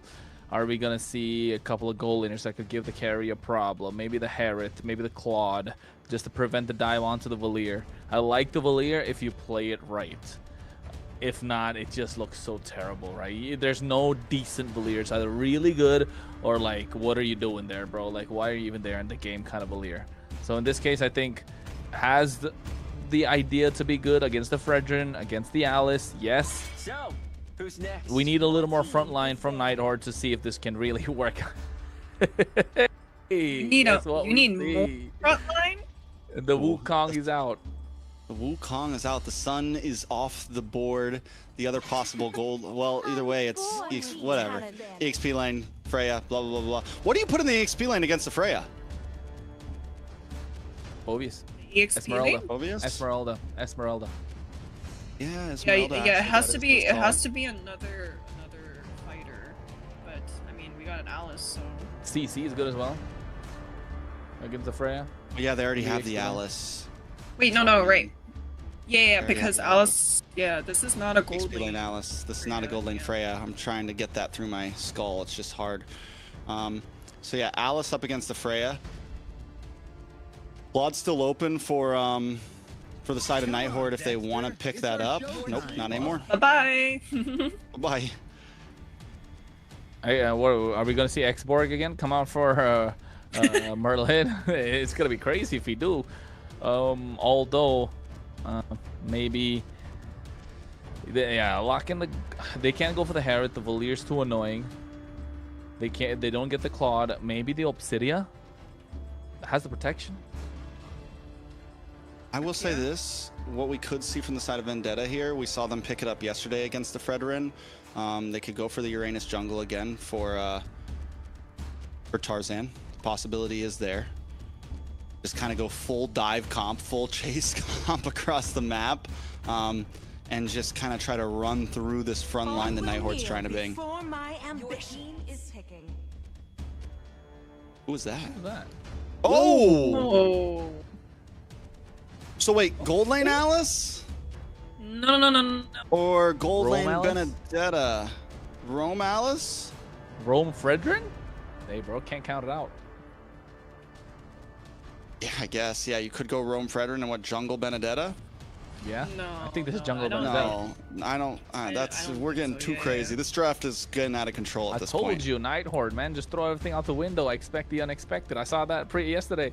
I like it. I like it. Show me what you can work with this composition. What are you thinking? What's the objective? What's the ultimate goal? What are your strong points? At this moment, level 4 is all out brawl. They don't care who's in front of them. The Electo Final Bro, Throne of Ruin with the Fury of the Phoenix is going to be absolutely insane. Fredrin just to keep them in place, right? The main object or the main start, the initiator of the entire fight is going to be the Fury of the Phoenix. But instantly, Suyo in the jungle, Freya EXP, this Gatot Kacha in the roam looking solid for BTA. Whoa. I'm telling you, Clint? this is overcooked. It's burning. Overcooked. It might be burning. I don't know. We'll see. So it's Rome Benedetta. Not Rome Alice. It's Rome Benedetta, I think. No Petrify Rome Benedetta? Come on, really? That's like, so for what? 3 on years Merlin. ago? They even swapped. M4? No way. You're not Yes, gonna go. yes, No Rome way. Benedetta. Merlin has the Benedetta right now. It's Rome What are we Benedetta. looking? Ashley, thoughts? Hey, I mean, I'm still going to be Team Vendetta at the end of the day, but that is a crazy lineup I'm looking at right now. First I saw an X-Borg roam, and now I'm seeing a Vendetta roam. Merlin, man. I'm telling you, built different, this guy. All right, we're going to jump into game number 1. The drafts may have been a little different than usual, but the gameplay should still be on point. This is Vendetta up against the Nighthorde in just a second because we're jumping into a pause. A pause has come through, of course, ladies and gentlemen, and I think with that Benedetta in the wrong position, I think even the referees and the observers are asking, are you sure this is what you want to play? I mean, yeah, we've seen it before, but what, back in M3, M4? Correct me if I'm wrong, it's a really, really long time ago when Benedetta really came out. It was kind of OP in the jungle, then all of a sudden people start playing it on the tank build, and they're like, you know what, why don't we just put Benedetta in the roam? You get the split going. Come mid to late game, get the map in your favor. Let's look at positives. Let's look at positive tricks. I think they got wave clear. They have straight access to the back line, right? They definitely have the tankiness with the Fredrin. But one good thing I definitely want to see from the side of the Nighthorde, use the Fury of the Phoenix to start the fight. You go back with the Throne of Ruin and the Electo Final Blow. It's all about the wombo combos, but one good AOG from Vendetta is going to create massive problems for the Nighthorde. A lot of things. One big Valkyrie Descent, one big AOG, just so many possibilities on the side. And then even if that doesn't work out, you still have the carry as your backup plan, right? You still have the carry that can eventually shred down onto this Fredrin. You have answers to Myth Bomby. Like, it's definitely it's looking dangerous for the Nighthorde in game number 1 here.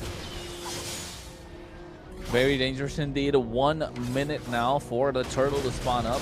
Merlin has to come through to help out the clear, and you can see, this Valier. I'm not sure how this Valier is going to work out. The eye for an eye from Merlin is going to really create problems for Churobami, especially Vendetta, if they're not able to get control of this river, which I don't think they will, because Merlin has been so quick with the wave clear. And look at the presence of Merlin on the map. He's just dashing around, scouting these bushes, making sure the Suyo doesn't get too ahead, and making sure Kisler has a free time in the laning phase. Yeah, I mean, if there's a roamer that I think can pull this off, after seeing Merlin on the export yesterday, seems like this might be his MO, right? I mean, he's like the Beloyski of NA, you know? He can pull off some really crazy off-brand roam picks. We'll see exactly if he's able to pull it off. If they win this game and Merlin gets some crazy plays, I'm losing my freaking mind over here. I mean, it could be possible. The damage roam is real. Not many people can really pull it off. You can be a great set tank like Ashley herself, or you can be a pick-off player, but to be one that can dish out damage in the roam position, that takes some different level of skill, if you ask me. But here, Valkyrie Descent already going in. Merciless dishing out the damage. Taunt coming in from Shiro. The Turtle's going to be locked in by Tarzan. Merciless going down. Here's the Fury of the Phoenix. We spoke about first blood in the hands of Tarzan. Shiro goes down. Merciless on the chase.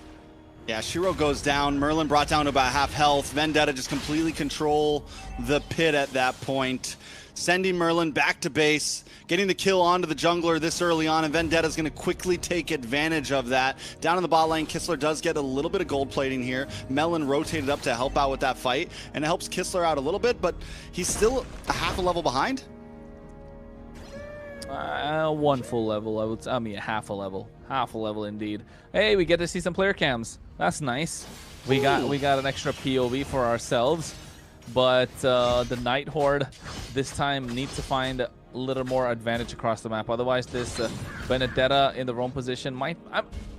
can it really be rendered useless, though? Because you still get the split going come mid to late game, right? I guess, yeah, you get the split. I mean, don't get me wrong. You have the... we've seen things like this, especially back when Fredrin was even more popular. You can go for more damaging or utility-ish roams because you already have this tanky guy, and you add that up with an Alice as well. They still have a front line. They didn't sacrifice that much. They have some set potential.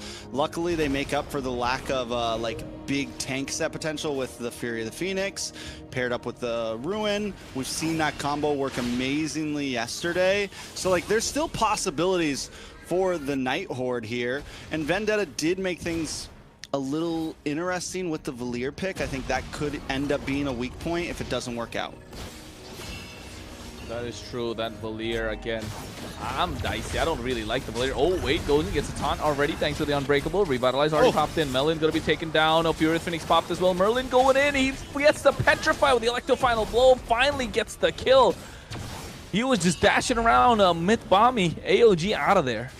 Kisler also getting a lot of free shots there, just chasing down the Clintons. Not looking horrible. RR, though, taking a lot of damage. Merciless able to lock on. More damage lands on a Merlin as well. He's forced to back off. And Shiro's just nowhere to be found. He's forced away from the pit. Tarzan may be able to force this. Shiro trying to make his way in. Still loses it. Appraiser's Wrath comes late, and Tarzan able to take it. Calling gets a couple shots off of Shiro. Does finally go down. Calling now on the run. Myth-Bomby's not going to chase. Not necessary. They don't have to. Got the job done. Got the objective. A couple of kills on the board. Vendetta finally able to get ahead. Now you can see the items, the Sky Pierce. This is becoming a trend, Trex, on Suyo. Get the socks, get the Fury Hammer, go straight for the Sky Piercer, and then finish your boots.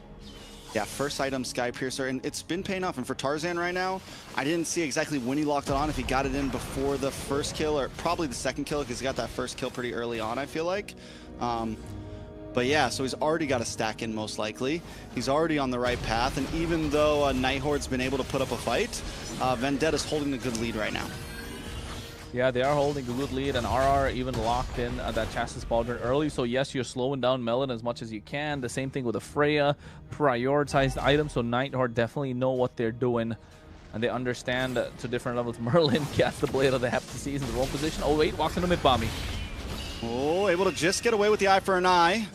VTA not able to completely connect there. The VTA, but this is the pace that VTA kind of wants. They're not really forcing fights. Most of the fights are getting forced by Night Horde. They're looking for objectives. They're looking for map control, and this is something that I appreciated from this team yesterday. Yeah, definitely. Night Horde, they know how to hang. And I really like the idea of the draft, too. They have the peel, they have the front line, they have the split, and a lot of mobility around the map. Yes, apart from the Fredgen, but you have this Vendetta to really get that control in the river. What about 10 seconds to the turtle? You need this Alice to pop off. That's when you know Nighthorde will go all in. Meanwhile, Vendetta needs to find a way to get this Valier back online. What, it takes about 2.5 items, so 2 items for Valier, and then you go full tank, right? Ooh. That skin Merlin looks whiffs nice. on the Electo. The skin looks nice, but that Electo final blow looked a little off. Up in the top side, though, VTA going to be able to secure another turtle, putting them at almost a 2K gold lead. Down in the mid side, Trobami and Mythbommy kind of just keeping eyes on the Nighthorde. Yeah, the Bommy brothers trying the best that they can. Hey, man, the Bommy brothers. That's what they are at this point. That mid duo, that connection that they got going on. Bam Bam. Bam Bam combo. Bam Bam combo. How about that? That's a nice one. Bam Bam brothers. The Bam Bam brothers. Hey, I mean, at this point, they get the War Axe in the hands of Merciless. Vendetta getting the macro on point, but then Nighthorde are all right with this. They got a late game composition. Both sides are super late, especially that Flint, even the Alice. So Nighthorde are all right, giving away, what, 2.5k gold lead in the side of Vendetta. Now the question is, how are they going to make this wombo combo work, right? If you are Vendetta, you need to find a way to make this Valier stay in these team fights. These extended team fights is where this Valier will shine. Getting to that Ice Queen wand. Tarzan. Honestly, with the 1,500 gold, oh my god, Tarzan is going to go down. So they get the shutdown. That is huge, but still, Tarzan had a 1,500 gold lead there. We're not even... They got time to wait for Merciless. They got time to wait for Melon to come online. They don't even need full combos right now. Tarzan can find moments as long as he doesn't make... Now, I don't think it was worth dying for Colleen at that point, but still playing a great game. Yeah, and he even gave a shutdown right at that, so it's not really the best of trades. So Nighthorde kind of able to pull back a little bit. But I really want to take a look at the items that Kistler's got right now. How far ahead is he? Has he got the Sky Piercer? Did he go for the Endless Battle, Berserker's Fury? What's the idea? Did he go for a BOD? Because that will take a lot of time to get online. But if it does, you know, with the high ground that this Flint has, it's going to be a massive problem for them to deal with with the dive that Vendetta have coming in. So the Bam Bam Bros need to find a way to make that AOG and that Searing Torrent work. There's so many references I want to say right now, but I'm going to keep it chill on day 2. We'll get back to those later. Vendetta taking control of the pit, and there, you know, one thing that this Valier does do is because of the pushback, because of the disengage capabilities, it really lets Vendetta take fights on their own terms. But a little bit of action down in the Lord Pit. Shiro able to steal it. And a lot of damage lands onto Tarzan. RR able to get the kill as Merciless with the Valkyrie sent into the backside, trying to lock onto Caroline and able to get the kill now under the tower, looking for Kistler, but it's not enough. Can't close the distance. Kistler locks down. Mythbommy now just looking to get it, but can't do it. Merlin picking up the kill. 3 down on the side of Vendetta, plus a Lord over to Nighthorde. Yeah, over to Nighthorde indeed. RR is going to be 1 kill that they pull back on the side of VTA. Lord already marching down the bot side. Kistler going in. A lot of damage could be done onto Churobami. Ooh, using the ultimate just to make it out of harm's way. Now they walk in down the mid lane. This is where Nighthorde wants to be. Electofile Bro chasing down Churo, and they get him. 4-0-2 on Merlin. It was a slow burn. It's been a slow burn, but that Vendetta's starting to look good. Just picked up a Malefic gun. Okay, I see you, Merlin. First it was Export yesterday. Today we get the pocket pick of the Vendetta. Mid tower does go down, and Lord still marching down the boss side. Nighthordes are going to translate this to another tower up top. Tier 2s and Tier 3s falling all over the place. Nighthorde got this Kistler online, man. The Clint is online. So is Merlin. I mean, yes, Merlin 4-0-2, but Kistler's build, he's going to go to a BOD at the moment. He got the Malefic gun, so definitely has that extended range. Berserker's Fury, Endless Battle. He's going to start piercing through Mythbommy like he didn't even know. He's going to shred through instantly. He's got the front line. The problem being now, who's going to be the one to reach the back? Tarzan had that Sky Piercer, got that stack. A couple, if I may say so. but instantly lost giving it. that all away, right? They're just giving it all away, and along with that, the advantage. The idea of the Suya, of course, you have the advantage as long as you're ahead. The moment you get behind, it's going to be difficult. Yes, he's one level ahead of Shiro, but that's not really the duel that's not really the fight for Tarzan, is it? It's Merlin that's just being an absolute menace, a nuisance, making sure he's able to clear the sides. And now Night Horde slowly getting control of the map. It's a slow burn, like you said. But once Kistler gets into these fights and RR is able to pull off a massive Throne of Ruin, Vendetta are going to have a difficult time. Quick pause. Take a breath. We need a breath after that game, honestly. After what's been happening. I'm going to jump back to us on camera. And I'm ready for it. Or just the lobby, actually. We're just jumping back to... Okay, I like this. This is a vibe, too. Ashley, you can put your mic back down. You're all good. Actually, no. Ashley, how are we feeling? Hey, I mean, I thought things were looking great for the side of Vendetta until, you know, Merlin on this Vendetta really started pushing through. I mean, it was something like I don't even think Vendetta even expected, you know? Hey, I told you. That Bam Bam duo with the Valier. Bam Bam duo? They pulled up. Not really. The Valier is so underwhelming. Yeah, that's what okay, that's what you think, but honestly, if you take out the Benedetta, I would have thought that this was a great pick against the Fredrin and against the Atlas, but I don't know. I feel like the Benedetta is really like throwing off. I mean, even if the Benedetta wasn't there, you're getting outranged by the Zetian, right? That's my only thing. That's the only thing that's kind of bothering me. And not just that, as a third pick in the first phase, could have been a little more different. I like Valier, but I mean, I don't like going against him. I like him if he's on my team. But as a third pick, you really show your cards so early with the Valier, with the carry, with the Freya. So, of course, you're really giving all the leeway to Night Horde to play around with their draft. And they played around with their food. They got a Vendetta in the wrong position going crazy, 4-0-2. Yeah, I think in the defense of Vendetta, though, we do have to admit, like, there's still a Freya on the field. And we've seen how quickly a Frey can turn a fight into their own hands. Melon is also on a slow burn right now. When it does come online, as long as they can create space for Melon, the damage can be there. They just have to figure out what to do about Merlin, and then they have to find a way to get to Kistler, because with Shiro and RR holding down the front line, Kistler's just hanging out, getting free shots, landing those passives every single time. Yeah, and I think even with the items that he's got, yeah, he's going to a BOD, all right. He's almost there. He's got a Legion Sword, building the next one. It's going to take some time, but we're 12 minutes into the game. It's not going to be that long. And same thing, Shiro going to go for a Guardian's Helmet.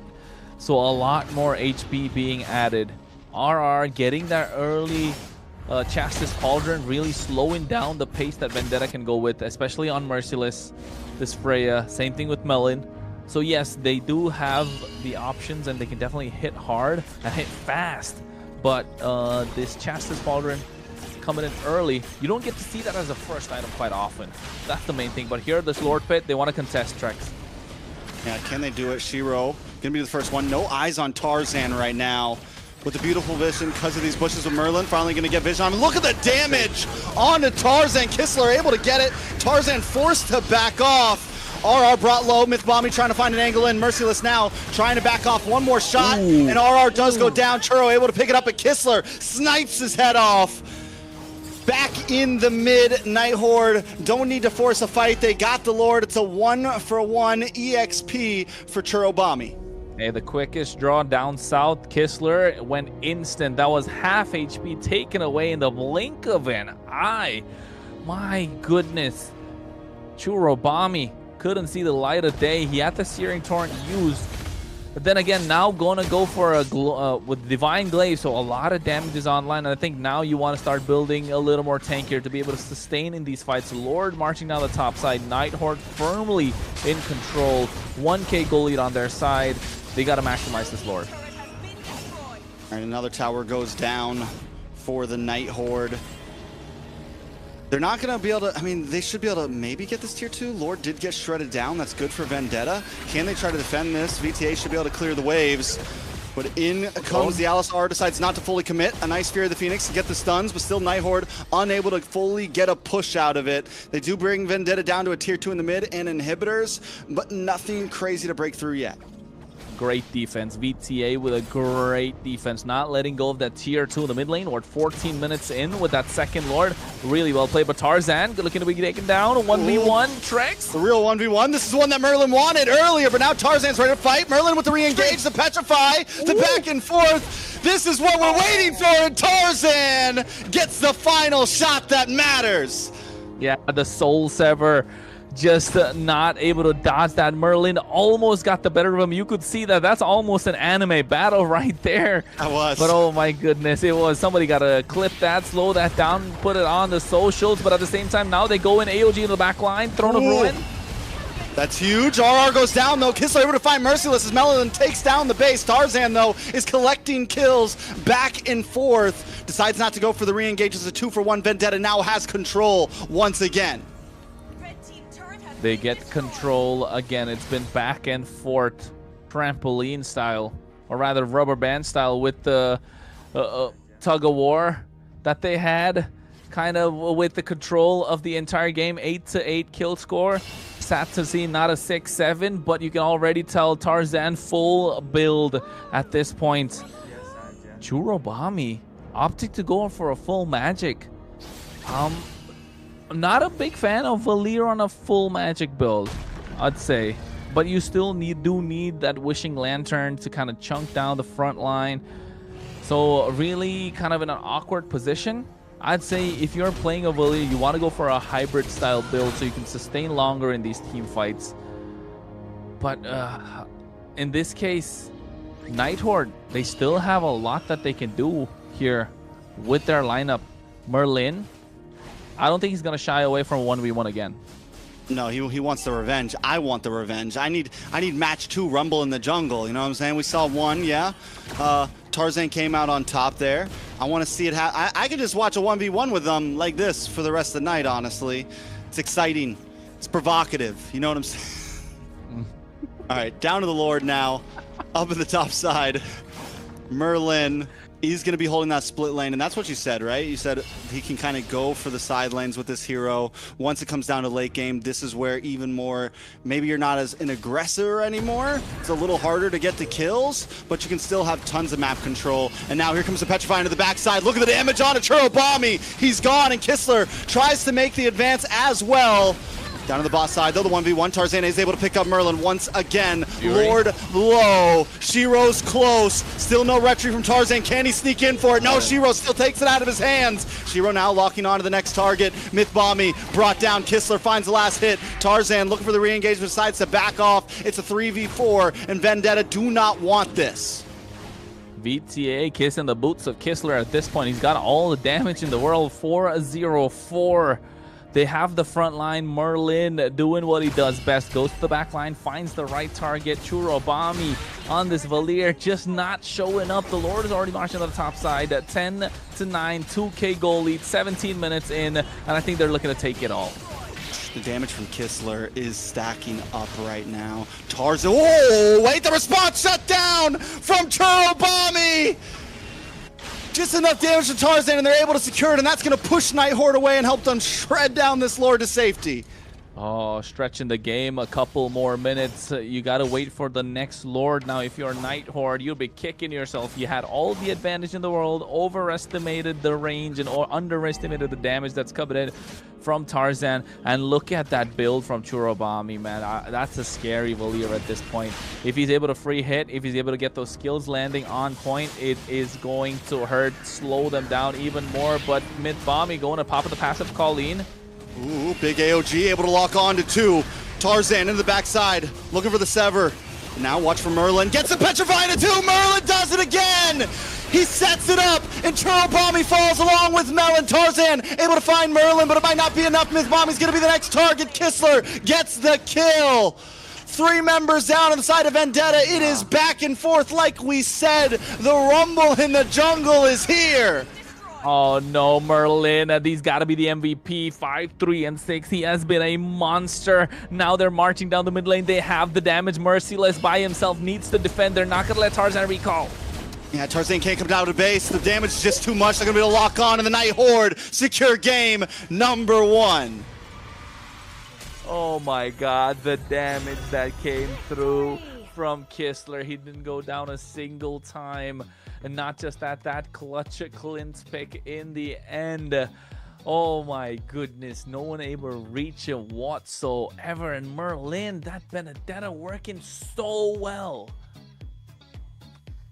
Yeah, guys, I have to give props to the Vendetta pick. Really caught us off guard, but like Chronos said, I was a little bit questioning the Valier pick on the second phase. You know, they did truly just show out all the cards, right? And not only was the Vendetta able to, you know, get these plays in, get these petrifies in, and like the last fight, that was just a game-changing move right there. Not only that, though, it gave space to the Clint to be able to do damage at such a long-range pace, like almost untouched, but 2 deaths down. But That was insane. A great game though from both sides, honestly. Like, I can't just give it up to Night Horde here. It was an amazing game, and the kill count wasn't, I mean, it's 11-14, but it felt like that could have been much higher the way these guys were fighting and the way that both teams were so good at just disengaging, not, you know, cutting their losses. I don't think there was ever a full team wipe. It was always 1, 2, max 3 members at a time.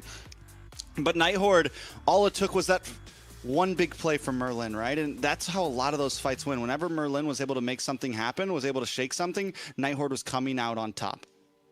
Yeah, with the composition that they had, a lot of win conditions present for them, right? Especially with this Vendetta. Again, highlighting that Merlin on the Vendetta just opens up the possibilities and how they can approach the game, how they can approach the neutral objective, the early game, the late game, the mid game.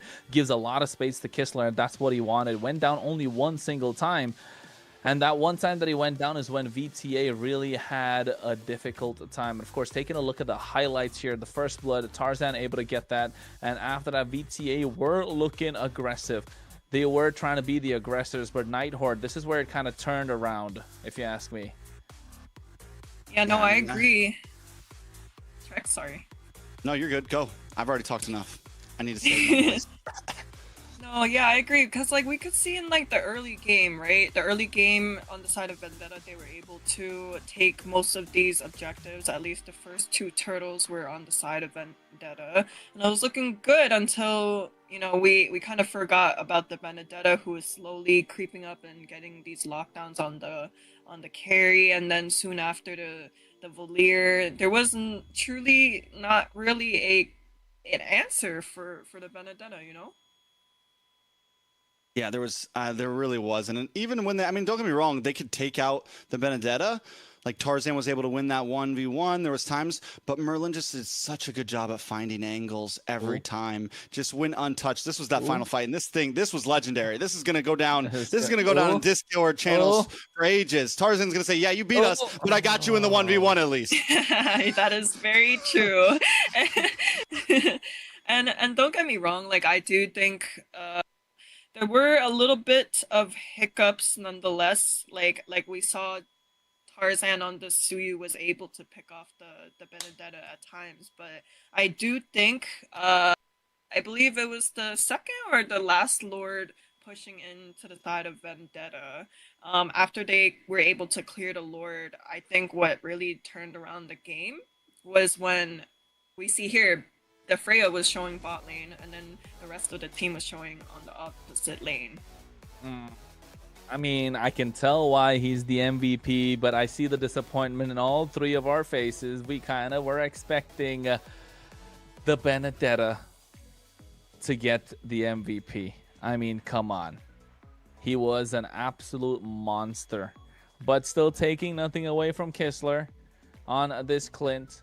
He did prove to be the difference maker indeed. When the damage was needed, he was present to dish it out. The quick draws coming through, making sure he's able to melt down the front line, which was super important. But if it wasn't for that Bene in the back line, diving in the entire time, yeah, it would have been a completely different story. Yeah, Kistler did do a great job, and especially with the Clint. I mean, it's 2 off-brand picks that we haven't seen coming in from the Night Horde. And you said it, Kronos, when we look at the Night Horde, throw your papers out the window. They're gonna pick something a little bit different. They're gonna bring something that catches you off guard, and that's what they did here with both of those picks. I love it, man. I love it. Expect the unexpected, right, Ashley? Indeed, indeed. Just like how we're going to maybe, possibly expect a game 3. Because we're going to be moving on to the second game soon, where Vendetta has to show their true potential, correct? Yep. They kind of have to pull up, otherwise they're going to be on the 1-1 bracket, right? They're going to be on the 1-1 bracket. We don't, especially if you're Ashley, you don't want that to happen. So Vendetta, you want Vendetta all the way. Let's go. But with that kind of a draft, I think kind of overcooking it. With the Valier coming out early, I don't know. Yeah. I think premature. Yeah, I pick? think that was definitely. I think that was where the draft started to get a little off. I think it felt good in the beginning with the Freya, but then showing and then also not only the Valier, they picked the gold lane as well. So you just completely telegraphed the whole composition. There's no flexibility anymore with and you have blue side, so you don't get a final flex pick, right? Red side is always going to have the advantage in that last pick. So you really need to try to hold your cards as long as possible. And they just kind of telegraph the whole strategy. So I think that's what gave even more advantage to the side of Night Horde, to where, hey, we can actually pick something a little crazy here. We can get a little, we can push our limits here because we know that they're not going to switch things up on us. Yep, exactly. I do think, yeah, so Night Horde is one of those teams where we're seeing unexpected drafts, unexpected picks, and hopefully for the side of Vendetta, they see this as a little wake-up call, okay, we need to think about things more strategically on the side of drafting, per se, the order of which roles are being picked, right? Very true. Yeah. Very true. I think just making sure you don't show your cards so early, like Trek said, and the order of it super important. I mean, if you're really looking to go for a Freya in the EXP lane, then you could have gone for the jungle pick, gone for the mid lane pick, really throw a doozy to the opposition, throw a curveball, kind of put them in a difficult position. So, yeah, I think VTA needs to find a way to make this draft where head coach T needs to lock in. Yeah, Coach T, get it together, T. I'm blaming you for all of this. We're blaming you for all this. Yeah, it's all T's fault. Remember that. T's fault. Hashtag T's fault. We're jumping into draft number 2, though. VTA is going to be on the red side now. Night Horde on the blue. Basha Hilda ban. Nothing too out of the ordinary. Yeah, I do like the box ship ban, because now that Night Horde has played the Fredrin, that kind of leaves up no more, rock hard tanky picks. Now they're left with a little bit of less options, so I do like that. Okay, so they got rid of the hero. Okay, they got rid of the Fredrin. Okay. Freya. I like it. Freya Jushin.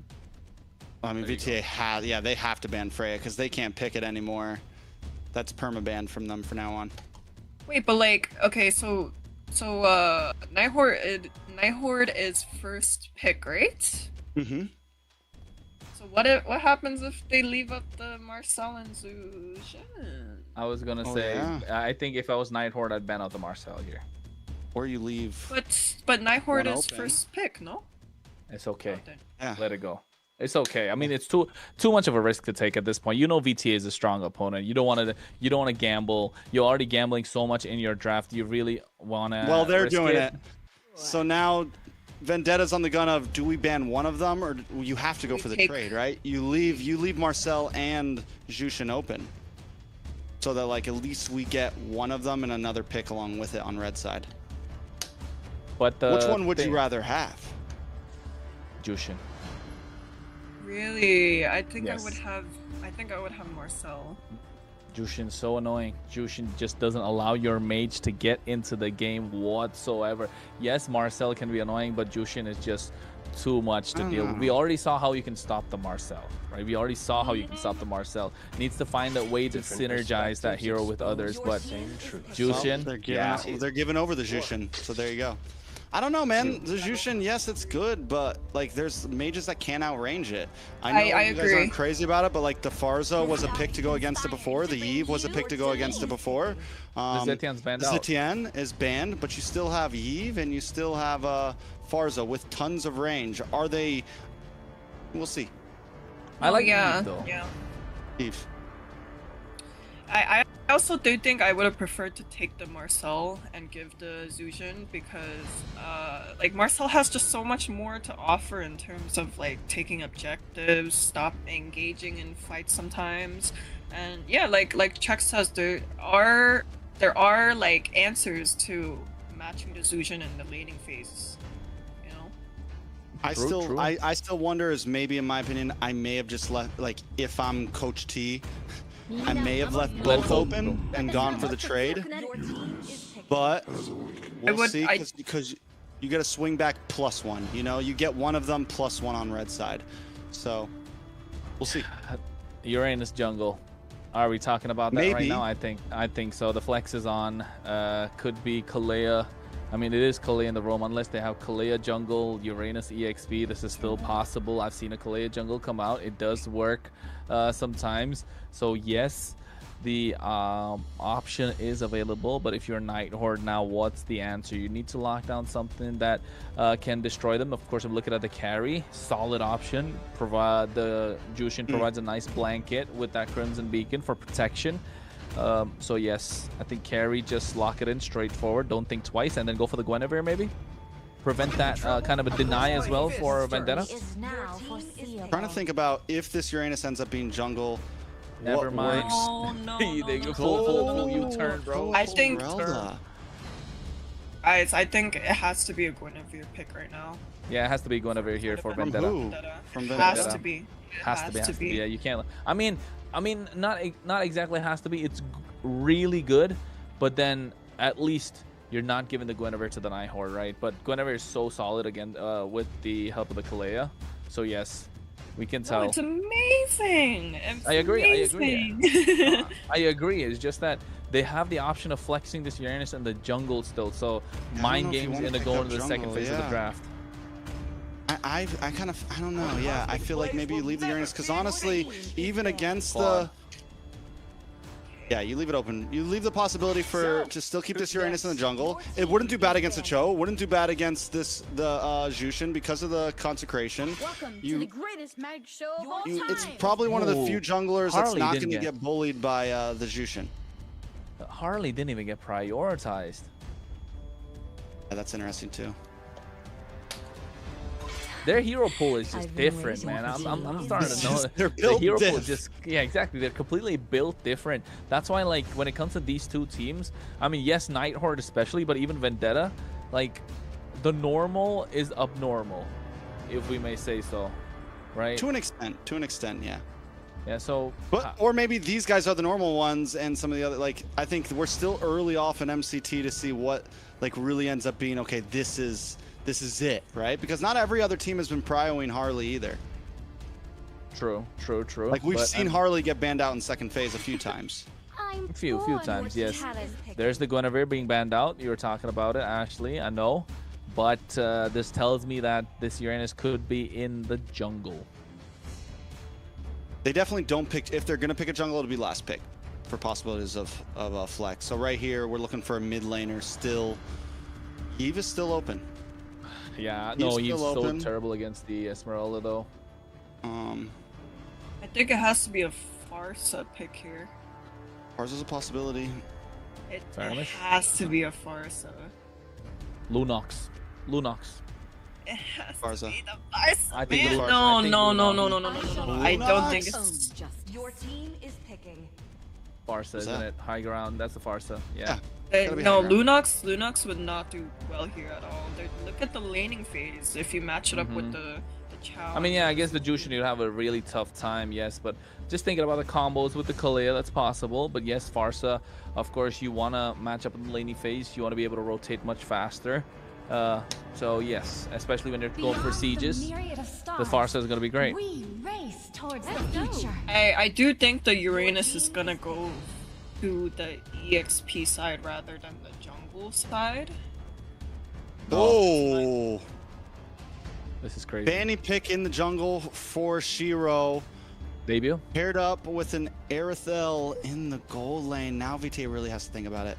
Or do you leave the Uranus here and pick up more hard CC in your EXP lane? Because yeah, you need some crowd control now at this point. Kaja roam or Kaja jungle. Put Kalea in either or. And then put the Uranus in the EXP. Leomord.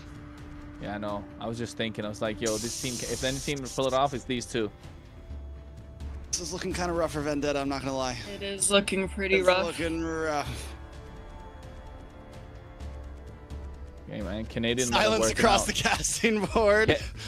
Canadian might have working out. I'm just thinking, like, what could it be? Because in this game, you know for a fact Nightheart are gonna dive, and they're gonna dive super heavy, and Vendetta need to scale to dish out any possible damage. So Mythbommy has a lot of work to put in, especially to prevent Shiro to come in using that title strike. Yeah, and Vendetta doesn't go for any more crowd control right when they needed it. It's a tough spot. Any last words, Ashley?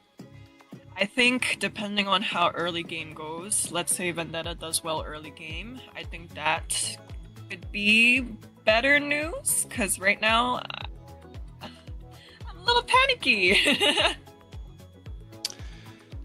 We'll see exactly what happens. It's game number 2. Vendetta take a loss in the first one. Night Horde sitting at match point right now. The draft is clean. Can Vendetta prove us wrong and take the win here to even the playing field? It is a game time, folks, and you know Shiro's looking to go in as soon as he hits a level 2. Who's gonna stop him? It's going to be a tough one, and I do like what Ashley said. There's always the possibility with the Leomord to try to get a nice early game scale, try to get some rotations. The problem is Shiro's in the same exact boat. You see this Fanny pop off. You see this already. We're seeing some quick movements from the side of the Night Horde. Same thing with the Jushin. Nice G-Kondo into the backside, able to get a nice knock up on a Shirobami. Shiro now looking for a target, flying in and out as Colleen holds the backfire. We're already seeing some aggression from the side of the Night Horde. Can Vendetta keep up? That's the big question. I think already on the back foot, you look at Merlin just going into the enemy jungle and not letting Tarzan breathe whatsoever. Yeah, Merlin is fearless right now. He's the problem child, man. Merlin the problem child for sure. With the types of heroes he picks, with the way he plays, he's just constantly catching you off guard. And the variety that we've seen from him, from aggressiveness to just tank roamers to X-Borg roamers, the guy's been all over the place. And you match that up with the rest of the composition, who also just, the hero pool around the map, Night Horde looks good.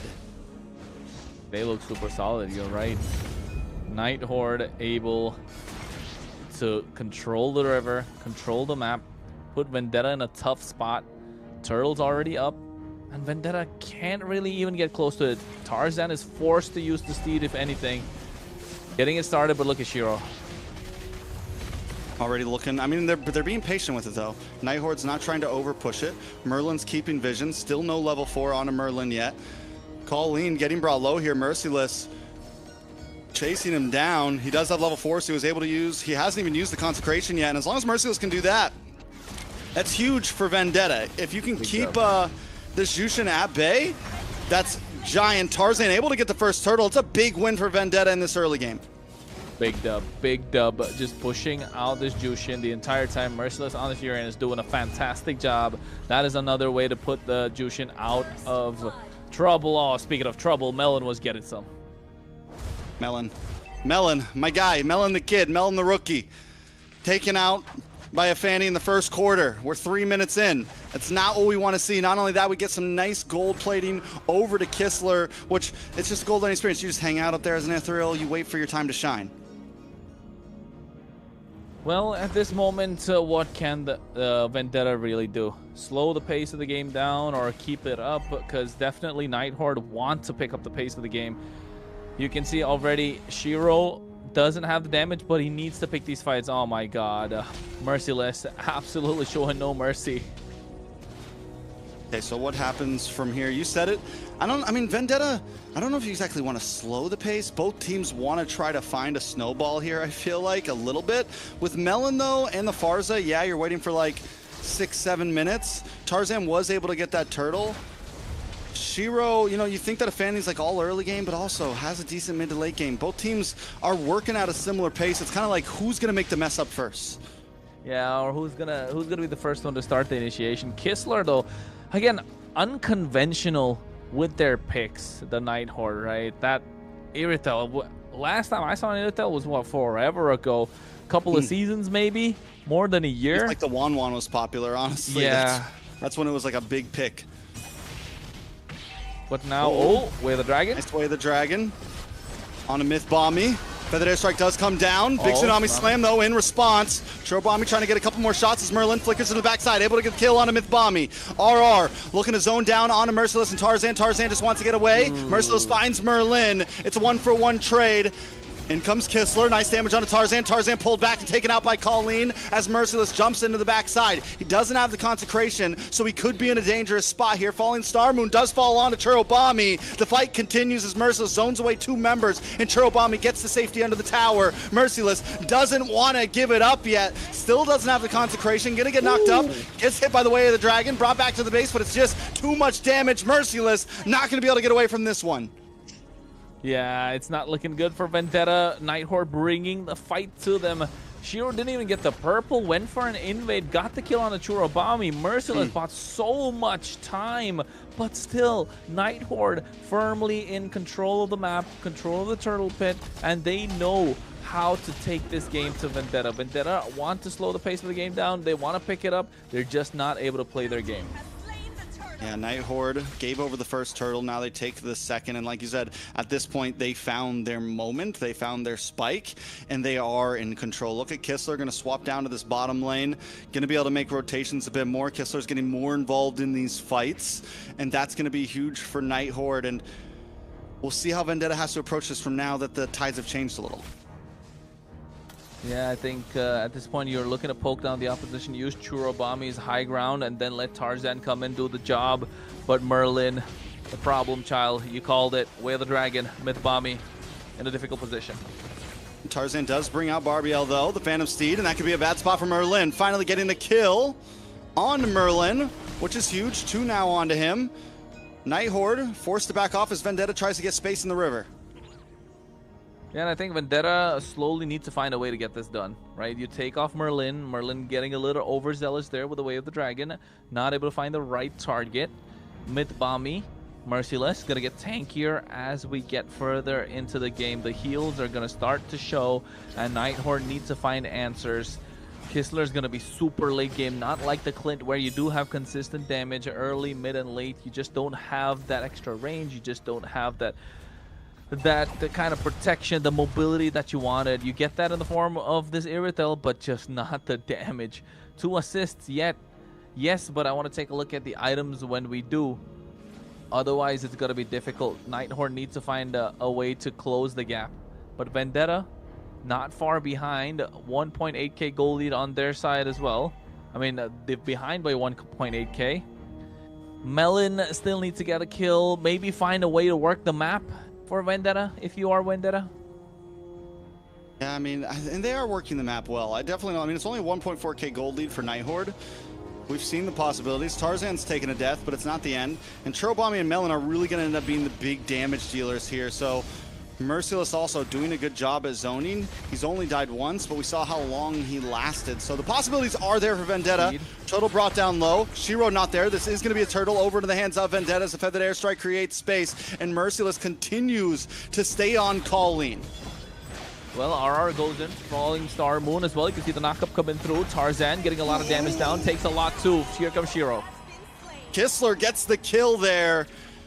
Merlin continues to find these kicks, and not only just finds kicks, but finds them on great targets such as Tarzan.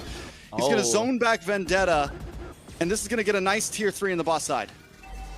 Yeah, I mean, the Night Horde are taking this game into the face of Vendetta. And if this Irithel gets online early, oof. Yeah, Vendetta are looking for trouble. Melon hits his power spike, does get the golden staff, so you've got some sort of good news coming in on their side, of course.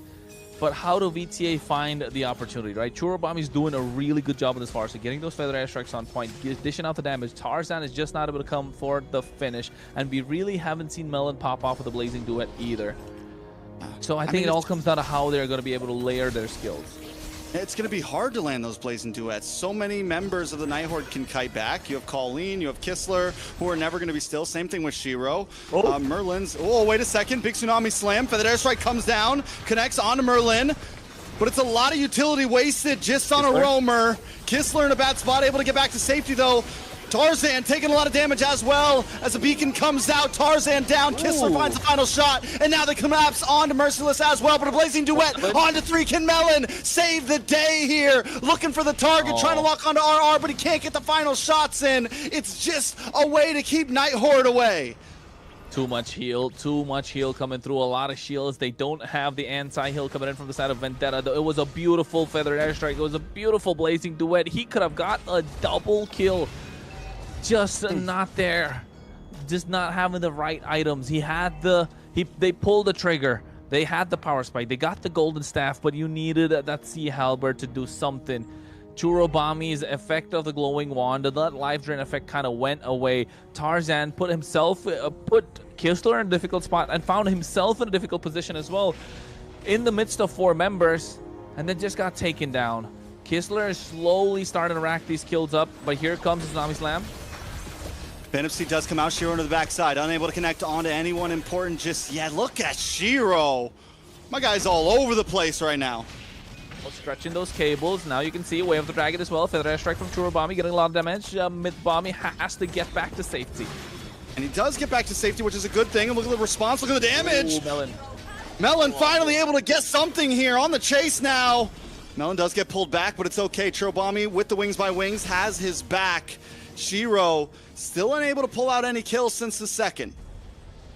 Yeah, I think Shiro not able to find quite a lot, but still hasn't gone down, still being a presence. That annoying fly that you want to swat away. Vendetta just not able to do that. Tarzan this time looking to get the steed perfectly on point. Melon comes in here. Churobami with the feather airstrike. Melon, man, just playing a great game. Has taken his time. Rookie of the year right now. Merlin unable to find an angle in. Vendetta and Merciless continuing to phase them away. Ults popped onto Merciless, but it doesn't matter. He's got the consecration. He's back to the safety of his team. Oh, Purify coming in clutch from RR just when the Tsunami Slam was locked in. So now you know he's not going to have that. Kistler either is not going to have it for the next push unless it's going to take a long time. So Melon, he has been crazy on this Claude. The damage is starting to come online. I want to take a look at the items again. Does he have the Malefic Gun? Does he have the Sea Halberd? That's going to be the big difference maker. Yes, they caught Kistler, but RR is going to be the massive problem. Only get the Trinity, and now they're going to pick the fight. Yeah, he doesn't even need it just yet. He's already doing a hell of a lot of damage. Shiro brought down low. Unable to connect once again. Tower does fall. Imagine when Melon does get that Malefic Gun. Imagine when he does get that Sea Halberd. He's going to be even more of a problem. Well, yeah, I know. He's definitely going to be more of a problem. Here's Tsunami Slam connecting already. Tarzan with a steed. They get RR. RR goes down. A nice Way of the Dragon, though, to connect onto Merciless. But it's still not enough. Shiro with the cutthroat, but still unable to get the kill. And Shiro takes a feathered airstrike to the face and just gets away. Churobami has been coming in clutch with those feathered airstrikes, holding on to it till the perfect moment. Man, those cables are stretching from Shiro, and he's still able to make it out alive. Mythbami has been consistent with these Tsunami Slams, but 3 Purifies on the other side just making it difficult. Now you know for a fact that they don't have this purple buff. Shiro trying to go for an invade, doesn't find anything. So you know Vendetta kind of contained Shiro on this Fanny. But so far, with the Way of the Dragon, they're finding the targets, but it's not right. A lot of damage. Immortality does pop onto Merlin. Merlin won't be able to get away from this one. Final shot landed by Melon as Kistler gets a couple more free shots onto Vendetta, but the tower will finally fall here. Shiro does finally find a purple buff, I'm pretty sure, to collect something for himself, but until then, I mean, you're right, they've been containing him. Shiro is unable to really do anything major here. Now the Melon as well just picks up Wind of Nature. You're in even more of a comfortable spot. Looking good for both these teams. I mean, the gold lead right now, yes, in the pocket of Vendetta, 1.6k. Shiro finally gets the purple, gets the double buff indeed. Mythbommy looking to pick somebody off, but all three Purifies are online. And taking a look at the items, Fanny is there. Wind of Nature that you spoke about earlier on, Melon got that, but look at the build of Kistler. So much damage, so much crit coming through. If Melon decides to walk in without the Wind of Nature, he's gonna get melted down. Shiro's job right now, just bait out the Wind of Natures, bait out some flickers, and maybe then we'll take a look at what Kistler can do once he's online. 3 seconds to the Lord. Both teams are looking to contest. Not a lot of difference when it comes to gold, but what they're looking to get is the far lane. Merciless shows himself. Will Night Horde go for it? Merciless continues to be the member of this team that controls map, controls pace of fights, zones things away, whether it's far across the map or in the middle of a 5v5. It's something he's gotten so good at. Just got in the Brute Force Breastplate. Gonna help him be even takier against the Night Horde here. Lord is getting low though. Feathered Airstrike does come down. Merlin gets top of the Tsunami Slam. Melon able to get the kill, but Kistler steals the Lord. Tarzan doesn't want to let it end just like this. As Churro Bomby and the rest of the team move down. Shiro taken out, caught up by another Tsunami Slam. And Melon comes in once again with a Blazing Duet. Merciless forced to back off as Kistler gets a couple more free shots. And Colleen and the rest of the team have to defend. I don't think they want to look for a push here, but at least they're not down and out. I mean, Melon didn't really have to do that Blazing Duet play, right? But he did. I felt like he wanted to. Just styling on the opposition at the moment, but able to get a lot of damage done. Getting 2 kills in his pocket off of basic attacks. You know this Pelea is coming in clutch right now, looking to lock down Merlin. For the entirety of 15 minutes, was trying to get either the Irithel, either RR, or either Colleen, but had other ideas this time. Locking down Merlin, getting the kill in the pocket of Melon. And next thing you know, you find Shiro, get a Tile Strike, don't let the Fanny move around. Now Vendetta firmly in control, now even getting that Malefic Gun. Who needs a Sea Halberd when you can penetrate straight through their armor, shred them down? And Churro Bomby on this Farsa has been on point. Even getting the Rapid Boots, get some HP regen back up, moving around the map much faster. Merciless have been annoying again. Look at the amount of time that Merciless brought the rest of the team. Tsunami Slam does land into the backside, and Kistler is instantly deleted. Feathered Airstrike comes down, and now Tarzan is looking onto RR and Shiro. Shiro taken out! Right out of the cables, right out of the air. Vendetta looking for a tower now. Yeah, not just the tower. I think they're probably going to get the inhibitor. Look at Melon, locking it down. Not able to get that. Minions already cleared out. 80 seconds to the Lord. Merciless. Shadow MVP of the team. Here comes the Steed. A Feather Airstrike to zone them away. They're able to get the siege on the top side. And they're going to be able to break through. Another wave coming down the mid. They should be able to take this with ease. With only 3 members standing on the side of Night Horde, Vendetta might just try to even the playing field here. Colleen trying to zone them away along with RR, and Vendetta's going to play it safe and get out of base. Yeah, they got a lot more than what they came for. Vendetta able to find openings, able to find the resources that they need to take away these towers. Mythbomby, what a legend. Going in at the right time. The Bam Bam brothers doing it all. Yeah, man, the Bam Bam bros, Bam Bam duo, all whatever you want. They're pulling up all right and making sure Merlin is not allowed to breathe. Even in that fight, Kistler was the target.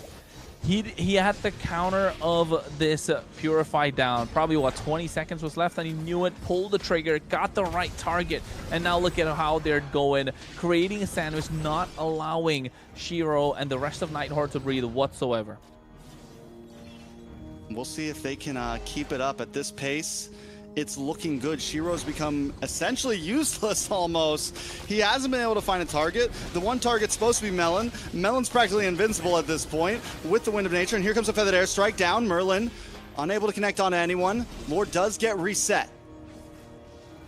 It's a nice reset too, but I think Vendetta definitely have priority. Merciless. Who's going to take down Merciless? Let's be honest. He's been there for a long time. I think 18 minutes in, yeah, like 18 minutes in, Kistler, he needs to have the damage. Only got, what, the Malefic Gun, but he needs to... Melon, once again into the backside with the flicker, finds 2.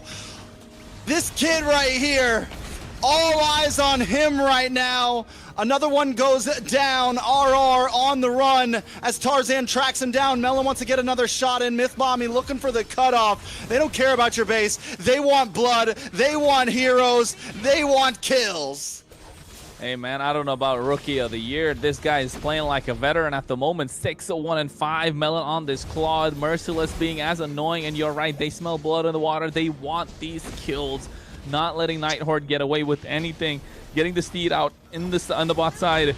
Able to get the inhibitor. Now locking on the base crystal.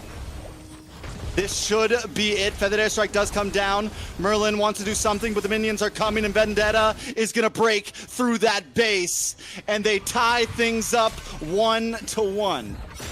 Vendetta find Vendetta, of course, making it 1-1. What a match, what a series. And I think we're going to go all the way. Of course, you could see at the end of the first game, she was hiding her face, ladies. Now she's all smiles, so yeah. What did you have to say about that game, Ashley? It was absolutely crazy from Vendetta. Honestly, the only thing I wanted to say at first was melon. Guys, just melon. That was honestly melon? all. That was honestly all I had to say, guys. But I guess all of the, the taunting from us kind of worked out yesterday, right, guys? Like, it kind of felt a little familiar to the first game when Merlin was taking the first 2 deaths on the side of the Night Horde from overextending, and Vendetta was able to maintain their losses and give room to Melon on this Claude to farm and shine, right? And this, ladies and gentlemen, might be the gold standard. And guys, I do reaching in it. the Claude standard, who knows? But hey, is this our first Kalea win of MCT? This might be the first Kalea win. It was done very well, honestly. I gotta say, Mythbommy played amazing on the Kalea, was able to get the right targets. One of those last fights when he found Kistler, eesh, just every time locking on. Bam Bam duo. The Bam Bam duo. Bam Bam bros. There you go. I think the Bam Bam duo, that's what they are now. Melon though, like in the early game, I kind of kept stressing on the fact that he wasn't able to get into these fights until what, 4-6 minutes, and he's still not present in these fights, but finding the right time, finding the right opportunity. Yes, he went in when he got the golden staff around the 6th minute, but still not able to get a kill because they didn't have enough, because RR was kind of to the point where he was able to regen a lot of HP back up, but you can tell once Melon wanted to go in, he had no hesitation, went in, dished the damage out, and got the kills. Tarzan wanted to be the executioner, but guess what? Melon took it for himself instead. Yeah, the Night Horde actually simply did not even have an answer for Merciless's Uranus, right? Churro was able to ult almost freely on this Farsa, while Tarzan and Mercy made room for these two to really shine. And what I really believe in how this was even possible was the ability of these damage dealers to really, kite out all of the ults and skills and position really well. And the Night Horde was, throwing out all their skills for these meatheads playing like, Vendetta was throwing out everything to really protect the president, which was Melon on this Claude. And President Melon. Yep. I like it. I mean, overall, Vendetta were able to bide their time in that match. They had a little bit of a rough start. Night Horde had an advantage in the first few minutes, but once Vendetta found their groove, it was, geez, and I got to give it up to Merciless. I really feel like he was the glue that held them together through that match. When things were looking a little rough, Merciless was able to continuously keep this Jushin at bay, keep the fights broken up, and make sure that Vendetta never really fell apart in any of these big 5v5s. And I think, look at Melon now. Just the difference maker every single time. That last fight, rookie, nasty. Bro. No, don't undercut him like that. He's not no rookie. That's he a plays title. Like a veteran. He's the rookie. He is the rookie. Now at this point in time, he deserves MVP. Melon the kid. There we go. At least he got it. Come on, Trex. You're living in the past a little bit, isn't he? Like right? Billy Actually, the kid, you're still man. calling him a rookie. Come on, that's not fair. This is the Claude standard, ladies and gentlemen. Okay, now that's stretching it. Cronus is never happy, as you can tell. I know he's such a. Okay. Now it's your time to be a hater. This is a well-deserved MVP, but It was 100% well deserved. 615 KDA, 87.6k total damage, 719 gold per minute. Didn't need no Sea Halberd whatsoever. Fighter Emblem going all the way in. BMI, Blazing Duet, Thief of the Night, getting all that damage. Bro's built different, hitting the gym, looking solid. I gotta say, why do all these players have such big forearms? Like, what's up with that? Like, what is the angle they are hitting? Because I gotta start hitting my photos at that angle. Just that, bro. See? That, bro. Just that. No, but see, your forearms don't look like Melon's forearms. Whatever. I've been working out, so yeah. Melon played an amazing game, though, and I'm honestly excited. Whether no matter how this series goes, either way, Melon is becoming a star gold laner in North America, in the Americas, we're gonna say, because no, it's not just North America, it's the Americas. This guy's gonna be a problem to a lot of gold laners out there. yeah, and like we heard yesterday, from the side of Alpha 7, Nats on EXP said that Vendetta was one of the teams to really look out for, and this match right here we were able to see why is that. Fair enough. Fair enough. We're seeing why. I mean, it's not see why exactly yet. They still got to win game number 3. Ashley, let's not. True. You don't put the cart in front of the That is horse. There's still another game. Yeah, I We do. saw- I like to talk my walk first. Talk my walk, not walk my talk. Do it the other way around. But then again, that's what happened in game number 2, right? Flip the script, taking it away from Night Horde. Although Night Horde really pulled off game number 1, my only question is, how deep is their bag of tricks, right? Once the tricks are all kind of shown, what is Night Horde?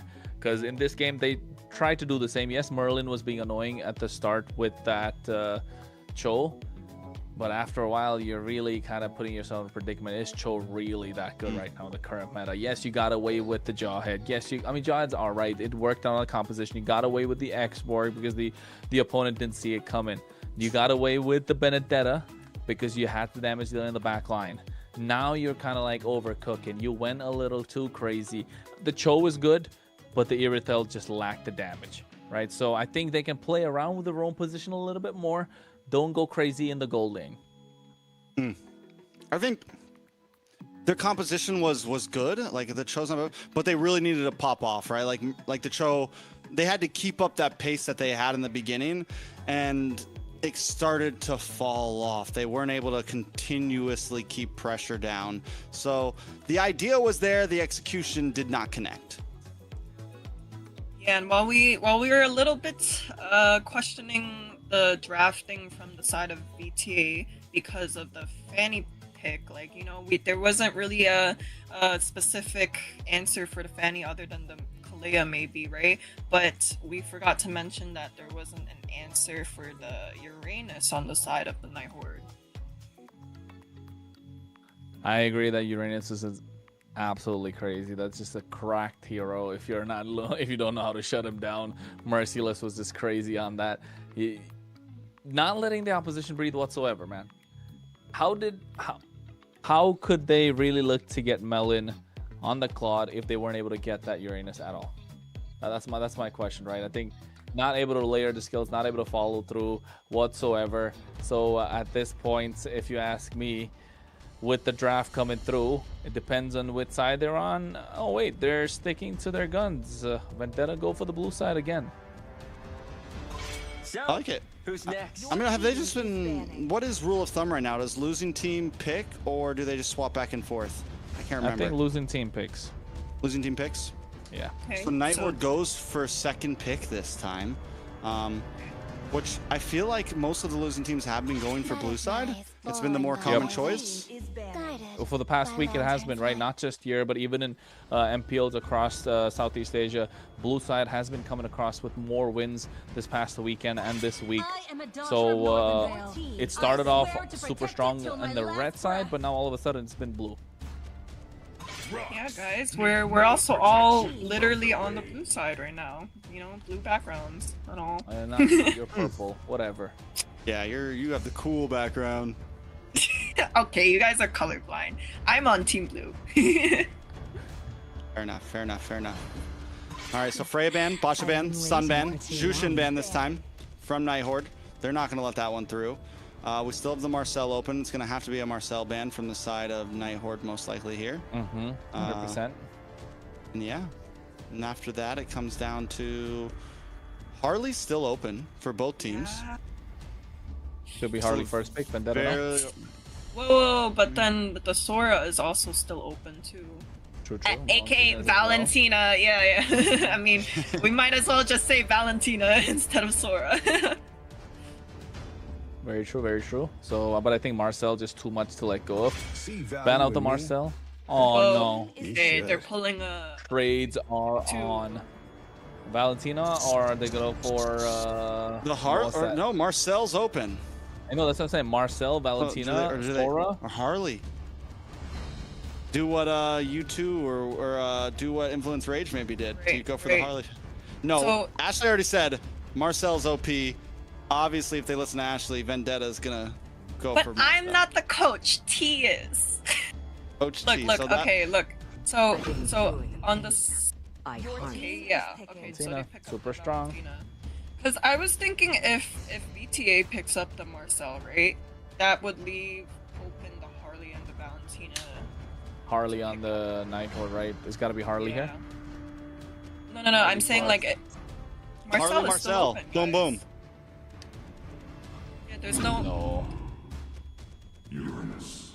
Okay. Uranus. Okay. Hey, I mean, what's going on? What dimension? I don't mind it.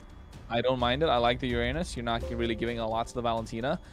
You don't want to pick the Sora. You don't want to pick the Marcel because you're still giving the golden hours to Valentina. They still can pick the Marcel. Yes, they can, but don't. Never mind. They do go for it. I would have maybe preferred like a glue pick or some sort rather than picking up the Uranus straight away because. Well, they do steal it from Merciless at least. They steal it from VTA.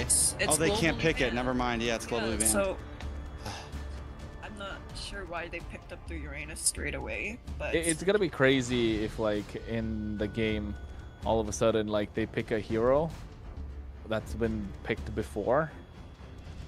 Are they? Just because they quite literally forgot. I mean, so what happens then? Happened. We reset. I don't know if they're gonna reset. Oh, the glue, so they picked up the Harley. Okay, they picked up and the glue. VTA looks super solid right now, but a heavy on magic. Night Horde, what are they gonna reply with? They need a jungler, not the Suyo. He's gonna have a terrible time. They can go. Maybe they can go for the Leomord here. Add some firepower. A little more sustained compared to. They can at least sustain the Harley to a certain extent, maybe. Yes, you're gonna have troubles against the glue and the Valentina, but at this point, just go for it. I mean, I think no matter what you're like, we already saw the Marcel. After seeing that first game, I'm not saying that was the best game for it, but it doesn't seem like it is the most unbeatable hero ever. And I think the Harley's already a great answer in terms of jungling. So I do feel good about VTA and what they have right now. Night Horde, though, not making quite the same mistakes that we saw from the last Marcel composition. They have this Uranus, and I think from here on, you have a decent mid. You just need to kind of, well, you have a decent play across the board with possible flexibility as well. You just need some crowd control now. I mean, even if you picked up something like Hylos or, you know, Hilda still on the field possibly, there's some possibilities around the board. Yeah, on the side of Night Horde, I do believe they're probably gonna do a Granger ban right after the Leslie ban. Possibly. Let them play the hero. Because, you know, the Granger does work well with and against the Marcel. But, okay, they go for the Yusong ban. Well, another jungler's got to go, right? I think they're really locking out the jungle pool here. That could be a problem for this Harley. 2 tanks off the table. 1, I've made 3 possibly. I'm not sure. Maybe take out the mid laner. Maybe Zetian. Oh, Zetian's already picked up Valentina. Farsa.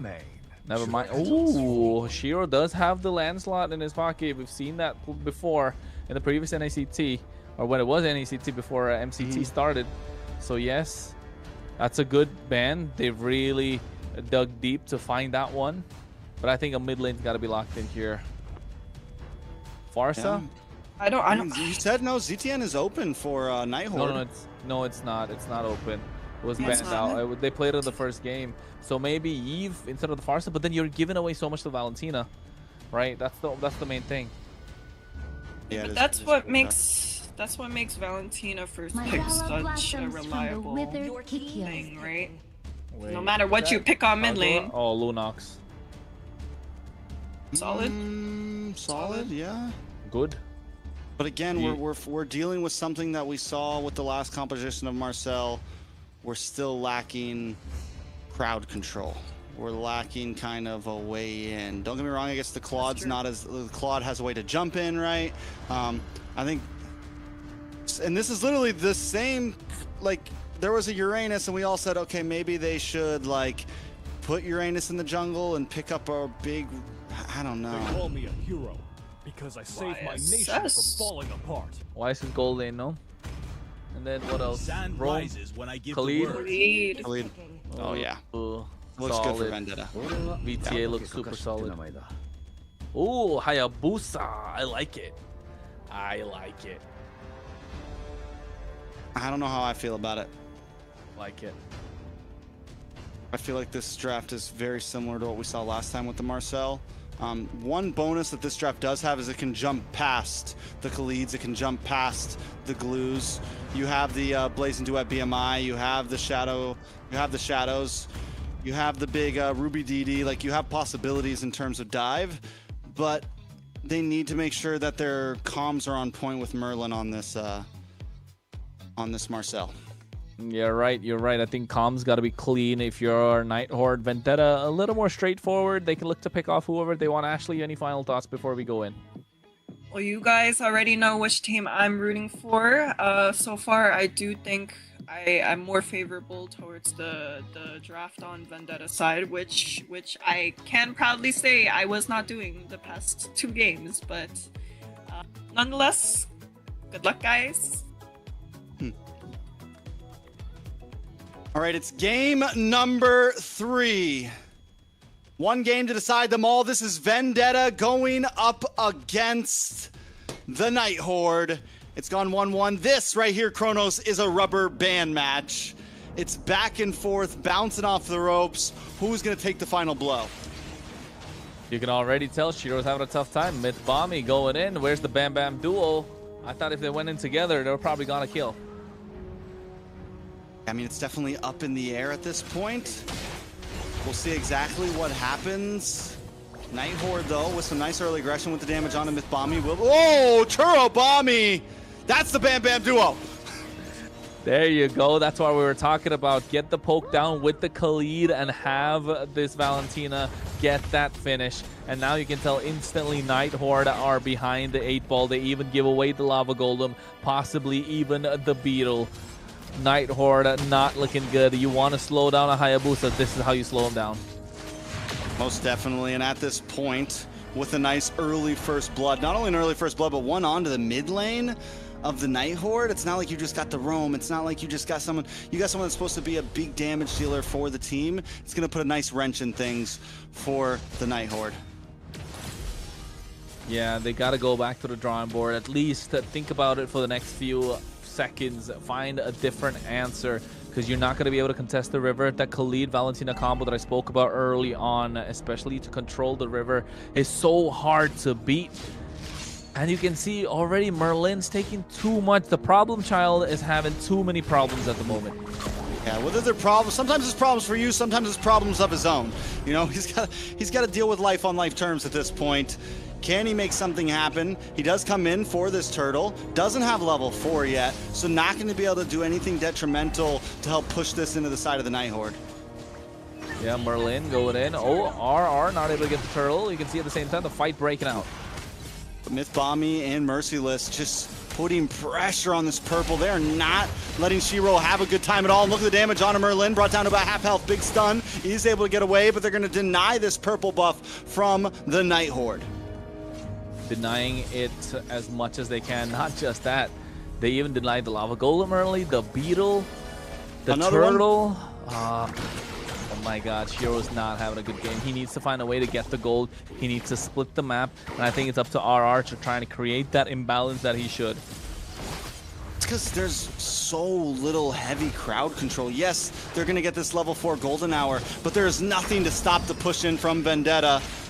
Shiro forced to use the retreat just to get his own orange buff. Luckily, there's 70 seconds to the next turtle. Not just the retreat, he even used the Yogi Shadow Kill on the buff so he could just secure it for himself. Bam Bam duo pulling up. Vendetta super strong at the moment. Ashley smiling. Merlin level 4 gets the golden hour. Again, if I was Night Horde, you really want RR to try and push it. You really want him to grab the attention of Vendetta and give a little space to Shiro. You want Shiro to breathe. He needs to be the assassin he is. He needs to be a ninja. A ninja can't be spotted. Yeah, RR's got to do what Merciless did last game pretty much. Just be in the face, keep Churobami at bay, keep the Bam Bam brothers at bay, essentially. Let's see if they can pull it off. A lot of damage on Merlin, though. Is able to just get away. Hat-trick comes back, Tarzan back to the mid lane. Yeah, and you can see Mythbommy along with Churobami just dominating this river. And look at the top side. Kistler, yes, he hasn't gone down once, but Shiro hasn't even got the turtle. He hasn't got his purple buff, man.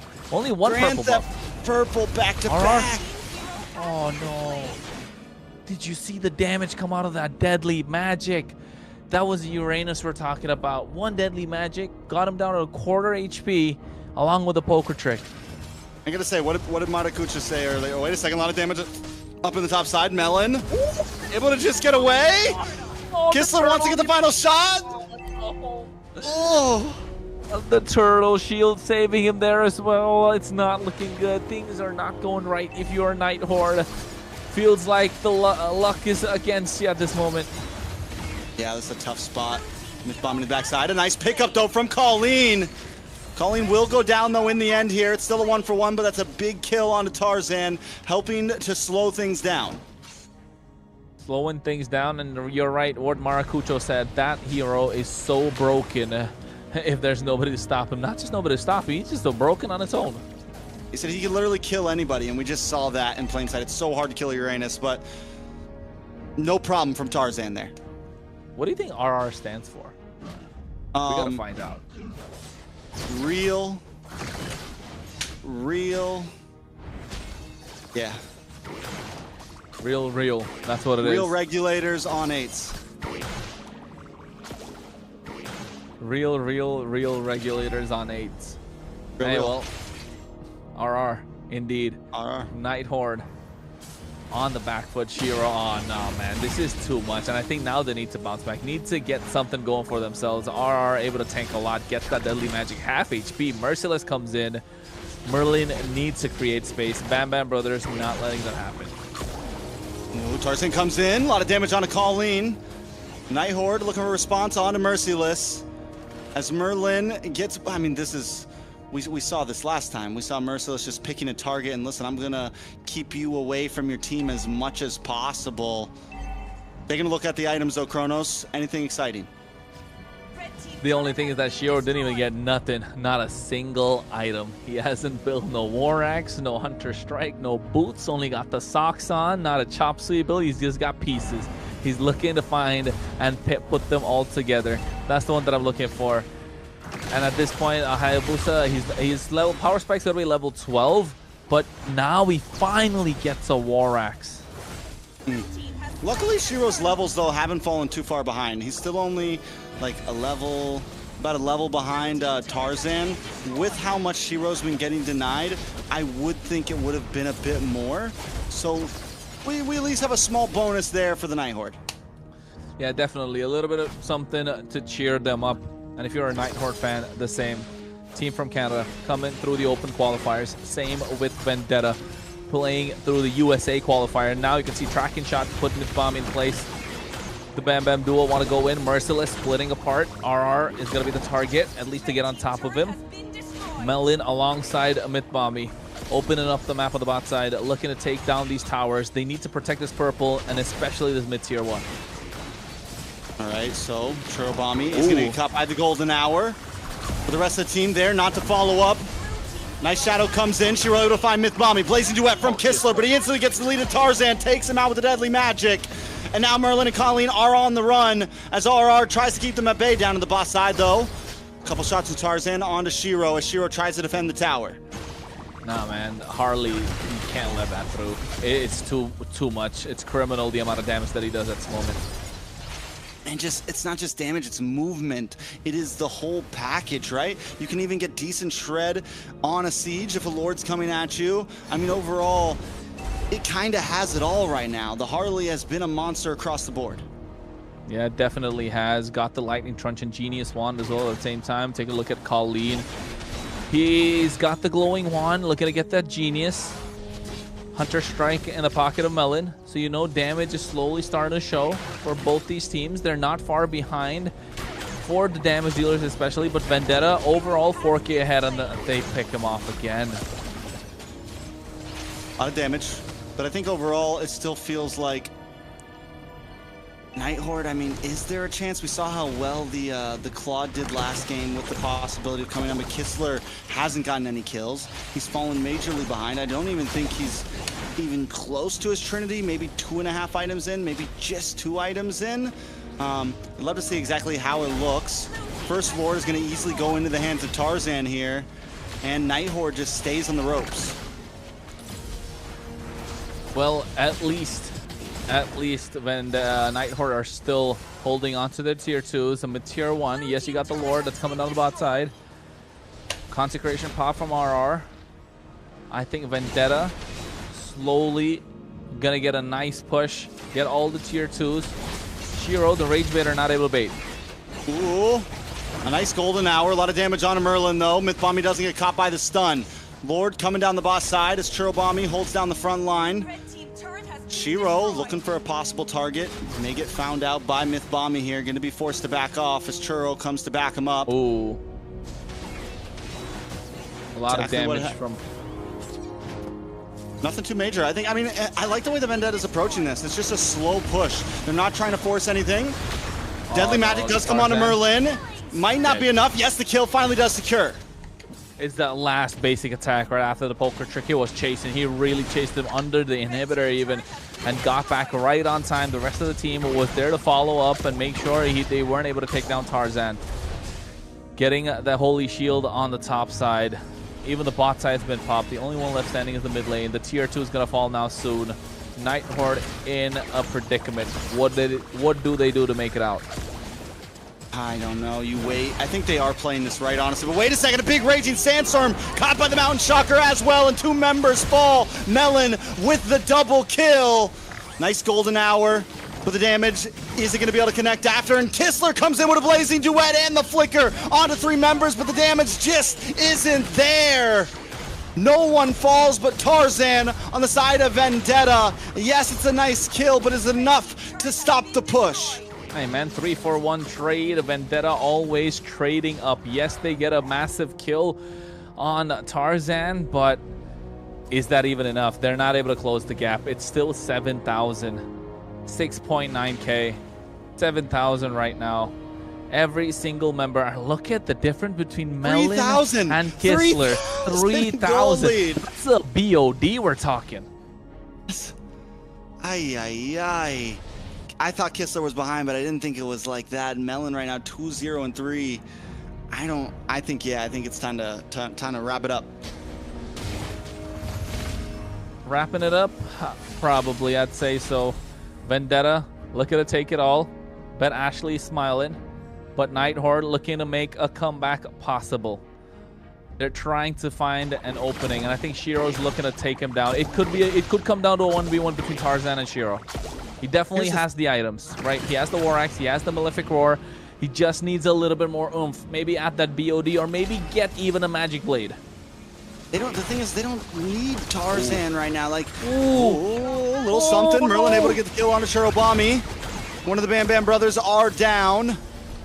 But it still doesn't matter. I mean, if they can find little picks like that continuously, yes, you got something. You got something, but there's so little big set potential, like big play potential from the Night Horde here. They have to kind of be reactionary. There's that BOD for Melon. It's not looking good now. It's not looking good. Shiro's been really good on this Hayabusa so far. Oh. Colleen gets taken away.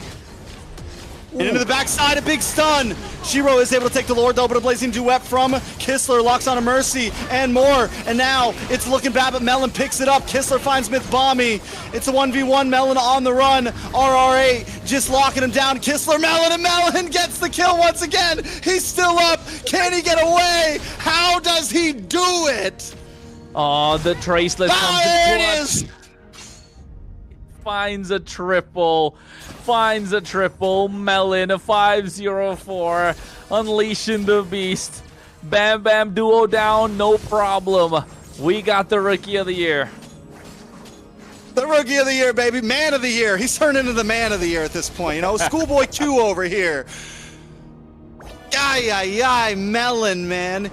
No, you're not supposed to live that. You're not supposed to live that. But he lives that, and he comes back and still gets the kill. Hey, it's because of the build. Look at the build. He got himself the Endless Battle, right? Not many people go for the Endless Battle early, get the War Axe, and then go for the BOD. Maybe the Malefic Oro kind of shifted it up. Get that extra bit of life steal. That was super important in that fight with that one basic attacks, that Heavenly Bow, making a massive difference for him to survive. And then having the Traceless just to move out, you know he's locked in after the previous game. A 5-0-4 on the Eastern Shin of the goal lane. Yeah, bro is on a high. He's riding the he's riding the wave right now. There's no stopping this kid right now. At this point, if they don't get, and at first it was all Tarzan, right? It's okay, Tarzan's a monster, but now you have two major problems, and we're not even talking about Churobami either, because there's some damage as well. There's some CC as well.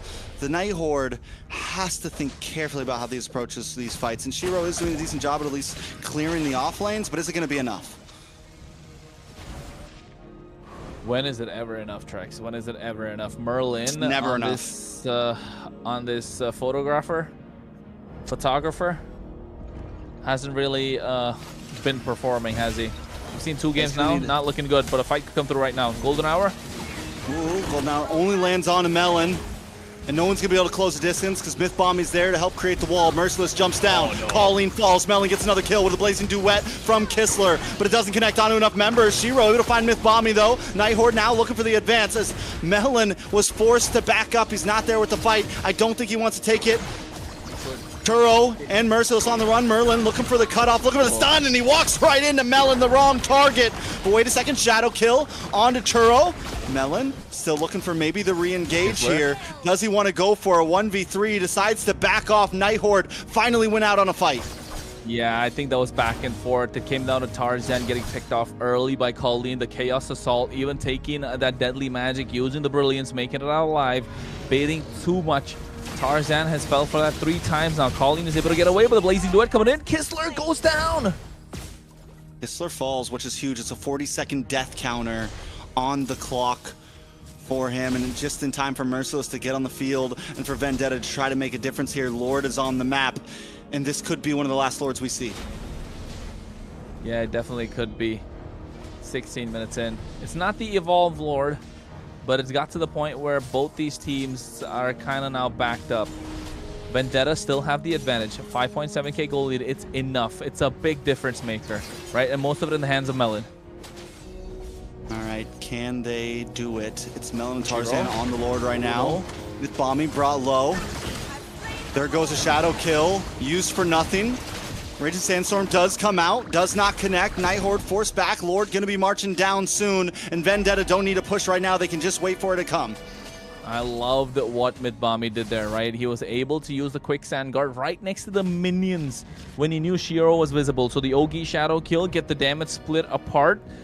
And thanks to that, you can see Mythbommy was able to survive. He even had the Sea Halberd. So yes, if it was just Mythbommy by himself, it could have been all Shiro. But now that's what they're looking at, a Night Horde facing down the barrel of a shotgun, and Vendetta are the ones to pull the trigger. Lord coming down the bot side. Will they be able to finish? All right, Night Horde is on the defense. They do have some shred capabilities with Colleen and Kistler. Vendetta still have to watch about how they approach this fight. One misplay could cost them a big turnaround. Lord breaks through as Melon Moves around to the mid with a concealed play. A lot of damage on Merlin. Brought down to about half health. Tarzan to the backside, though, taken out. Shiro with the Ogi shadow kill, and Mythbombie's brought low as well. Merlin looking for the stun, able to connect onto none. But a blazing duet from Kistler. Rocks onto multiple members. Winter Crown pops as well. Vendetta getting pushed back.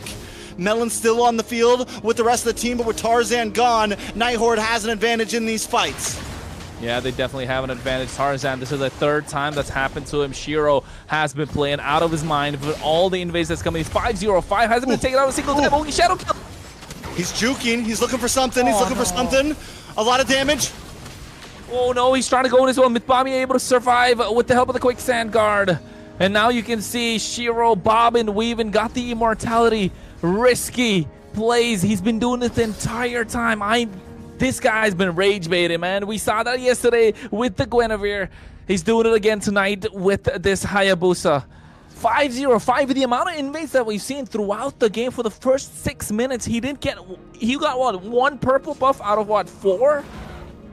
Yeah. This is not possible. He's a full build right now. He's able to do it. They need to slow him down, but they're not able to.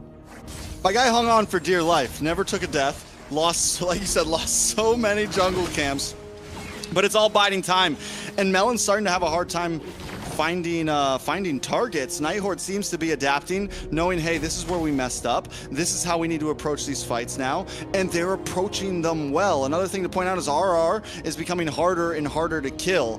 Night Horde has finally found a moment. It's late game. It's everyone's maxed out on items at this point, but that's where the playing field has been evened, and even Merlin is getting better at landing some of these important golden hours and finding the stuns. And not just Merlin, right? Churobami using the golden hour, using the IMU for disengage, but the problem has been Tarzan.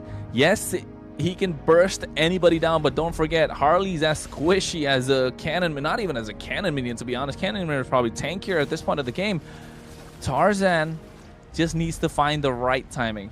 If he goes into Shiro, he gets picked off. He finds Colleen, the Brilliance gets popped. Kistler right now, he can use the Winter Crown. Merlin has the immortality. RR is not the target you want to go for. So what's going to be the play for Tarzan? He needs to find someone, isolate them, wait for them to use the skills that he wants to see, and probably try and bait out those massive plays. That Winter Crown, the immortality, maybe the Ogi shadow kill.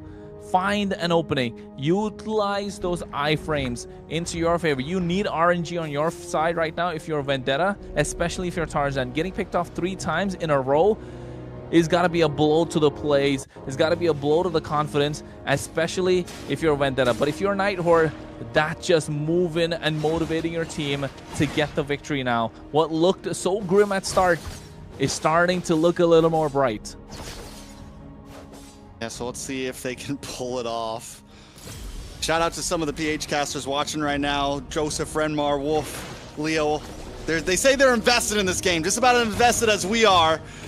It's game number 3, and a lot is on the line right now. The positioning from Vendetta. Melon needs to find the angle in, man, and I like the fact that he's sitting here in the mid. Merlin does show face, and watch for Mythbombie right now. Looking for the pincer. Looking for a way into the back line. Conceal play does come out. A lot of damage. Kistler able to BMI away.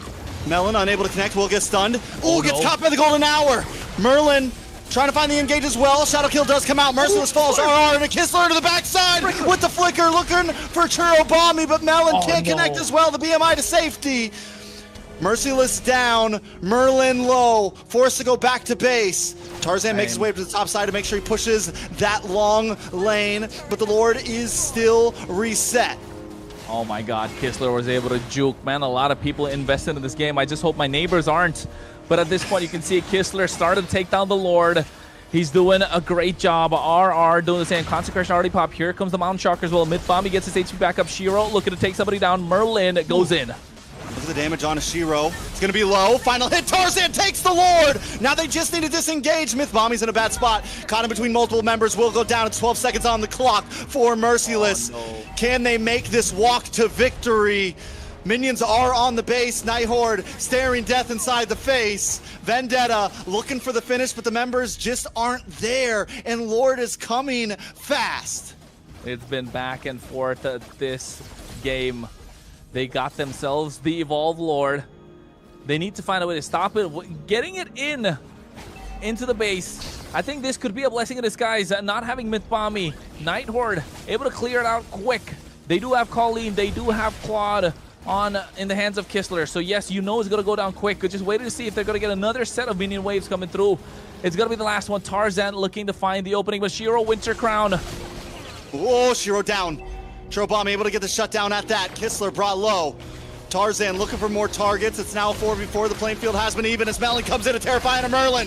But the golden hour finds 3. Kistler comes in with a blazing duet just to try to get to safety, just to try to get some health back. They got to get back to safety. 4 members still looking for the engage from Vendetta. Melon wants to clear this minion. Do they keep the push going as Kistler and the rest of the team look to defend? Waiting for another wave, and Mythbommy is showing up as well soon. Yeah, and I think definitely they can. They need to put the pressure. You can see already Churobommy going on top. Kistler goes to the back line. And now you're looking at a fight breaking out. RR trying to survive. Consecration comes in as well. A deadly magic being used up. And they go in. Are they going to be able to end? And Kistler trying to defend for his life. And at the same time, Colleen. Oh, they're able to get the clear. 5 members of Vendetta desperately trying to go in. Merlin is there as well, trying to buy some time. Mythbommy goes down. RR able to get that kill. Night Horde defend once again. 24 minutes deep. We are in the midst of it right now. Vendetta try for the push, but the Night Horde continues to defend. Merlin with an amazing, what was that, a 4-man golden hour? A 4-man golden hour there? Able to slow things down as much as possible. Mythbommy comes in and quickly bites a bullet. 36 seconds on the clock. Lord's gonna be up in 14. With that man down, will Night Horde try to rush this? I think they should. I really thought the game slipped when Shiro went down, because he was the one that's kind of holding on the entire time. Now Melon 7-0-6. He's been the carry for Vendetta the entire time. Tarzan, at this moment, it feels like he's been neutralized, right? Night Horde have found a way to shut him down. And now 60,000 HP on the Lord. Merciless is there to contest. Colleen already popping in the Chaos Assault. They're looking to blitz this Lord as fast as possible. Night Horde are desperate. Yeah, Melon trying to find a way in as well, but the Lord is too low. Who's gonna end up getting this? Shiro close, but Churobommy steals it out of their fingertips. Merciless does go down. It's another member off the field, but I don't think they want to force this, but they're not listening to me. The Bam Bam Brothers show up, and Colleen might not be able to get away. The golden hour does lock on, but Mythbommy tries to get a final hit. He's unable to secure the kill. Churobommy locks in as well, but the Brilliance comes out, and now RR chasing down as well. The quicksand heal comes out. Mythbommy's still okay, but the Ogi Shadow kill isn't able to get it. And Churobommy finds Shiro. Lord marching down still. Can Vendetta end this here?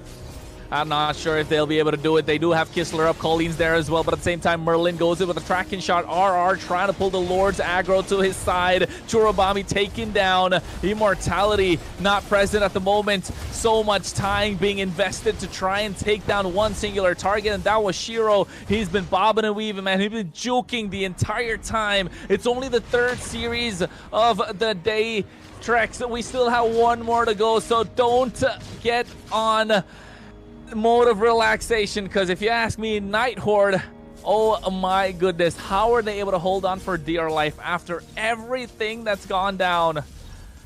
7-0-7 on Melon. This is Sunshin not getting enough space. The Night Horde. What keeps happening is Vendetta's committing so much to get these Lords, right? And yes, they're getting the Lords, but they always trade someone for them, and Night Horde's doing a good job. It's like, fine, you can have the Lord, but we're at least taking 1 or 2 of your members with us, and that means Vendetta can't get a full push. And the timing on the Lords is so forced that they can't do it super early. Not just that, Tarzan as well, right? Again, has it been like, has it been 15 minutes, or rather 10 minutes since he's got a kill? He was 5-1-3, if I'm not wrong. Just got 1 assist in the past 10 minutes when we know Harley's kind of broken. So clearly, Night Horde have found a way to deal with the Harley problem. The only thing they can't deal with is Melon on this Eastern Shin. When he has the space, he's able to kite out with the help of the Traceless. Nobody's able to get on top of him. But the problem for Night Horde has mainly been the Bam Bam duo, Mythbommy and Churobommy. The Bam Bros just doing such a fantastic job. And Merciless still being as annoying as he can on this Patrick. Merlin getting good golden hours, but just no follow-up, not enough AoE, not enough projectile. All right, more fights. Ooh, Myth Bomby gonna get knocked up from the Lord, brought down to about 20% health. This is a bad spot, needs to use a quicksand guard to get some health back, should be okay. You gotta give it up to Night Horde as well here. They are doing this with no inhibitors. They've been fighting for Lords with no inhibitors. They've been rushing them so hard that Vendetta can't even play the long lane right now. They do maybe need to think about slow pushing this. They need to make sure that bot lane is just constantly pushing, and once they get vision on Shiro, that's your time to strike. Once one member's down from Night Horde, that's your time to try to force things so that you're not losing a member in these fights. Here comes Merlin though, the problem child. Coaches, casters, analysts, you're watching a Night Horde game, throw that book out the window. Nothing works. Expect the unexpected. And now you can see already Myth Bomby trying to contest, making a problem for the Night Horde. RR just sustaining the entire thing. This Uranus, how are they going to stop him? They have no DPS to take him down. Tarzan's the only one, but at this moment, do they even have the damage? RR is just there in the Lord Pit, just the Lord Dance is going on for such a long time. We're almost 30 minutes deep into the game. This could be the longest game so far in MCT. Tarzan tries to go down a bot lane, is forced to come back quickly. Merciless into the backside, a big miss on the Raging Sandstorm. A nice golden hour, does connect onto RR. Lord down about 20%. This could be the one that matters. Myth Bomby. Immortality does pop. Tarzan into the backside, trying to get a deadly magic onto any target, but Kistler with a Blazing Duet still doesn't output the damage just yet. But Tarzan still secures the Lord. Winter Crown does come out. Tarzan taken out from Shiro though, as Melon on the backside is attacked by Nogi Shadow Kill, and Merlin tries to lock in. The Immortality pops. Members of Vendetta are just trying to survive at this point. Melon survives once again, 7-0-7. How does this guy do it? And now Trouble. Oh, but wait! The base! Minions on the base! How did I miss that call? No, the fights I'm not ready. Intense. The fights were so intense. Oh my goodness. We both were looking at the Lord. We were trying to see how are they going to end this. Were they going to be able to take it? But it was just to prevent them from getting the base crystal. Going back to defend. Oh no, my neighbors are knocking my door, man. This game was totally worth it. But oh my goodness, back and forth. I feel like a failure as a caster that I didn't see those minions, but I was so locked in. I'm sorry to the viewers. We didn't get the big shout. We didn't get the big, but golly, what a way for that to end. Yeah, it seemed like production also didn't know that that was happening, because I don't think anybody was watching and expecting that. But yeah, I mean, it's kind of hard to say who really deserved the MVP. Was it the player? The minions? Was it the minions, right? Oh no, Night Horde, what did they do? They found a way to deal with all the problems. Yeah, they went back. I'm just taking a look at the replay. No, the minions were just I'm looking at it now. They side. sent back Lunox. I'm looking at the replay right now. I have to see what happened. They sent back Lunox, but it just wasn't enough. Colleen goes back. Ay, Ashley, take us through this. We're spent. Hey, do you want me to start from beginning to end, or? All right, let me start. Talk about some builds, talk about some items, talk about Melon, talk about Vendetta, talk about Night Horde. Well, clearly you guys are kind of shocked with what happened, but okay, let's talk from the beginning, okay?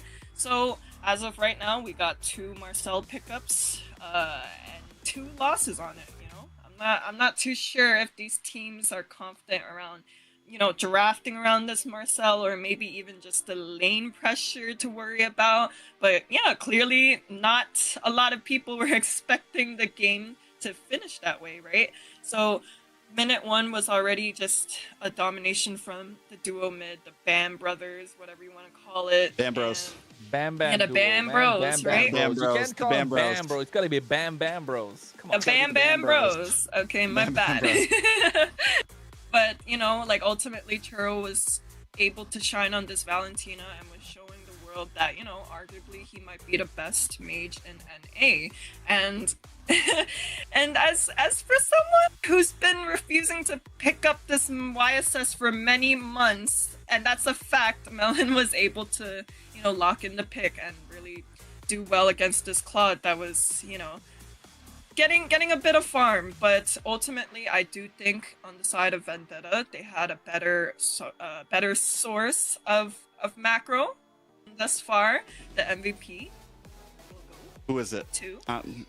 Oh, had to be, right? But honestly, guys, I think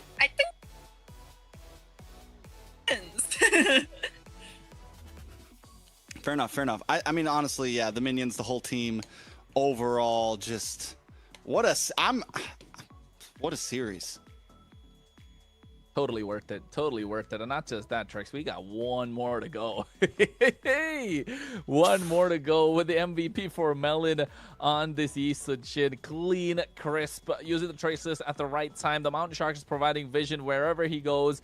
He's there dishing out the damage. Heavenly Bow goes in, gets out, and you can see he's able to kite at the right time, maximizing what this Eastern can do. And this is what we're looking at. This is a play where he got Kistler, almost able to get RR. Gonna go down again with the traces, goes back out, looking to go back in, but Churobami got the job done anyway and finds himself a triple. Melon 707 clutch on that Eastern Shin. I'm speechless. I'm speechless right now. What a legendary way out. Right, guys? I mean, hey, man, get it how you can. Vendetta deserved it. It was an amazing series from start to finish, from game 1 to game 2 to game 3, to bring it to that distance, have trouble closing it. But when in doubt, you know, you just call up the minions and they get it done for you. But that's what I mean when I say, like, lane pressure. It's not all about the team fights, and having that control, having the lane pressure got them the game. Like, it's just, I know you two are shocked, but at the end of the day, you know, what makes these players able to come out on stage and play their hearts out is just being able to adapt to the pressure, right? You know, because the last Lord, we were able to see Tarzan hit that retry when it most mattered, right? Because that was the most important Lord. That was the most important, right? And I know you guys were a little bit locked into the fight that was going on, that we were able to see the minions ending, right? But I have a interview coming online with you guys, and you know, this man might not literally be the myth, but the legend himself, Merciless. And before we get started with the question, fun fact, guys, Merciless was actually the player I've known the longest in the history of ML. I was playing with this guy since he was like 12 or 13.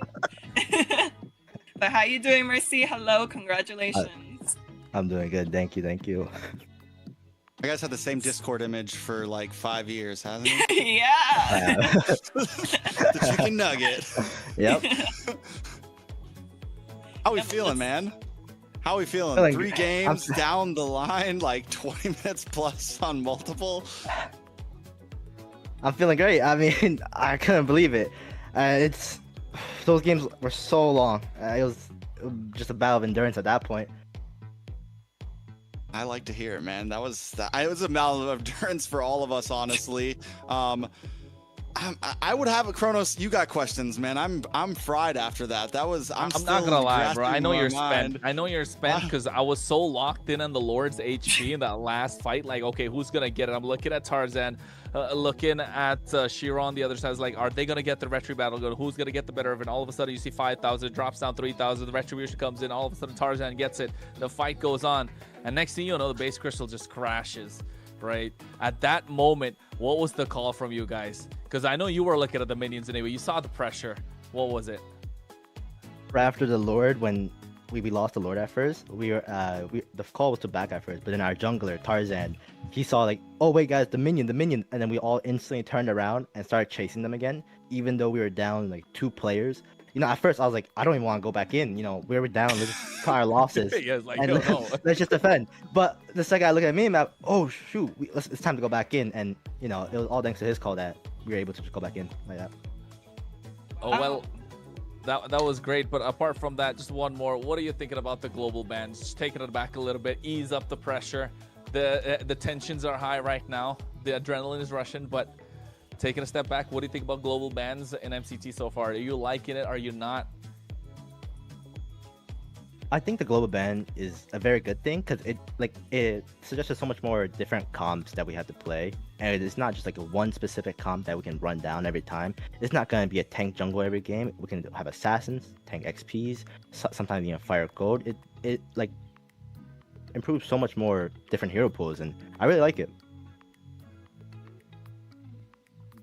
Well, I got a couple questions for you, but for now, I will only ask one question, I guess, right? So my question is, what happened with game 1 around? I was expecting that. No, expecting that. like, tell me about it, please. Okay, so game 1 is we had an experiment to give up the get the Freya on XP, but the thing is we weren't expecting the damage banning at Rome. It was completely like out of blue dark. We thought it was a goal lane at first when they first picked it, and honestly I think we just kind of forget how to play around such a weird type of comp. This is what the global bans improve on. There's so much different stuff that they try, and I think we messed up on the Lord fights when we kept rushing them and trying to go too fast instead of playing front to back like we usually do. I like it. I have a question. First of all, Merciless, it's great to see you. I'm glad you're back here. You've been doing an amazing job. I think when we've been talking about Vendetta, we feel like you've really been killing it in the XP lane, from map presence to just control, not just your typical like aggressive EXP laner, but overall in macro and everything. Like, you've improved tremendously. But my question is going to be more focused on, you guys are going into the 2-0 group. All you need is one more win, and you guys get to pretty much break for a while. You get to just hang out, watch games, and wait until playoffs. Your opponent is going to be Alpha 7 next week. Probably Thursday, maybe Friday. I don't know how they're going to do the schedule. How do we feel about that game coming up? Are you confident? Any words for them? It doesn't have to be spicy or anything like that, but you got you're coming into a very big game for you guys. I think they've been the team to beat for the longest of time, and I've always tried to beat them for long. I think there's more of a vendetta we have against them because we this is our goal. And I'm feeling pretty confident going into this match maybe next week, and I wish them the best of lucks. Like it. Hey man, nothing from me. I'm happy. That game was absolute cinema, bro. Give us games like that, we're happy. Any quick words for fans, friends, girlfriends, I don't know, whatever. Shout out to my manager Hime and my sub Akiro and my coach T. They've been the most helpful people. Coach T. Yep. All right, thank you so much, man. I appreciate it. Good luck next week. We're going to be excited to watch your games. Thank you so much.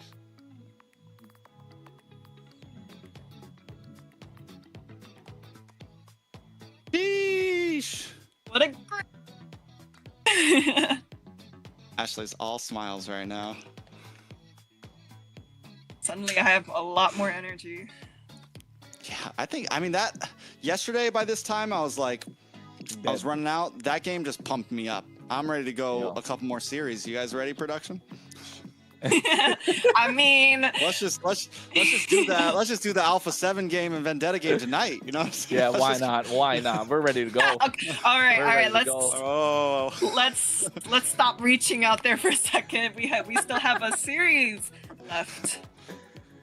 I mean, after that action pack series, right? It's been back and forth, off meta picks, curveballs shown all across the board. The next series is gonna slow us down a little bit, but for the next series, it's still both teams kind of need to make a statement with the performance that we saw. Stamina Esports versus Leon, right? That's the one that we're looking at for next. We spoke about it before the game started. We spoke about behind the scenes. Stamina Esports need to pull up. They need to pull up at least with a dominating victory. Same thing with Leon. After getting swept by Alpha 7 in a fashion that kind of put a little bit of a preconceived notion in everyone's head about the way that they've been playing. Trex, What are you thinking? I think Stamina needs to put up a dominant display or Leon. It's got to be one of the definitely. Can't be Whichever close. one loses this is going down as like, you know, the weak team in MCT, I feel like. I will, in defense of Leon, they got swept by a team that just swept Leviathan. Like, so I think a lot of us, we are definitely looking at Leon as like, can they prove something here? Like, but we still don't have a true gauge. I feel like we at least got a little bit more of an idea from Stamina because they went 3 games against Night Horde. We have a bit more of idea of what Stamina might be capable of, to whereas Leon, it's still, for me, I don't really know. Did they just get stomped by Alpha 7 because Alpha 7 are monsters, or, you know what I'm saying? We'll see how things go. It could be nervousness as well, right? Because we saw their draft. It felt like they were looking to counter lane for lane, trying to get some sort of advantage. Didn't find any synergy, of course, and that became a slight bit of a problem for them in the end. But of course, let's take a look at the lineup, folks, that we are going to see of the 2 teams. Up first, we're looking at Stamina Esports. Ashley, take it away. All right, guys, for Stamina Esports, we got Instinct. We got Dez on jungle. We got Yomel on mid lane. We got Diamond. I think it's pronounced Diamond, though, for gold lane. And Bless on Rome. What are we thinking, Trex? I like it. I mean, Stamina Esports, this is a team that I think a lot of people are hoping to do big things. They've got a pretty decent fan base. Dez has been a growing face in the Americas scene. They just need to actually pull it off. That's the thing. They've got hype around them, but can they walk the talk, right? You can't, like it's been the topic today. You don't put the cart in front of the horse. First, they got to prove themselves before they get the full respect of everyone in the community. And this is just the first stepping stone of that. Taking a look at the next lineup, it's going to be Leon Esports, Kronos. Let's take it away. Hayase in the EXP lane. We've seen what he can do, kind of being the linchpin for the team. Synerjun, we didn't really get a good gauge of it, like you mentioned, like you said, Trex, of course. But of course, Synerjun still a monster in the jungle. Pav, POV, we nicknamed him. Gets a good POV for everyone to look out for when you're looking at Leon. Leanhart in the gold lane, and of course, Raquel in the roam. We've seen that cool friend, what it can do. But are you still leaning into those pocket picks early on? I mean, it's going to definitely be up in the air. We saw some interesting picks from Leon yesterday. We saw the Leslie get picked up in the gold lane. We saw things like the Kagura. We saw the Kufra in that game 1, which had a lot of us questioning, and it looked promising at first, especially against a team like Alpha 7. But then we started to see the mistakes come through. I think coming into this series, what I want to see from them is keep it basic, keep it simple. Don't get too crazy, especially not in game number 1. Yeah, game number 1, keep it simple, get the draft right. Ashley, what are you thinking? Yeah, and I know how you guys were previously saying something along the sorts of, oh, it might set a pace or set a standard of who the weakest teams might be, but, you know, I mean, I experienced it the first hand myself, you know, like my team has been losing the first couple games in the international scene, and then after that we just started, you know, bulldozing every single team, so it's not completely impossible for a team like Lion or Stamina. I mean, hey, not everyone Look at can her be being such a right? positive caster. I know. It's a great thing, Who don't you are think? you? Don't you think? Day She just 2, a won, different that's why. person. She's like all flowers and unicorns and butterflies. Oh. She's like, my team's good. Everyone else, we'll just figure it out. No, I don't think that at all, guys. I don't think that. Well, Stamina Esports on the blue side, Leon on the red. Bear coach, no coach. The lineups are ready. Boxia, Jushin off the table. Are we looking at the Phobias coming out? Maybe the Freya on the side of Leon? Freya, Marcel, you know, the typical no-brainer bands, right? But, I mean, so far we haven't been seeing a successful Marcel pick. Cure the pain. Yeah, you're right. It's 0% win rate right now. It's only been picked twice. So is there going to be a point where maybe it starts getting let through, honestly? I don't think so. I don't think so. I think Marcel is still good, but like we saw in the previous series, right, where Marcel was picked up, where there was no synergy. Not the third series, the second series of the day. Influence Rage, Origins, and U2 Esports. We saw the Marcel get picked up, but not a lot of synergy with the heroes surrounding him. Same thing that happened in the previous game. Marcel was good, but not the right pieces around him. If you find the right pieces to activate and maximize what this golden hour can bring in, then yes, I think Marcel's going to be a great pick. But all that yapping for nothing. Marcel gets banned out. So does the Valentina. Freya, all this on the blue side. Stamina Esports. Even yesterday, they kind of had a similar ban, right? They took out the Freya. They didn't really play it a lot. And it is interesting how so many blue teams have been banning out the Freya when it's not like, especially at this point where Marcel and Jushin are already banned, so you're not losing too much, like you're not risking a lot. There's not another extreme prio ban that needs to happen. And I think you could definitely leave that in the hands of Leon. And if they decide not to, then you get yourself a nice free pick. Yeah, I mean, far we still have like the Sora pick open, so on the side of Leon they have to pick between Sora I've ban been waiting for too long. okay, or the carry ban. I mean, okay, so there's no direct counter for the Sora, right? Valentina's not open, so yeah, you just pick up, I think you just first pick Sora here, honestly. First pick Solid Sora, choice. Leon responds with like, go for the Claude against the Sora, you go for like Claude and something else since you banned out the carry. You guys are thinking wrong, man. Is it going to be Harley or Sora? Ooh. Come on. Come on, really? We're still underestimating the Harley now as a first pick? I'm not underestimating the Harley, I'm just saying the Sora is also pretty good. They're going to go for the Sora. True. Sora, I agree. Sora, Harley plus Glue maybe on the other side? Maybe not the glue pick straight away. For me, since they banned out the carry, I envision them picking up a Claude here. So Those Claude are like and Glue the two then. top picks. Really, I'm not too much of a first pick glue fan. All you need is Okay. little magic to dream a wonderful dream. I mean, hardly Claude. I Okay, know you're not Harley- getting like a big front liner, but Harley Uranus. Uranus. We were all halfway there. Yeah. We were. So now Harley to- is strong. Yeah, I guess since Sora's in, they don't have to rush the Claude. They don't have to rush the marksman, essentially. So Stamina Esports, on the other hand, they lock in. They could go for something like the glue here, something tanky, something that can at least withstand Harley for a little bit. I still don't like the glue pick this early on. It's giving leeway to, you know, maybe a Faram pick for the other side. Crowned by heaven's mandate. I think My that was a legacy Zeton. shall That was a endure. Zeton that we heard. Sand rises when I give the That- word. The lead. Is picking. Yeah, I heard Khalid Khalid. and Zetion. Zaytan. Zetion.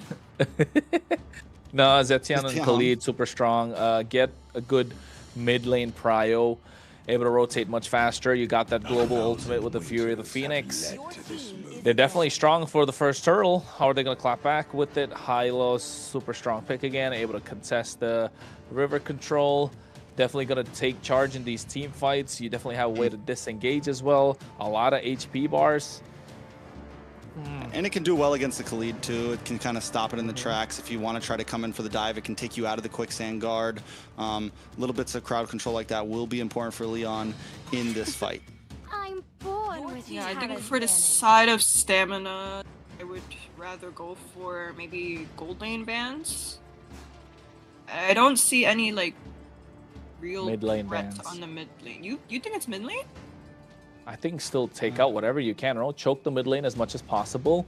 What the Eve's still an option. Take that Eve off the table. I mean, I guess no Farsa matter what, maybe? Sora is going to do good in the gold lane, so you don't have to like stress it too much. I mean, yeah, you could still ban out something like the Claude here, something that would be a threat Claude in late Harrod. game to kind of. I don't know if you ban out the Harith. Harith's been Yeah. kind of like meh to me. And so much magic as well. But you could take out like Eve and you could do like a Kimmy. There's your. Kimmy. I was gonna say like Claude Eve, but Kimmy and anything else really. Still need a jungler though. Suyo? No, not against the Harley, right? We've seen that fall too many times now. Yeah. Too many times. I'm going over Veteran's here. still open. That yeah, is I true. can see that. Could see that. Red Run for stamina wouldn't be horrible here. It can at least withstand against the Harley for a little bit. And they do have damage with the Sora and the Zitian. And then if they want, they can pick maybe a slightly more damaging EXP lane if they pick up something like the Fredrin here.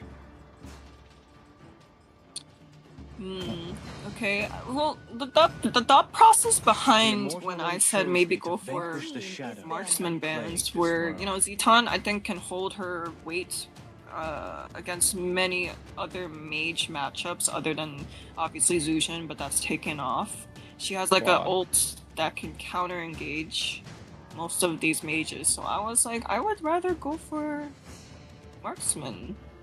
Yeah, Claude ban here. It's simple. It's got to be a Claude ban. Just don't overthink it. You know, Claude does really work wonders along with the Glorious Pathway. He has enough peel in front of him. You got Harley to go and finish him off after the Blazing Duet. So definitely layering of the skills works out of the favor of Leon. So why overthink it? Don't give the Claude away. Stamina Esports, what are they going to do to finish things They're off overthinking it in the final phase? They go for the Leslie ban. Okay. I mean, we did see the Leslie pickup from Leon yesterday, but I don't think that was worth the ban. They have so many answers for a Leslie, honestly. They have so much dive that, yeah, Leslie has the little knockback, but it wouldn't be enough to deal with the Khalid and the Sora. So now Claude is open for Leon. They don't even need to pick it here. They can last pick it, honestly. Unless Stamina goes for some cheeky like swap here, right? Like they put Sora into the EXP lane, something that Kronos likes a lot, and they pick up a gold laner. I still think that Sora's going to be the EXP lane. I don't think that Sora's going to be the goal lane. I really think it's going to be EXP Sora. Yeah, I still think it's EXP Sora. That's the reason you got the Uranus on the other side to kind of wall the Sora, right? Super hard to beat Sora in the EXP lane again. So, yeah. Oh, wait, let's see Eve, though, coming in. Eve. Claude on goal lane stamina? Do you think Claude is the best? Yeah. Okay, so we got the Claude, yeah. I don't know about the Leslie ban either. It's like that would have been so weird though. It would have been a good answer to the Claude if Sora was an EXP. Claude plus what's in the jungle? Nolan? Maybe? Dez got that in this pocket. Maybe a Fredrin? But I still think Fred, yeah. If they pick up the Claude, you definitely go Fred, I think. If you pick up the Claude here and you put Sora into the EXP, you pick up the Fred, I think. It's just maybe simple, Leo easy. Possibility? Probably Leo Mord, I would say. Fredrin, you're really kind of playing. With Dez's playstyle, probably look to go for something that he can be the one that can finish or be the executioner for. That was Joy. I heard that. That was Joy. Ooh, our Joy's first Joy game. Okay. That's a divey comp. That's aggressive. It's all those things packed into one. All you really have. I mean, I guess with Sora and the XP, you go for a slightly tanker, bulkier build, possibly. Instead of just going like high damage. And create kind of some space for Claude and Joy. Love it. Love the Moskov. I love the Moskov at the end. I thought for some reason that sorry, it's pronounced Leon or Lion? I've just been going wrong with Leon. It's Leon. Bro, he's been saying Leon all day. It's Leon, yeah. Okay, yeah, so for Leon, like I got confused. I thought they were picking up the Claude first, but it makes more sense for the side of Stamina to pick up that Claude. That makes more sense, the Leslie ban. But what are you guys thinking about which draft looks better? Because honestly, I got like plenty both. of time. Do you like both? That's your final like say so? Who do you think's gonna take game one? I will throw out a guess and say Stamina. All right. I guess, guys. What about you, Trex? I'm a caster. I don't want to vote on a game, and we're about to jump into game two. So Kronos, bring us in. Hey man, it's gonna be the final series of the day of this week, of course, for MCT AMER North, and we're talking about Stamina Esports versus Leon. Both starting off on a terrible note yesterday, looking to even out the score and make it 1-1. Who's gonna be the first one to call it first blood in this series? Best of 3. Stamina Esports versus Leon. Blue, red. Let's get into it. Yeah, I'm excited to see how this Joy ends up working out. We said it's the first one that we've seen so far in MCT. It is only day 2. We thought we heard it the other day, but it was not the Joy coming through. Look at the damage done on Bless already. It is not looking good. Bless taking too much damage. Raquel along with Synerjun and POV. Yeah, Leon already getting some nice river control here. They are kind of taking it slow though. They're not going to rush the wave down. They want to try to let Stamina Esports lose some camps here, possibly lose some gold. On the bot side, we have Sora in the XP up against Hayase. Yeah, you can see player cams are on this time as well. It's all going to come down to how this first turtle is going to go. Dez is definitely looking to get on top of Pav when he drops down that RWM. Yeah, and I think overall, yeah, Dez, if he can really make the moves down, it's going to be clutch. I'm excited. Another thing, Synerjun versus Dez. Are we going to get a crazy 1v1 here? Some magic tricks, some dashes through? Yeah, because it's two heroes that we could definitely see something crazy happen through. Here comes Synerjun. Oh, no, Bless. Gets a deadly magic. He's gone. Oh, no, he's able to survive with the quick sand guard. Oh. Clutch. Clutch. Very clutch. That's why you got to love a Khalid. He's a hard guy to kill this early in the game. Oh, Yomel forced the flicker out as well. Synerjun right now going to the hat trick. Dez, electrifying beats not being used. Gets his rhythm down. Finding the tune for a victory, Stamina Esports. All right, so Turtle right now looking like it could be in favor of Leon. But Dez wants to make an entry in. Yeah, he goes in. Instinct of the backline as well. Shifting Sky's already used up. They want to go in. Dez able to get that turtle on point. SOD connecting. Fury of the Phoenix popped it as well. They put them in their place. Synerjun was the first one to fall. Instinct gets first blood with the turtle. Stamina back out. Yeah, I mean, Turtle plus a first blood. Not only a first blood, but first blood onto Synerjun. Gonna give Dez a nice advantage in terms of moving around the map up in the top side. A little bit of action between Leonhardt and Diamond. Diamond winning out in this lane. Overall, across the board, Stamina Esports is doing a better job. Stamina Esports winning across the map. The only thing that Leon have going for them is that EX Billion. Hayase applying the pressure onto Instinct, and he needs to continue to do so. All right, taking a look at the items. Once again, nothing out of the ordinary on either side, really. Synerjun is going to skip boots for now. And kind of jump right into an item. Needs to do some catching up after taking that death, and knowing the Joy, it's going to be moving around the map fast. The jungling path is doing clean, already a level ahead of Synerjun, especially after getting the kill. How are they going to work this out though now? 50 seconds to the next turtle. Leon, Synerjun needs to start getting those kills, right? This Harley needs to come in online, fast. Looking to get that Genius one. Only got socks in, no boots. Still able to keep up in terms of gold against Dez, but the Hylos getting the better of Bless. All right, so where will the big play happen? Gold still at a standstill. Stamina Esports had a small advantage, but weren't able to translate into anything major. Nice deadly magic on a Bless. Raging Sandstorm goes in as well. They get the Shifting Skies, the backline. RWM dropped down. Pav taking too much damage. Here comes Dez with the electrifying beats. He wants to unlock it, gets Pav. And now the SOD connecting. Instinct has to flicker out of harm's way. Diamond making his way there as well. Synerjun comes in. They all back off again. Touch and go. Stamina find one. Back away. And that's all they have to do. If they can keep on doing that, it's going to become worse and worse. If Dez can get another kill in, we're going to start to see that stack up. Pav is going to be, you mentioned it, a hot target for Dez with the electrifying beats. Leonhardt's going to need some time to even get involved in these fights. We're down to the second turtle now as Leon starts it off. Well, Leon starts it off. Seems like they have control of the pit. They're able to get the turtle. Pav takes it for himself. Now the top side pressure is on. Instinct doesn't care out of the bot lane. I mean, gentleman's handshake, both EX billionaires. Not going to go there. Synerjun finally gets the Genius Wand. We're going to start seeing some pickoffs come through. We already know what the Harley can do. Even with the death, the damage is already going to start stacking up. Genius Wand does lock in for Dez as well, though. So, I mean, both standing at a standstill, 300 gold lead into the hands of Dez. I called it from the beginning, and when I'm calling it again, I feel like this is going to be a big battle of junglers here. Who can really carry the team to victory? Can Dez finally come out on top and secure a win in the MCT? Hey, man, he's got to put Stamina on his back. It's been a long time. They've been waiting today to play their game even after such a long series coming off the 3 series that we saw. But here, Instinct going in. Shifting Skies, Raging Sandstorm coming out as well. Nice Fury of the Phoenix to put them in place with the Blazing Duet goes in Diamond, but Hayase able to zone them all out. SOD misses. Just trading skills, trading HP.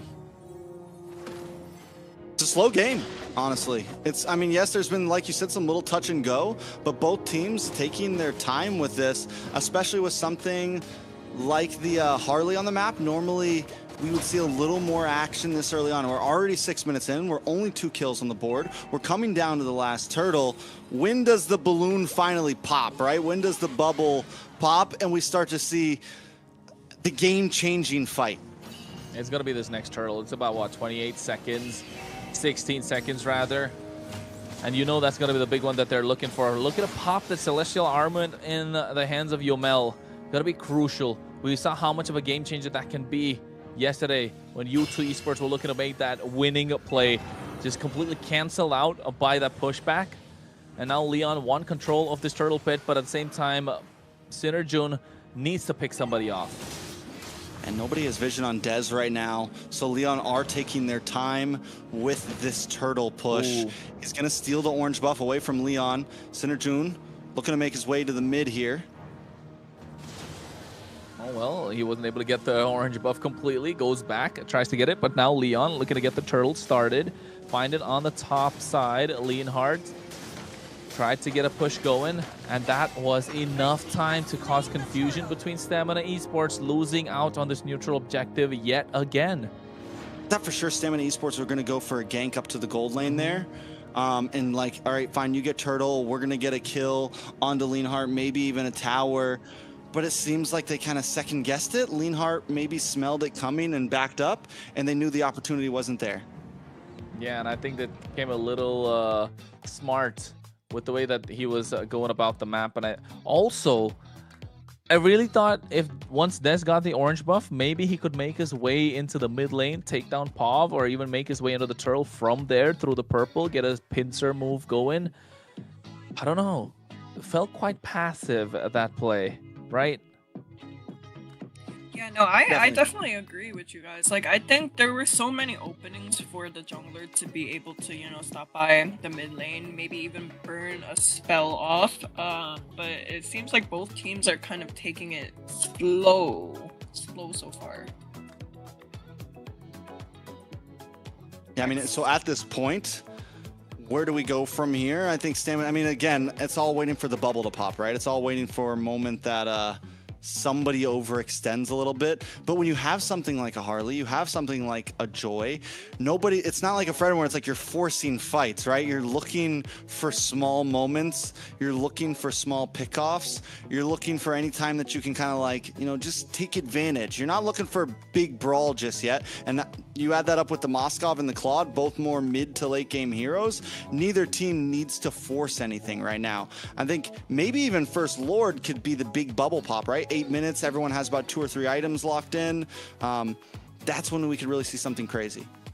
Yeah, that is true. Like, the thing with both of these teams is both the Claude and the Moskov need the Trinity to really come online. So you do make a good point that both teams do kind of have to buy some time for their gold laners to really get those items and, you know, start doing damage and start controlling the pace of the game. So, but I do think maybe the Harley could have just peeked his head into a side lane or so, but maybe we'll see more of that. We'll see what happens. We're going to be jumping back into the game now, Kronos. A quick pause. Things have been figured out. And now we're just waiting on this Lord to come. Taking a look at the items. Genius Wands on both junglers. Down in the gold lane. We'll go for a DHS first into Diamond and a Corrosion Scythe onto Leonhardt. But yeah, gold pretty much at a standstill in all the places it matters. Yeah, both of them should be getting their golden staff at the moment. Leon, I mean, we are talking about quite a lot of things coming through, but I just want Synerjun to come online if you're a Leon fan, right? You're looking at this Harley looking to pop off. You're looking at this Harley to get someone down. Just kind of underwhelming when you see Harley and a Joy on both sides or either side, and neither one gets a kill, but Leonhardt goes down. Blazing Duet comes in early. Diamond goes back, but Pov able to get that one through. But a lot of resources expended for that just one kill. A gold laner for gold laner. Yomel's actually the one who ends up securing the kill with the Fury of the Phoenix. Enough damage goes down from Diamond, but Diamond goes too deep and is caught off by the rest of the team. Oh, no. Look at the dive though in the middle side. The bubble is popping. Synerjun falls as well. 4 kills now into the hands of Stamina Esports, but a tower drops on the top side. Leon making up ground. Yeah, they're evening up the tower structures, of course, but in terms of kills, they've been behind. It feels like they're lacking confidence. Are they paying a little too much respect to Stamina Esports here? But never mind, Windstrike coming through. Here goes the Shifting Skies, but at the same time, their damage is being dished out, but not the right target. I mean, we'll see exactly how it goes down on the boss side. Stamina Esports looking for a response of their own. They're able to take out Leonhard. Diamond gets the kill. Tower drops on the boss side as well. Stamina Esports Lord coming up. It almost feels like Leon are playing too passive, right? It's too passive to be true at this point. A little too much respect paid for Stamina Esports, and I think this is too much for them to handle. The Lord is up already, 9 minutes 40 seconds in at this point. Hayase needs to get control of this Lord Pit along with Raquel. A lot of HPs is there. They do have the Revitalize. Diamond already getting it started. You can see Bless taking down low with the Deadly Magic. Here comes the Fury of Phoenix 12. Slow them down. Glorious Path to use in early. Hayase zoning them out in the back line. You can see already POV. Pav has to flicker out. Instinct getting caught now with a poker trick. Already used the Shifting Skies. The fight has been dispersed. It's been back and forth. Nothing falling through so far. Dez trying to get a push up top, trying to shove the waves in, but Leonhard able to get the tier 1 tower on the bot side. Mid should be the one that they're looking at. Synerjun getting caught up by Bless. Raging Sandstorm coming in as well. Desert Tornado. Hat trick out of there. Diamond is there. Dishing out the damage. Again, this Tango. The cha-cha for the Lord Dance continues. Bless taking out another Deadly Magic, but oh my god, the Wind Strike coming through as well. They go in for the Shifting Skies, Blazing Duet at the same time. Synerjun is out. 4 members taken away by Leon, or from Leon by Stamina Esports. The Lord is marching on the bot side. The only one left standing is this lonely Uranus, trying to defend the mid-tier 1. And now they're trying to catch them off guard.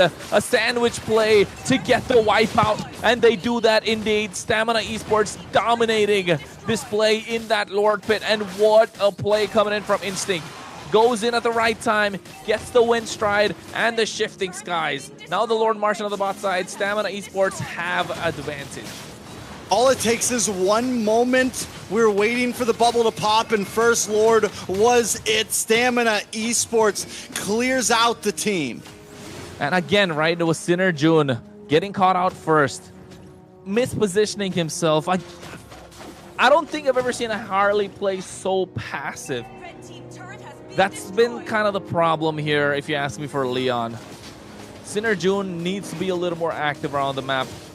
Be a little more, I don't know, on the front foot, taking charge. Be an assassin. Maybe it's a comfortability thing. Maybe it's like, oh, we have to pick this. Maybe he's just not quite there yet on the hero. 0, 3, and 0 is not what we normally see from a Harley in any game. This has been one of the most powerful picks, and it's not like he's up against a bunch of counters or anything. This should have been a time for Leon to really shine with Synerjun, but they weren't able to pull through. I mean, not just that, right? I mean, not taking away any credit from Bless. He was able to body block quite a lot of those deadly magics, but with Synerjun playing on such a mobile hero, he should be able to cast the backline. But by no means is he behind in terms of farm, right? But Instinct goes in. Fury Phoenix popped it as well. Glorious Path comes in. Now the Blazing Duet Diamond goes in. They get first one to fall is Synerjun. Instinct with the Shifting Skies gets shut down by Pav. Dez gets the SOD on him, but makes his way out of there. So 1-for-1 trade, but Stamina still get the better. Yeah, a much better. You take another kill on a Synerjun. At this point, you could start looking for trades elsewhere, because Synerjun's going to be so far behind that now it's, okay, who do we want to target down on next? Leonhardt's already take 3 deaths as well. So the major damage dealers of Leon just are unable to output. It's going to be a while until they can. Probably we're talking at this point, we're looking into the 18th minute mark till Leon can really put up a fight. We're looking at end-to-end game till Leon can really put up a fight. I don't know, man. If they got to take it to that point, maybe another 5-10 minutes, but can they really hold on? Yes, they have Leonhardt, who can kind of get a split push possible. 10 seconds to the Lord Treks. I don't know. We need to see some macro plays come out, but Diamond is on top of it. Yeah, Diamond's controlling the map. Same thing with Bless. I mean, Stamina Esports in general, once they were able to kind of get a fight, start to get into their groove, find their moment, now they're no longer just looking for pickoffs. They're looking for plays across the board. Lord's going to get shredded down. Does Synerjun try to pull something off here? SOD connecting. But you know what? I want to kind of... I mean, he's not going to go through, right? I'm trying to say, like, Stamina Esports were in a similar position yesterday with game number 1, right? They were super, utterly dominating, but really let the game slip after a while against Night Horde. That went on, what, 27 minutes? And then they overheated. Can Leon do the same? I remember in that game too, we were kind of calling it like, they need to finish this. The clock is ticking. And when you're up against something like a Moskov, the possibilities are there. Something even like a, I mean, yes, the Harley hasn't done well, but the damage will eventually come online if he can find the right targets. So yeah, Stamina Esports, the clock is ticking. Close things out. Don't be too scared. Yeah, I think looking to get the push on the final third. Concealed play coming as well. Furious Phoenix along with a wombo combo, the Blazing Duet at the same time. And Stamina Esports collapse on top of Leon, but only get one. And that's going to be Leonhardt. But that is enough for them to try and get the base crush, though. Look at the siege at the inhibitor on the bot side. The Lord already taken down. Bless creating the space that they need. Diamond wants to go in and get the finish. And Stamina Esports, they respect and go back. They respect it. I mean, they're 7.8k gold lead. I know I'm saying the clock is ticking, but they do still have a little bit of time with a lead like that. They are going to go for the re-engage here. They're waiting for the minions, looking for another inhibitor. Will they be able to get it, though, at this time? Raquel doesn't he does have the Glorious Pathway. Bless out of there with the Raging Sandstorm. SOD connecting. He might as well come through at this point. No. A lot of damage being dished out. Pav with the RWM. A lot of damage on Instinct. Leonhardt looking for the reconnect here. Oh, Dez looking for the re-engage, though. Wind of Nature coming through as well. Dez able to find a double kill. Now he goes into the back line. Everybody backs off. 2 kills, 2 important kills. Synerjun and Leonhardt. Oh, how can Leon even bounce back? I gotta give, I mean, I guess everyone, I was about to say, gotta give it up to Yomel, 209, but almost everyone on the team of Stamina Esports is deathless right now since there's only been 2 deaths across the board. Dez, Yomel, and Bless holding the lead on that. Look at Bless in the backside. Oh my god, comes through with a concealed Raging Sandstorm looking to take them down, but now they're locked in the base crush load. Stamina Esports, 1-0, best of 3, dominating victory, what we wanted to see. Victory! We'll see what happens here. Stamina Esports picking up where they left off in game 1 yesterday when they had some great moments. Now they're online and they took a patient approach to that game. They didn't try to rush it, at least not in the beginning. They waited for their moment to strike, and once they got it, then it was, okay, now we hit the gas. It seems like their timings were so much better compared to what we saw previously. Yeah, what a domination, guys. And it wasn't just that maybe Stamina will win. It was a Stamina won the game. Oh, now. Right? No, like, I mean, I'm correcting myself, right? Like, at first, we were kind of seeing a slow, steady pace from both teams, you know, buying some time. And everything really started flipping minute 8 or 9 when we saw the mid trio really shine. A lot of great Khalid games we saw today, but especially this one from Bless himself. And while we were buying some time for this Claude to get his items, his Trinity, he said, forget that, I'm ready, let me come to you guys instead. And yeah, like minute 13, this Joy, Dez, the face of Dominican Republic himself, was having a field day. He was waiting for skills to be thrown out, kiting and timing everything really well. And yeah, that was just a very great performance from the side of Stamina. The face of the DR. Face of the DR. Dr. Dez. Hey, man. Could be. He needs to find a way to surgically take Stamina across the line, right? He needs to find a way. He was doing that with this Joy. Wasn't able to do it yesterday. And taking a look at the highlights, you could see how dominating Stamina Esports were this entire time. Leon, I mean, they had a chance. But the more you take a look at the replay, the more you think back, track back a little, take a few steps back, look at the bigger picture, just feels like they were playing a little too passive. From the side of Leon? Yeah. I mean, yeah. I mean, again, maybe it's nerves, maybe it's uncomfortability, but yes, Synerjun wasn't able to. You mentioned Bless body blocking, but honestly, in the beginning too, Synerjun was kind of just attacking Bless. There was a few times where he tried to get the deadly magic, but the quicksand guard came in just too soon, and he wasn't able to finish off those kills. And then we see that final huge fight that really just sent Stamina over the board. And even here, Synerjun a little bit too deep, gets caught off from Diamond. Just some mispositionings across the board. Yeah, like, I mean, from the minute the game started, right? Like, we were kind of seeing a little bit of, I wouldn't say pauses, but a lot of time passing by for the Joy to really get these items, get this damage. And, you know, I'm a little bit stuck on who the MVP should really go to, but it will go to... Nah, come on. Another Zetian! Another Zetian. I'm trying to say, like, yeah, Des played a great game. He's got his fans. We want to make sure it was a battle of the junglers, like we mentioned, but can't take anything away from the Zetians. 2, 0, and 10. Sitting pretty in the back line. That was your pick, Kronos? I mean, yeah, I would say that was my pick, just because of the fact that with the Fury of the Phoenix being the start of every single fight, right? That big game theory. Basically, he was the shot caller for every single thing, no matter where he was on the map. Bless saying that, hey, I can get them in the back line. All right, pop the Fury of the Phoenix. Next thing you know, Raging Sandstorm, and all hell breaks loose. Wombo combo comes in, Instinct goes in with that Shifting Skies. Yeah, Yomel, well played.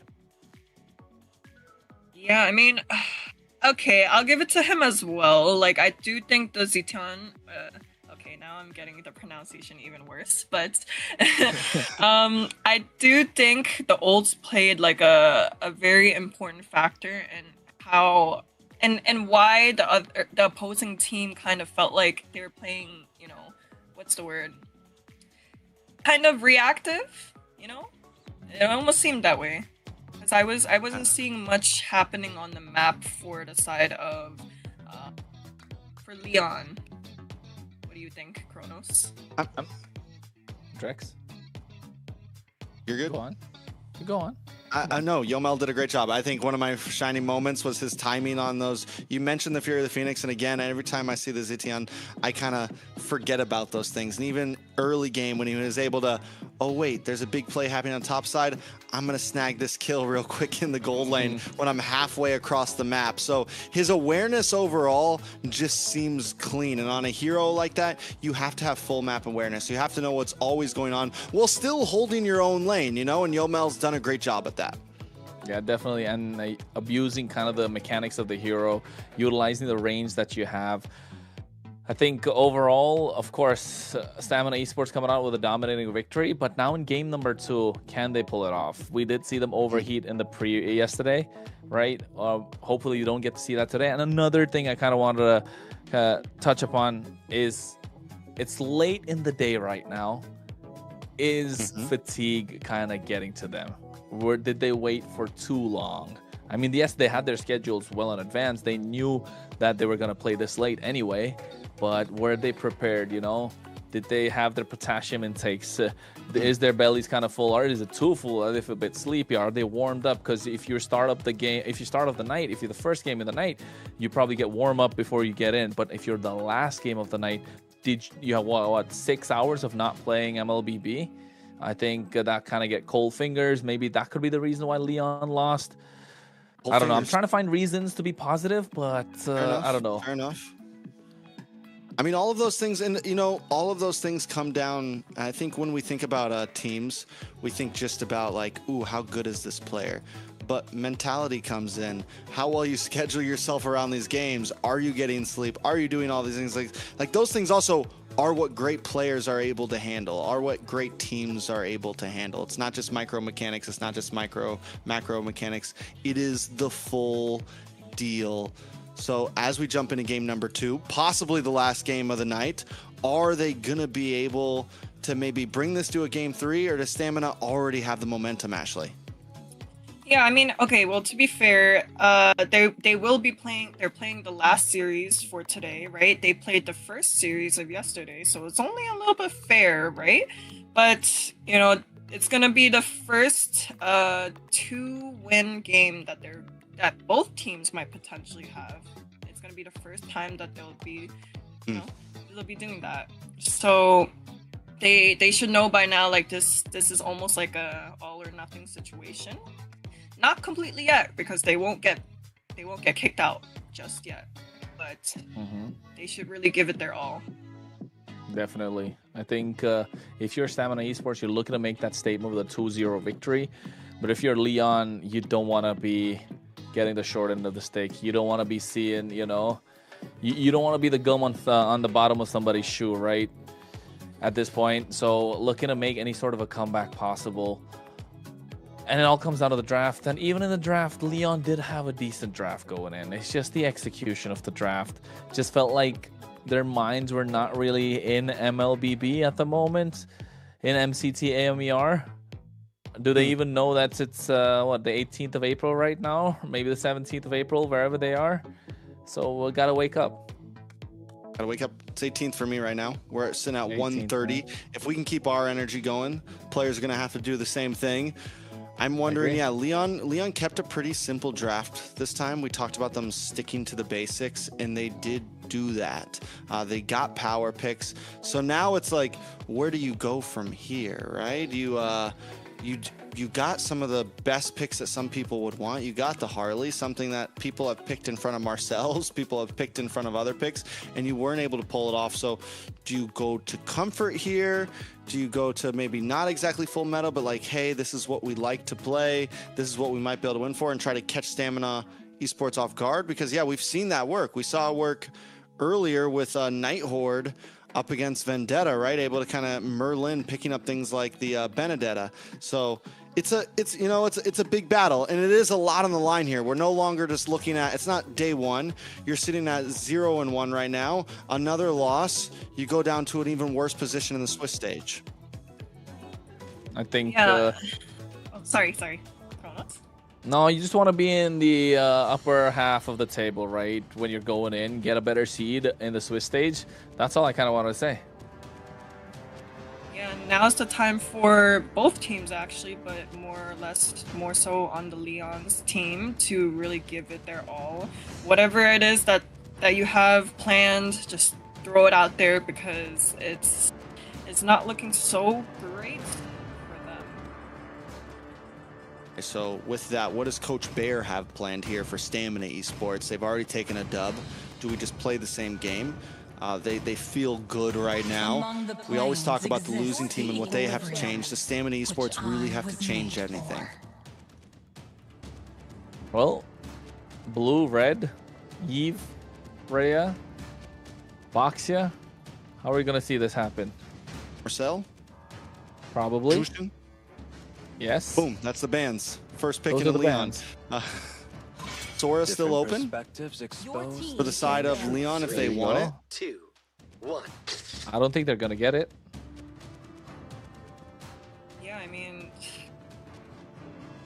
for the side of Stamina, when they were first picked, they were able to just throw out like target bans and like leave some strong picks open for themselves. So I do think it's time for Leon to maybe do the same for themselves. I mean, hey, Coach Bear, no coach. Aren't we always like towards no coach? I thought that was the general consensus. No, I like coaches. Me too. I was just trying to go with what the table was going with. But Freya taken off. Jushin off the table. It's got to be Boxia and Sora, right? Valentina's another great option that's available. I mean, the thing is Leon doesn't need to ban out the Sora. It's got to be done by Stamina. And that means, do you leave the Basha open if you're Leon? I don't think you ban Basha here. I think you leave at least one of them open to force Stamina to do it so you can get one of them. So Leon can kind of go for more of a target ban here. Something outside of the meta. Harley? Harley, yeah. Honestly, you ban out the Harley here.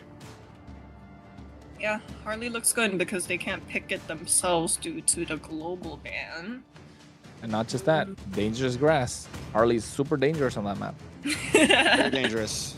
in the dangerous grass. I am not the only one Peeking through. bound by these chains. Obvious. Obvious ban. Focus. Solid. Not bad. Solid. No complaints. So now, yeah, do we ban out the Basha or the Sora here? I think you ban out the Basha by stamina. Ban out the Sora. So first pick Basha, easy peasy, lemon squeezy. Easy. I think so. When life gives you lemons, take Basha. You make Basha. Exactly. Don't overthink it. I mean, I was kind of thinking, like, what She's if? overthinking it. No. Okay. I mean, I guess Sora is always a. Oh right. They have a ban on Sora from Stamina side too, so they can't pick it up. Okay, never mind. Never mind. Carry. Okay, what's Oh, going Lord. on now? Overthinking it. Oh no. All right, so Basha pick from stamina, Basha and or Valentina. Harley, really whatever you want. But yeah, Basha Valentina seems like just a clean, easy, upfront, simple. Don't overthink it, and you're good.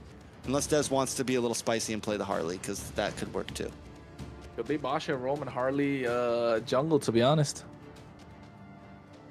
Yeah, you could just take both and be rude at that point. Like, hey, I got something for you. We're going to use both of these, and you get nothing. Granger Maybe don't. Galea. They disagree.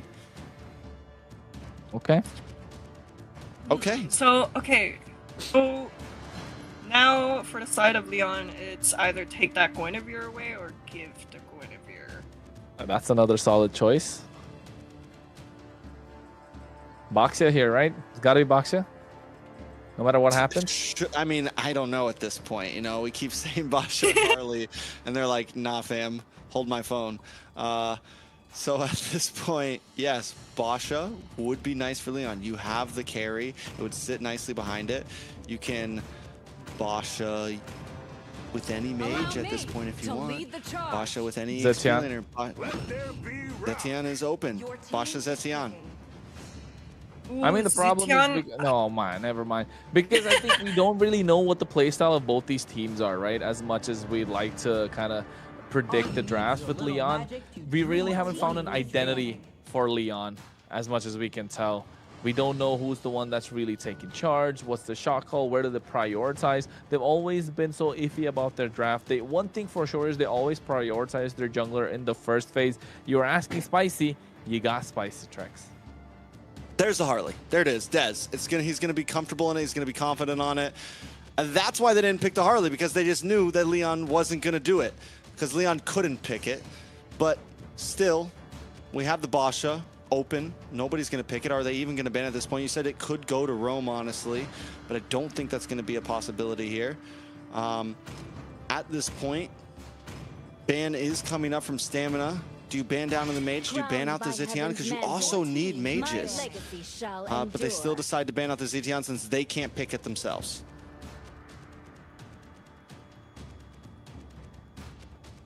Kronos? How is it going to work out now, if you ask me? The Zetian's not going to give that. They're not going to give that away, like you mentioned. On the other side, take out another mid laner. Yeve's already taken off the table. Zetian, what's something else that is going to be super annoying with all the extra range? Valentina, right? Take off the Valentina here. Yeah, Valentina. Yeah, you don't want to give that first pick. You want to think about, since the Zetian's gone, yeah, you get rid of the Valentina. You lock into something else as well. But they go for EXP lane instead, taking out the Yuzong, taking out possibilities to get to the back line and give Leonhard a hard time. I mean, I get the Yu Zhang as well being taken away, just because of the fact that even if Valentina's picked up, what is the Valentina really going to take away? There's only one time ever I have seen an MLBB where the Valentina takes away the taunt of the Fredrin, flickers in, and then taunts, what, 3 people? I think was that Stanford? Sanji? Was that Sanji? Might have been Sanji. I feel like Yeah, I've seen it once or twice, but Yeah. that's a rare one. Yes, That's very rare, right? Very rare. That You was gotta be, epic. That was super big brain, and one of the best plays I've ever like seen. that I was think. what MSC, like last MSC. I think he pulled that one off. That's crazy, man. That's absolutely crazy. Nobody would think about you doing that so much. But hey, if it works out, works out. But look at that. They take away the R-Lot. I think this is a target ban. We've seen this before as well. They'll lock it down and not let Bernoulli play that in the EXP lane. However, here now, Leon maybe look to take out another EXP laner. Kind of choke the pool that's there of Stamina Esports. Never mind, take away a mid lane, Lilia. But Eve is not open. Banned out first thing. Farza could be a possibility here. We've seen it pull up whenever some of these choices are gone. Lunox also still open as well. Could be some nice shred against the Fredrin and the Hilda. Could be a decent pickup up front here. I think, you know, just lacking a lot of crowd control if you're Stamina Esports apart from that title strike and Tsunami Slam is going to be crucial. It's going to come down to that. Yes, you have the combo that's possible with Granger. Yes, you're giving Harley a lot of space. I think it's just going to be crucial to see where the crowd control is coming from. Maybe go for something that could even cause problems for the Fredrin. I can see the Lunox working out. But there it is, the Valentina. They need that Terrifies. They need to still pose a threat to what could come out of the EXP lane by that IMU. So, yeah, solid with the Valentina. Leon, on the other hand. Hi, Ashley. Welcome back. Hello. Back. Sorry, I low-you TP'd away. I'm here. Yeah, she hit the diversion on us. Sorry. Continue, Chronos. No, I was saying, what could Leon go for here? They're lacking mid lane options. Not a lot left open. The Valentina was a solid pick, a solid choice. Now that's not available. Kadita, if you ask me, Leon, they could play that in the dangerous grass. Flip one over onto the Harley. Maybe even the Kagura. The Kimmy is still available, but I think Kadita is just so good here. We haven't seen a Kadita yet, but they do pick it in. There we go. Paired up with the Mincy. I don't know about the Mincy though, not gonna lie. It's crazy. It's crazy. It's crazy. I love it. I love the Mincetar, but it's such a gamble. It's such a massive gamble. I mean, it's definitely Ashley. Earlier we were saying now is the time to really like take out all of your cards, show all your cards, and just go all out, right? So maybe this could be a crazy thing that, you know, we're seeing. Because Nighthorde's been doing the same thing. Just Vendetta roam, draw head this, draw head that. Like, Oh, this is Patrick. Oh, not a Yeah, I think it Oh, was a Uranus Patrick? pick. Oh, no. Oh, Patrick Star. That might Good be a luck. decent answer, honestly. Yeah, to the Hilda and the Fred, that's Hilda has trouble with that, honestly. So, and it is going to be an EXP lane, Glue, though, which is still fine, still works, but it's going to take a bit more time at least for Glue to get heavily involved in the fights.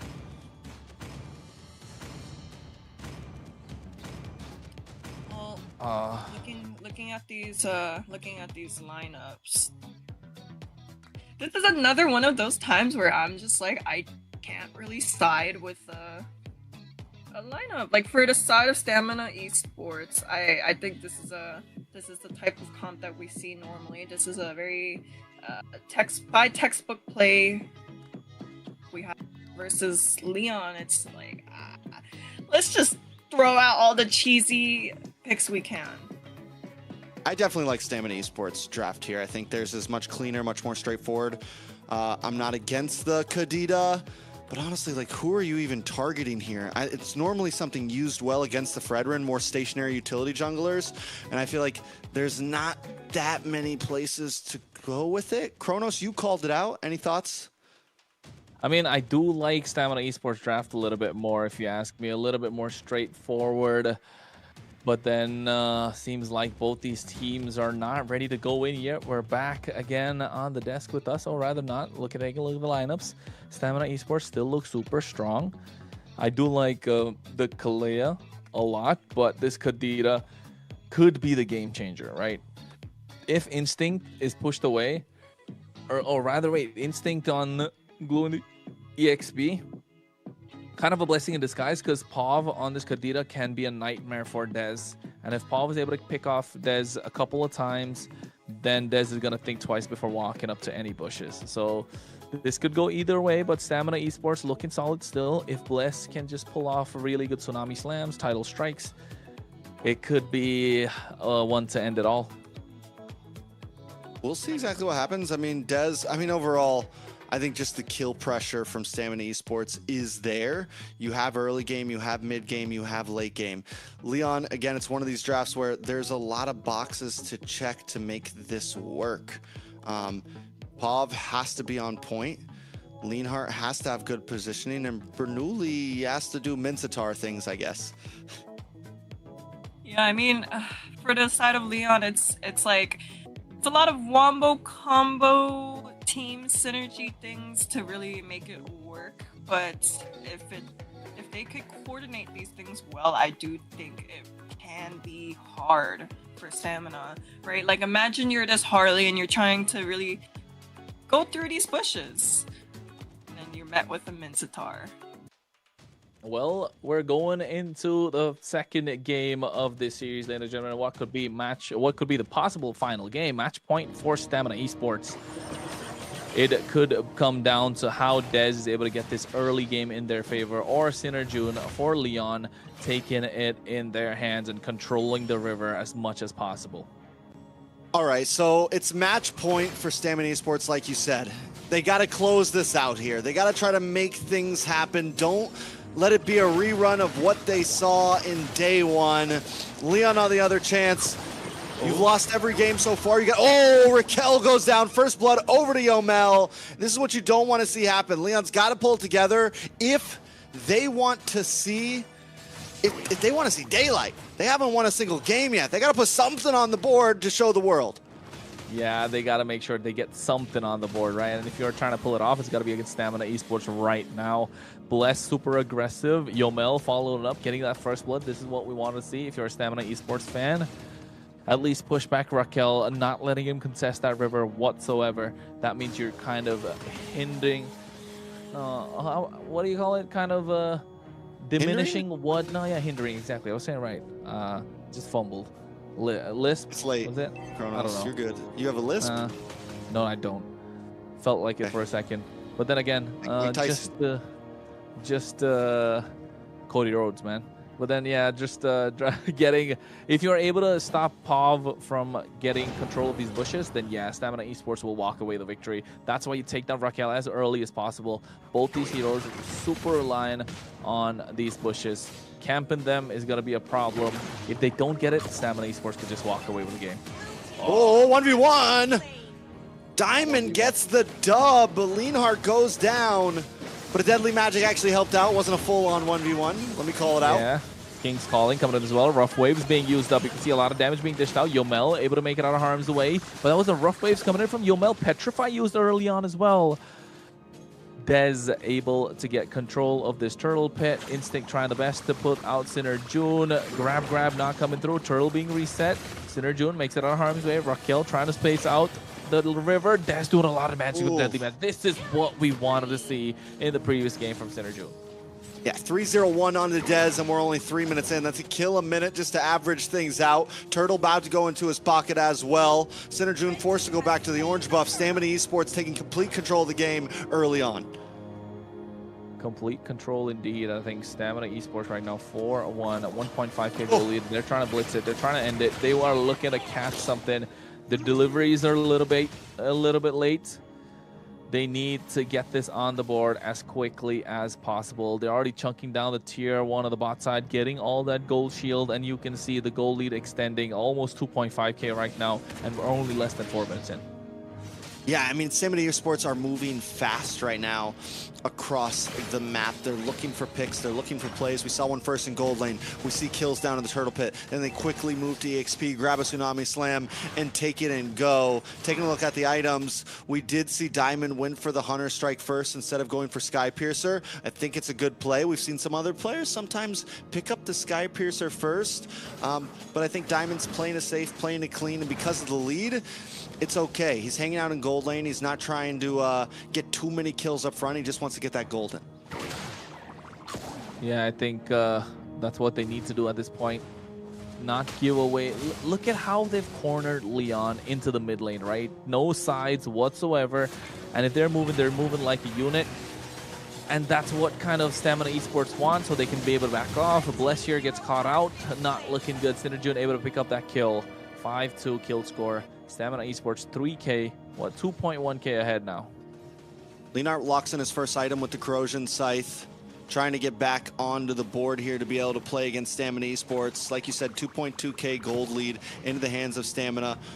4-0-1 onto Dez, Yomel 1-0-3. All the damage dealers are exactly where they want to be for Stamina. Turtle's going to be up in 10 seconds, and Stamina at this point have control. Does Synerjun even really want to contest it when you're this far behind? And especially Pav and Raquel still up on top side. It looks like they might try to go for a play up here instead of forcing Turtle.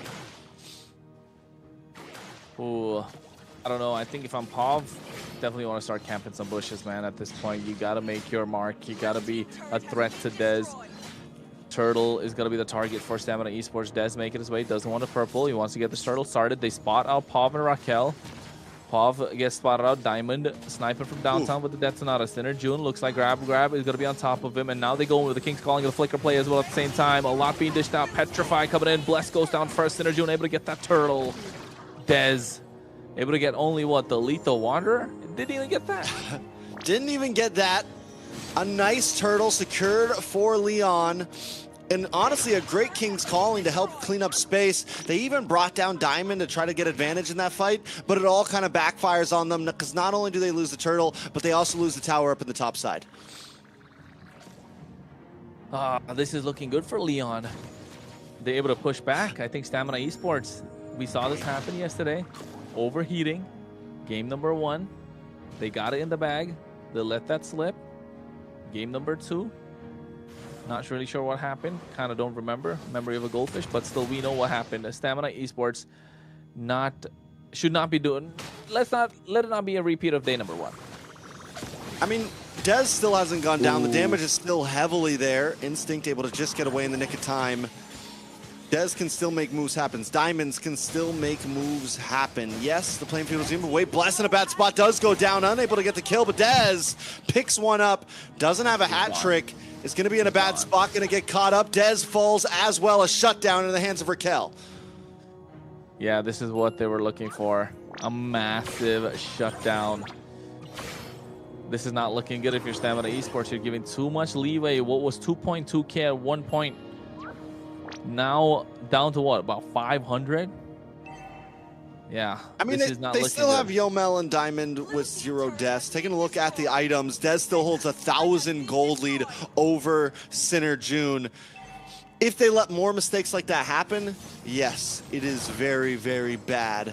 But it's not the complete turnaround point just yet. There's still playability. Leon, on the other hand, they just got to keep doing what they're doing, kind of stick together, look for small pickoffs, find little kills, and make sure that Stamina Esports doesn't get ahead of them. True. They got to stick together, make things happen. They can even go for a 2-play where you got Bless along with Diamond or Bless with Dez. Even Bless with Yomel, probably find the right target. But if they stick together, Bernoulli's going to have a field day with his King's Calling, right? That's what he's looking to make. He's even able to go aggressive with the Flicker. They're not able to get the Turtle. Leonhardt picks that one up. Oh my goodness, the damage to get him down. Bless is down and out. Now you can see Leonhardt able to survive. Even the deadly magic used on him goes down finally. Yomel with the rough waves of his own. A grab coming on top of Synerjun. Instinct taken out super low. Diamond, Rhapsody after Rhapsody from downtown looking to snipe at Pav. Able to get the kill. Dez finds a double. 2-for-2 trade. Yeah, 2-for-2 trade. Not only that, Turtle does go into the hands of Leon, though, but it still feels like Stamina Esports comes out a bit on top. Dez securing even more kills into his pocket, 7-1-1, to whereas Leonhardt takes his second death on the map, and this is the guy that's really supposed to be carrying into this mid to late game. How are they going to make it work for a Leon? You said about it, they need to find a way to make it carry into the mid to late game, but Pav not dying a single time. I was hoping to see a couple of Sky Piercers come through, maybe even the hands of Pav, but the Sky Piercer in the hands of Diamond is got to show up. Once he gets those Sky Piercer stacks going, you know Stamina Esports are looking to run away with the game. Synerjun do the best that he can to be the front line possible. The macro working against Leon. Stamina Esports now shifting gears, turning things around slowly. 40 seconds to the Lord Treks. Is this something that Leon needs to go and contest? I mean, they're not that far behind. I think they could. They just need to watch out for Dez. Leonhardt needs to keep good positioning. And down to the boss side, Oh, wait, they get the King's Calling as well. Petrify coming in with the rough waves. Not enough damage from Pav to take anybody down. Only Bernoulli falls. I mean, that's a great pickoff, though, especially 13 seconds before Lord. As elsewhere on the map, Dez tries to control Diamond up in topside. They get a slow push. They don't need to rush Lord. They're looking for map control. Yeah, they're looking for map control indeed. There's the Lord that we were talking about now. Stamina Esports got the far lane cleared out. It's moving in. Meanwhile, on the bot side, Dez waiting for somebody to show up. They get the push. Stamina Esports need to get this Lord down early if they want to get some sort of advantage, but Leon looking to say otherwise. The problem I see here, Trex, is Pav is showing himself too much on the map. If you're a Kadita, you don't really want to be seen, do you? You want to be patient, you want to wait, but also one of the reasons he's unable to do that is because of positioning. He's not able to find a good one. Nice Tsunami Slam, though. Dinner Jun should be going down soon. Burnley with the King's Calling as well at the same time. They find Dez, and they trade Bless in the process as well. 2 down for the side of Stamina Esports. Leon evening up the score. I think they're done by paying respects. They're done playing passive. They found the opening, and now they're making Stamina Esports pay. Yeah, that's huge for Leon at this point. With no Dez, it's a guaranteed Lord, or at least should be for the side of Leon. Oh, wait, Pav able to get that steal. No retribution coming out from Sinner June. That was clutch, to be honest. It could have been any way. Yes, Dez wasn't present, but Sinner June needs to learn to get those retries on point because, hey, it's a long season, man. He's got to be careful. Definitely a long season. I think at that point, everyone just jumped on. Let's all use our skills at once on the Lord. He did pop the retry, did not secure the Lord, but out of luck, Leon still handles it. They make sure they secure it. They're going to get a tower here. Game heavily swinging back into Leon now. 2,000 gold lead plus Lord marching its way down towards Stamina. Dez has to be careful. They can't be getting caught off like that. Maybe jumping a little bit too ahead of themselves. Leon able to get that tier 1. Oh, no, just. There's Bless. Title strike. King's Calling comes in. Bless should be going down soon. Oh. Yeah, this Min Star is coming in clutch. 2, 5, and 6, though. Can still do much better. Look at this. Kind of going from the back. Looking to catch Leonhardt off guard. He goes in. Ooh. Deadly Magic is not there as well. Yomel goes in with his own King's Calling, but the Petrify coming in clutch from Pav with that rough waves. At Dez, maybe they called a shot on that a little bit too early. Don't know that Pav is also hanging out in that bush. Don't know if they have the defense ready. It was a good try from Stamina Esports. It does delay the push a bit, but still not enough to turn things back into their hands. Well, Trex, I know you're smiling. You're pretty happy that we're going to go possibly see a game number 3, man. At this point, with the way things are going, Leon clutching it out. Stamina Esports looking like a shadow of their former selves in game number 1. Yeah, we just gotta stay pumped up, man. We're closing into the end here. Stamina Esports looking for a fight. Lion as well. Can they turn this around? King's Calling does come out. A lot of damage comes down. Bless goes out. Bless has been the target for both games, right? For both games. In this one, 0, 8, and 5. Is this the way you kind of slow and choke down Stamina Esports? We saw this yesterday as well. You take out Bless from the equation. Stamina Esports don't really know what to do. What is the answer right now? The King's Calling keeps on hitting. The crowd control with Pav and Synerjun. And then Raquel's just able to kind of get vision, start off these fights. And anytime Stamina Esports gets baited into one of them, there's just no real answer. And because Leon's staying so grouped up, Dez is having a lot of trouble actually landing a strong deadly magic onto anybody. Normally he can find a single pickoff, but when you're all in a big group, there's no way to really secure a kill onto just one member. And not just that, right? All the kills that have come for Leon have been in the hands of Leonhardt. So it's not looking good for Stamina Esports. You saw him already 1,000 gold ahead of Diamond. He has the Trinity online, and now you know he's going to start shredding. Speedy Light Wheels just to make sure they get the Lord. Instinct comes in as well at the same time. King's Calling just to zone them away. Title Strike coming in with the Flicker, but they still get the Retribution. Synerjun locking it down, and Raquel just buying enough time, taking and absorbing so much damage. Lord +1. Stamina Esports on the back foot. Yeah, I mean, the idea was there, right? And Bless even did do it right. He got the Tsunami Slam onto Synerjun. but Dez didn't follow up quick enough to secure a retry onto the Lord there.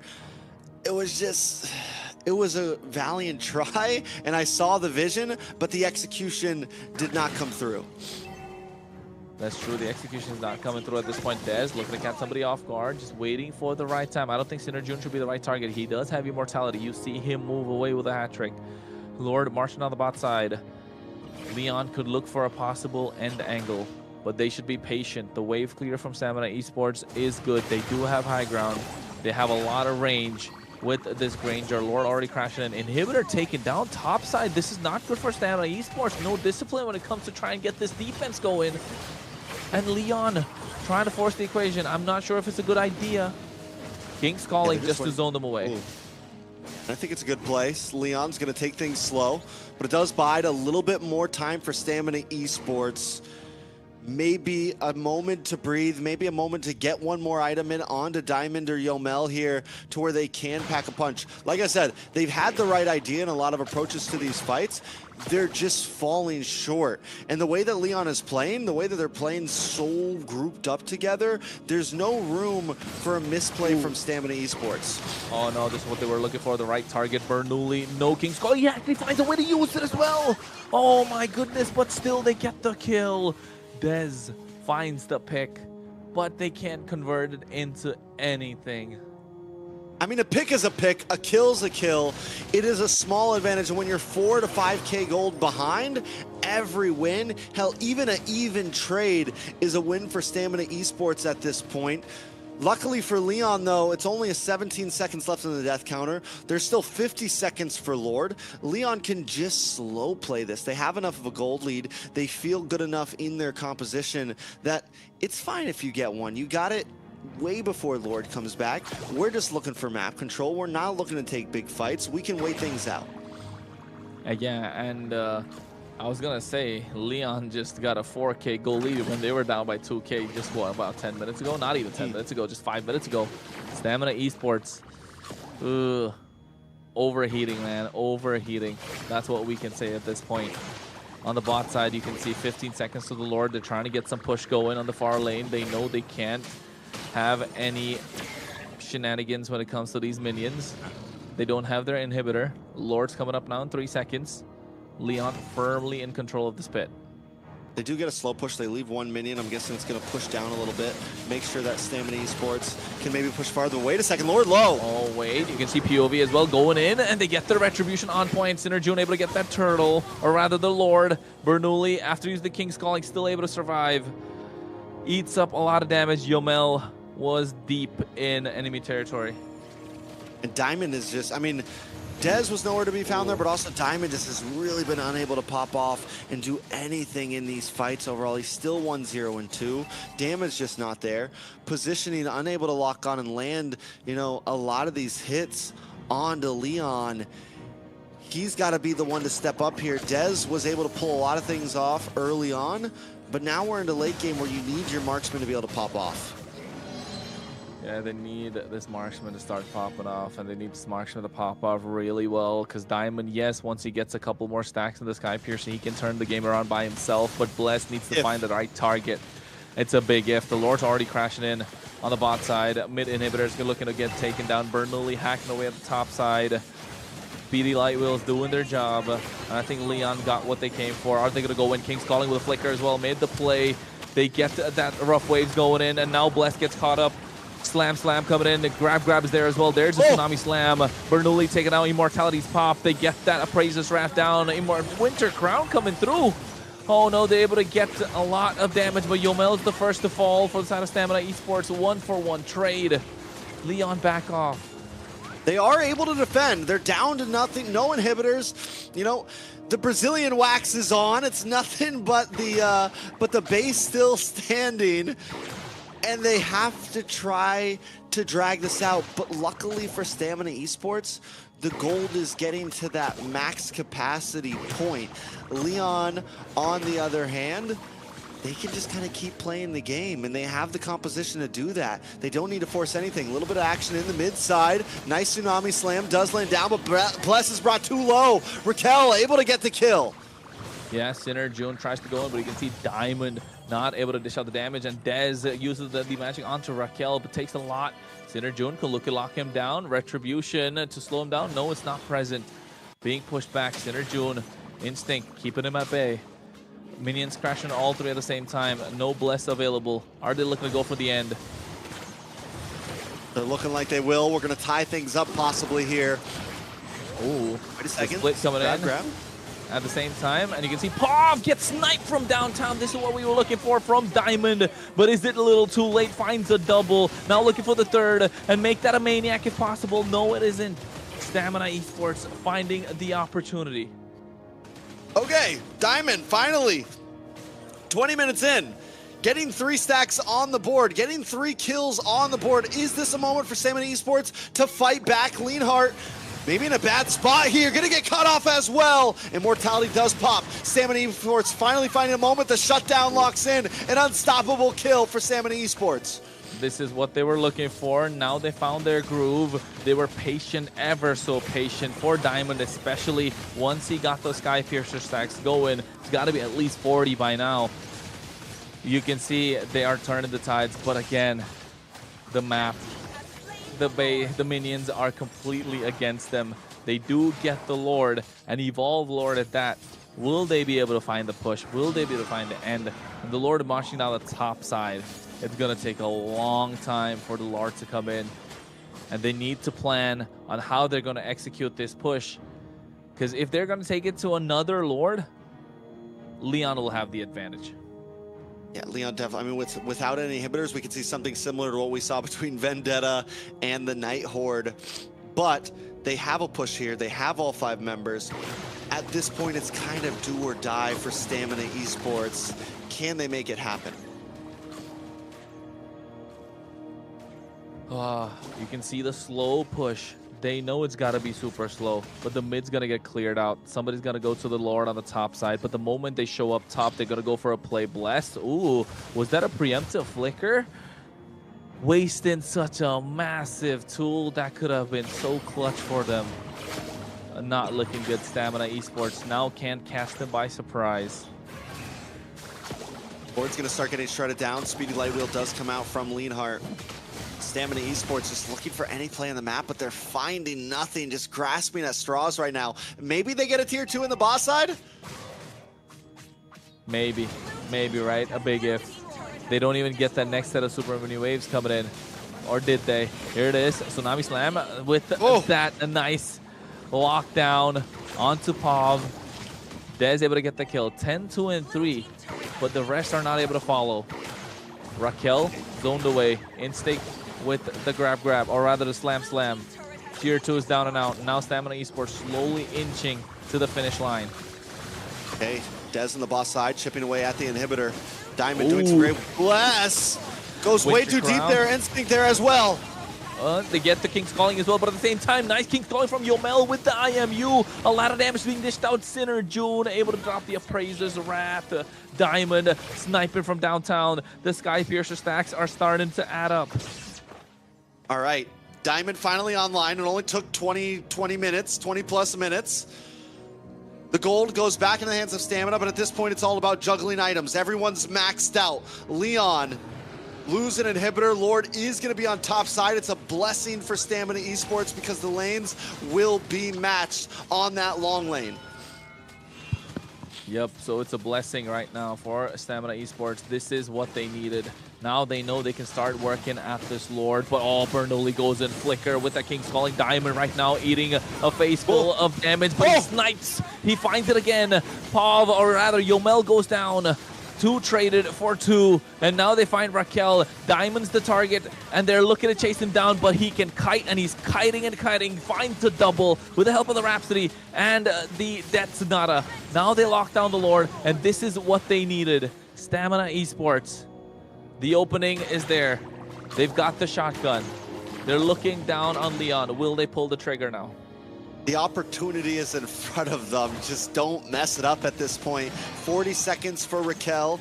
Lord's going to be coming out with this wave of minions. You've got 4 members standing. Yomel at 20 seconds on the side of Stamina Esports.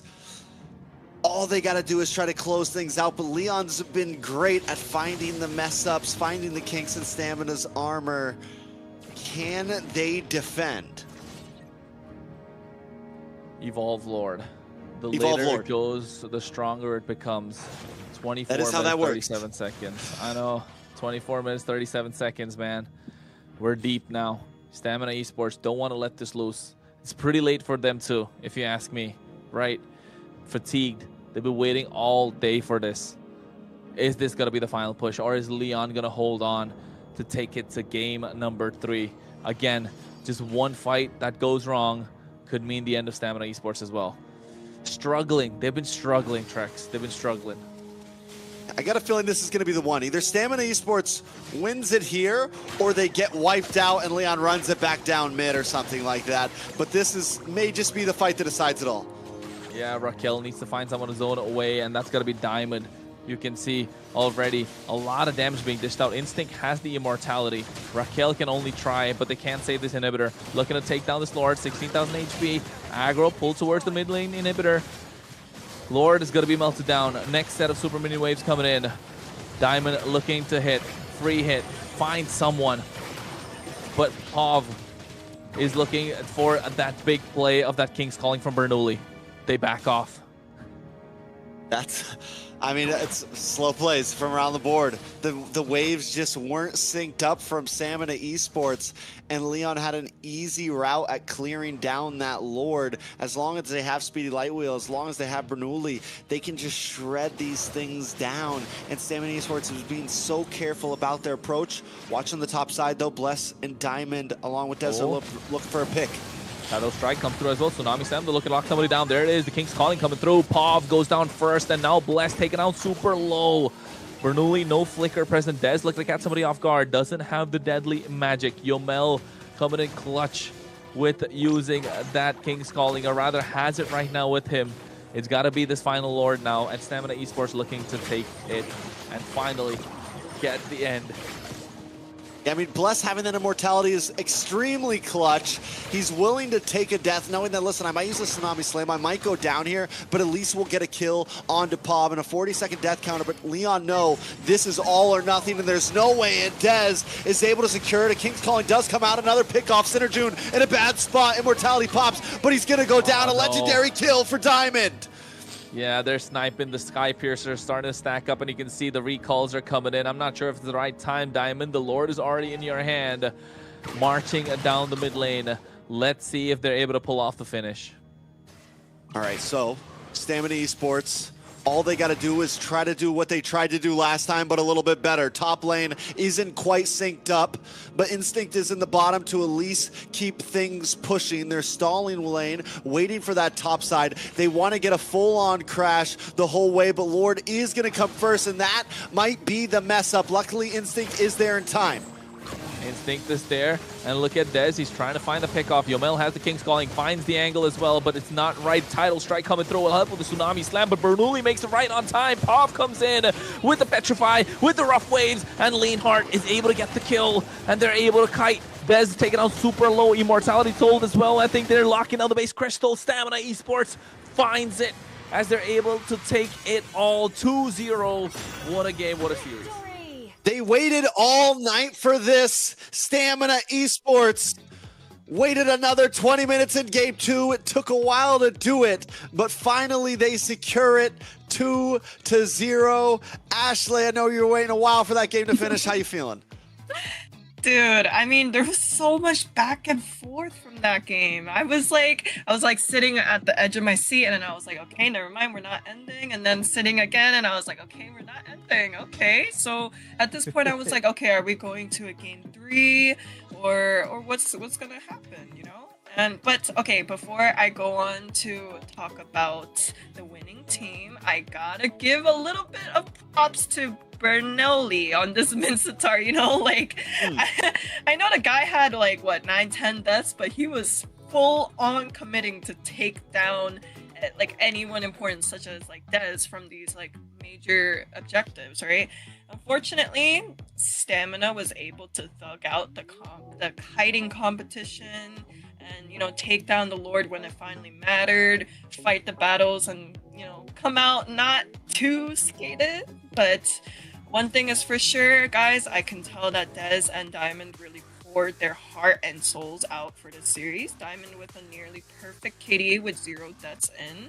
And it was almost like, you know, rather than like the protect the president strategy, we got like a suicide mission, send the Kalea in and let everyone else divide and conquer. Yeah, I mean, overall, Leon played a great game there. Stamina Esports just hung on by a thread at the end there, barely able to do it. But once they found their moment, once Diamond came online, it was kind of a wrap. 9-0-5 on Diamond. For me, it's got to be the MVP. Let's see if it picks someone else. Dez. Oh. Hey, man. 10-2-8. Still He's clean. all right. Still clean. Yeah, very clean. He was able to get the kills in the early game, was able to transition to the mid game, always being a threat constantly throughout the entire game. Yes, Diamond came online later on, but Dez is the one that kind of allowed that to happen, right? He was the one that bridged the gap from the early to the mid to the late. If it wasn't for him, this could have been a 1-1, and we'll be looking at a game number 3. So yeah, Stamina Esports fans, Dez fans, they finally find the donut that they can glaze. Well said. Very well said, Kronos. No, yeah, Dez definitely deserved it. I think if it wasn't for him, they would have never got to 20 minutes at all. Overall, just completely from early game, even when he had his moments where he couldn't get the kills, towards the end there, he found a couple kills. Just really brought the team to victory. Yeah, I'm honestly so, like, I'm glad for him, you know? Like, we didn't go into a game 3, and it was a very long game that we were watching, but I do think that Dez does deserve this win and this MVP as well. All right. I mean, with that, we're going to have some great games tomorrow. We had some great games today. Dez able to finally secure a win. Going to be going up against either U2 or... U2 or who? Who's the other? What's the other team that's sitting at 1-1 right now? U2 or Nighthorde? Leviathan? Leviathan was 0-2. There was no other team that 2-0. had a 0. U2 or Nighthorde? No. U2, Nighthorde, or Leviathan. Yeah. U2, Nighthorde, or Leviathan. Or Leviathan, they go exactly. up against any of those 3 teams. Yeah. That's all 1-1s. Yeah. All the 1-1s now. So wait, but what? Leviathan wasn't a 1-1. No, you're not talking about the series. 1-0. Oh, points, Yeah. right. Now right. they're 1-1. Right. So I don't know. I think Leviathan versus Stamina Esports. That's another banger. That's a banger. Or Leviathan versus for me it's Leviathan versus Nighthorde. And then you give me U2 versus Stamina. Hey, for me, it's VT versus Alpha 7 tomorrow. Oh, well, Wait, no sorry, matter not what, that's tomorrow, happening. but No, that's happening. I'm stoked for that. Yeah, that's a really good one. But hey, we don't really have it. We're just theory crafting. We're just kind of putting our, perspectives to what we want to see, our dream matchup, so call it. But yeah, if you ask me, we definitely are waiting for the next ones. And of course, a lot more info to follow. But that was a series. It could have really gone all 3 games. That Granger coming in clutch, at the 20th minute. And if it wasn't for that, yeah, one more game. Ooh, it's been a long night, folks. It's been a long night. Yeah, leave a comment, guys, on which teams you guys are excited to see go up against each other. Give us a quick recap, Ashley.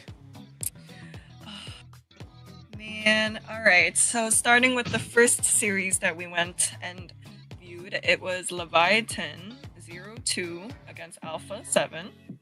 The second series was Influence Rage 2-1 versus U2. The third series was 1-2 Nighthorde and Vendetta. And finally, 2-0. Blanking out, guys. Influence. Oh, yeah. I'm blanking out, guys. No, Stamina Esports Leon 2-0. So what? We got 2 best of 3s and just 2-0 sweeps. So I mean, We were kind of expecting all games to go all games go to the best of threes, except for probably the last one could have been a 2-0 on either side. So we got saved by one game, maybe a couple, but still, it was a long night, especially with the games that were there. Not just long, but entertaining. That's the best part, right? Every single series was a nail biter, went down the wire. Could have been anyone's game, to be honest. Yeah, I feel like over the past 2 days, we've had a lot of 20-plus minute games. We've had a lot of games that have gone the long haul. It hasn't just been stomps. We've had a hand, like 2 or 3 under 15-minute games, but it gets made up for with some of these 25-plus minutes, 28 minutes, 22 minutes, and they are back and forth battles. Yeah, I think today especially was a very hectic, turn of events, because even when we were talking amongst ourselves, right, it was like we weren't sure which teams were exactly going to take a broom and sweep it all away. We weren't sure. Like I was pretty entertained. We even had a game where it was won by minions, like won by minions. That's crazy, guys. A dub's a dub. A dub's a dub. dub. Exactly. I mean, that game was intense, but so was this last game. I think the intensity just keeps building and building in MCT as we go in deeper and deeper. It's only day number 2.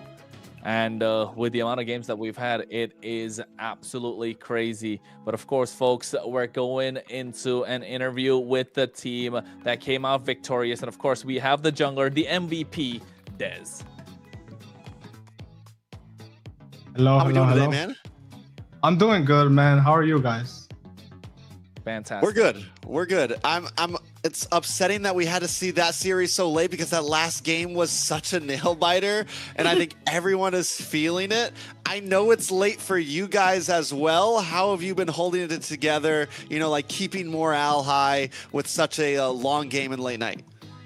Yeah, it is crazy because it is 2 a.m. right now, and then usually when you have like a tournament day, you wake up early, you're just thinking about the match the whole day, but you have to wait for so long. So you have to try like to not do too many things and not get burned out before the match, so you can be prepared. But yeah, that second game was just crazy. We didn't expect that. I mean, similarly, what happened with the second game, right? We thought you guys were going to overheat, especially with the long wait that you had throughout the day. Same thing happened yesterday. What happened yesterday, Des? Talk to us. Game number 1, you guys had it in the bag. It should have been a 15-minute game. What went for 30 minutes almost, and then all of a sudden, second game kind of flipped it. Talk to us. What was going on? Yeah, honestly, we just didn't expect such like a weird draft from Horde. It caught us off guard because we don't really we didn't see anything like that like in the scrims. Like we didn't expect the Jawhead or the Sun, and even today we saw that they picked Vendetta Rom, so their picks are definitely off meta, but they somehow make it work, so it catches people off guard. And also, like, we did have to make like some changes a few days before the tournament, and we're currently like adjusting to our new roamer bless, so it's definitely gonna take some time, but hopefully we're more ready for next week. It kind of does seem that like you guys lost a series yesterday and you were able to pick up the pace today. Like I know you played wonderfully, well-deserved MVP. Can I ask you, like, what's your scheduling like? Like what's like usually the plan to improve, For the tournament day? Well, I mean, I try to like everything is important. Like people don't usually think about or talk about stuff like this, but you gotta try to, things like eating healthy or like staying hydrated, or like I even time like the time that I'll drink like caffeine or something so that you're like mentally prepared, especially like at a time like this. You have to be really ready, and then you also gotta like watch a lot of MPL, practice yourself when you can, and just try to be confident overall, because yesterday was the first day, so I'm sure like a lot of people were a little bit shaky, but once you get through that first game, I feel like the nerves just you don't have them anymore, and you get more comfortable playing the tournament, and you get feel that pressure off of you, and it is very important. Yeah, I mean, it's nice to know what the prep behind the scenes is, but now since you finally got the first victory, you're ahead. You got the points on the table, 1-1 now.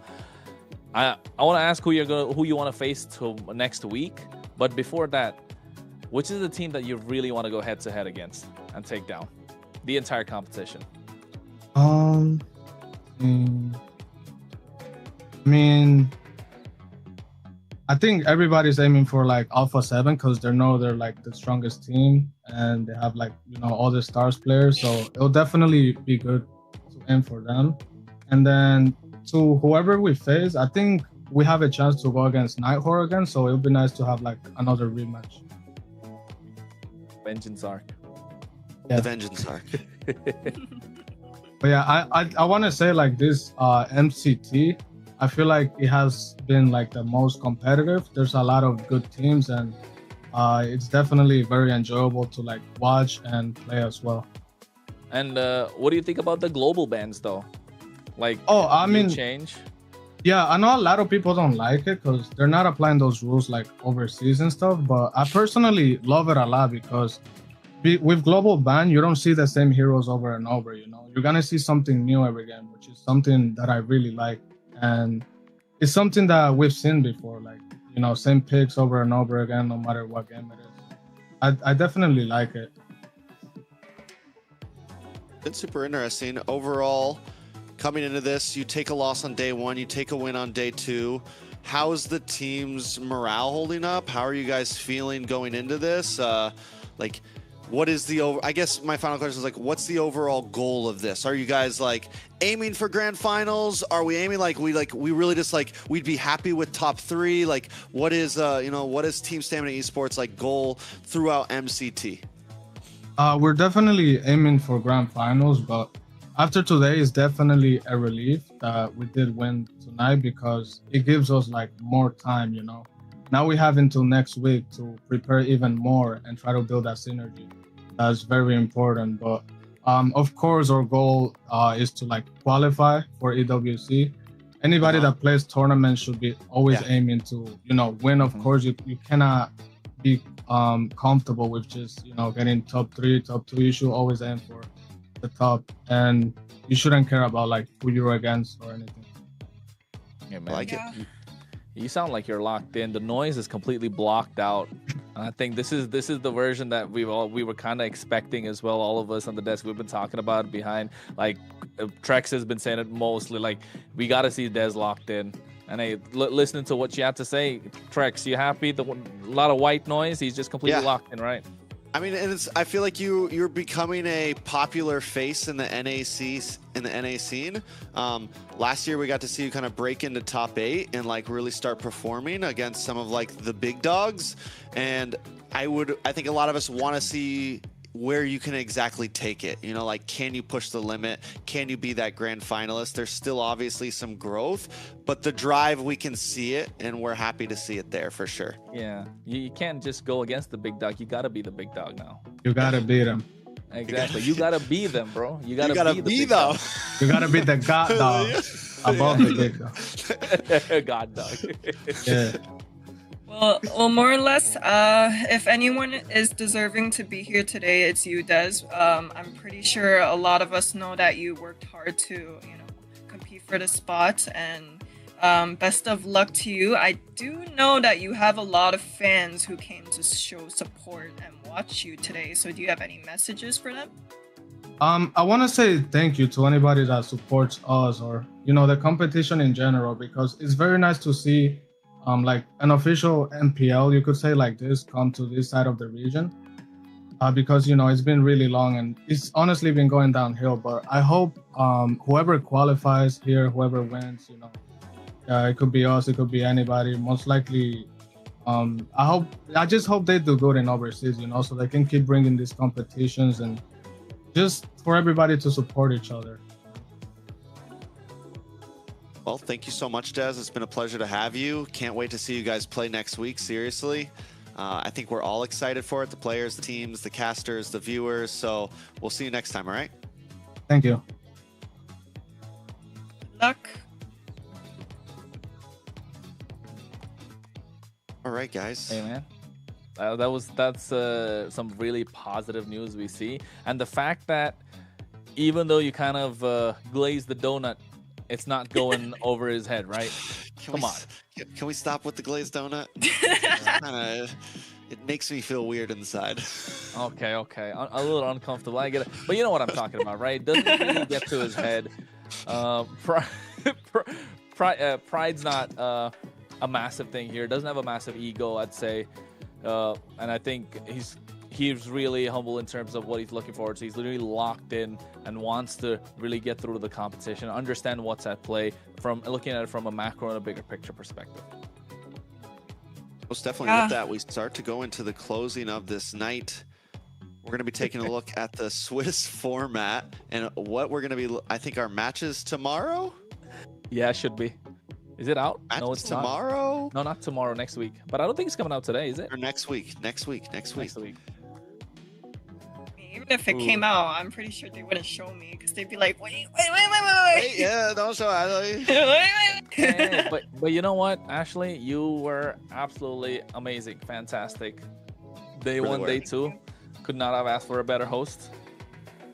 Sadly, this is our last day with you. Unless you decide to come back one day, you always have a place here with us on the desk if you want it. I mean, we don't like run it all, but if it was up to us, we'd be like, yeah, let's bring Ashley back. A new career path. I don't know, guys. One challenge at a time, right? I still have. First, you got to go win MWI, and then you come and be a caster. You get to retire as a caster. Yep. I promise you. If I do ever win the whole thing, I will be back. I'll be back right here. That's good. That's good. We'll be cheering. We'll be rooting for you. Thank you. But then it's not like we're saying goodbye now anyway. Yeah, we still got some time to kill. We still got some time. You guys are definitely gonna see me more often, anyways. But yeah, more or less, what I did notice about these interviews, though, were a lot of these interviews were very like it was kind of wholesome. It was so wholesome. No ego, like straight humbleness, straight like just. It almost felt like relief, right? It wasn't just like cheering. Not boring. I want. Where's the spice at? Hey man, it's right here. Ashley, I know. That's why I was tired. No. But for sure, like it was good to see some of these familiar faces, some of these new faces. Like now I have like a lot of favorites. You know. Oh yeah, everyone's been super cool. I think even some of the new faces, like everyone just seems very excited to be here. It's a great start, I feel like, to MCT. I think when we get into playoffs, things might, interviews might get a bit more like everyone's going to get a bit more comfortable. There's going to be a bit more rivalries starting to happen. And I feel like we're in this place where, we're kind of rebuilding and players are going to start to, the rivalries will start to happen as we move forward. I agree, and I think with this first weekend that is there, right? It was an absolute crazy weekend. What was the favorite parts of your weekend, at least? But before that, we are gonna see the schedule for next week, folks. Not tomorrow. Oh, is it tomorrow? We're looking for tomorrow. South, actually. For South, yeah. My bad. We're looking at the schedule for the South, which is gonna happen tomorrow. That's right. AMER is not just North; it's North and South. And we are looking at these four matches: Octa Gaming versus Black Sentence Esports, DreamMax Esports versus Infinity, Influence Rage versus Entity 7, and Alpha 7 versus 9Z Global. And you know what, Trex? The one to watch out for is that last one. Actually, you know what? All games are cracked. Yeah, I mean, if it goes anything like how things went here, all of the matches will be amazing. It's not going to be me, Kronos, or Ashley on that desk. It's going to be a set of new casters. We'll leave that as a surprise for you guys. Hopefully you've been following the MLBB Esports, and you know what casters are going to be casting tomorrow. That's why you got to watch that kind of stuff. That's why you got to tune in. But I'm sure they're going to bring on an amazing show for you guys. So make sure you guys stay tuned in because the week is not over for MCT Americas.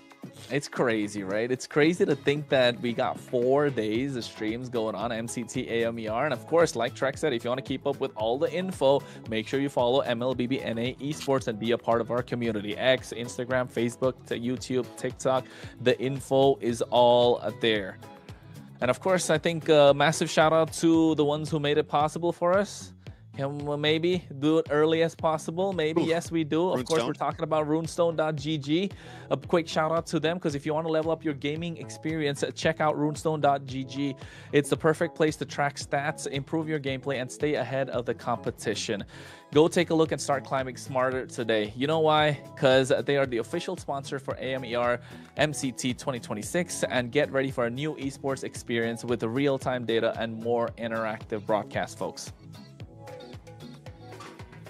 Well, Ashley, it was an amazing cast with you. Seriously, from day 1 to day 2, you got rid of the shakes. You were able to come on. I'm super thankful. It was an amazing week 1 with you, Kronos. We got a lot more days to come. And to all the players, fans, viewers, seriously, it was great. Ashley, or Kronos first with any last words, and then Ashley, if you want to give some last words and send us out. Yeah, I mean, I got nothing really. It was exciting. Just looking forward to tomorrow as well as next week. Don't forget to catch us in the, catch the South streams as well, because they're going to be cracked. They're going to be amazing. And of course, at the same time, follow our socials, show us some love, like, subscribe, share the streams. It helps out the growth of MLBB NA Esports, and not just that, AMER as a whole. Well, looking forward to next week. All right. Well, I'm not sure where to start, but I wanna first thank the casters right next to me over here. Even though I might banter with you guys quite a bit, it was wonderful being here with you guys at this desk. Even I couldn't predict this happening, but hey, it was very fun with you guys. And thank you guys. Thank you to all of the fans and supporters out there just watching this kind of train wreck happen. For tuning in to the games, and hopefully I will see more of you guys around. But yeah, that's it. See you later. Bye-bye.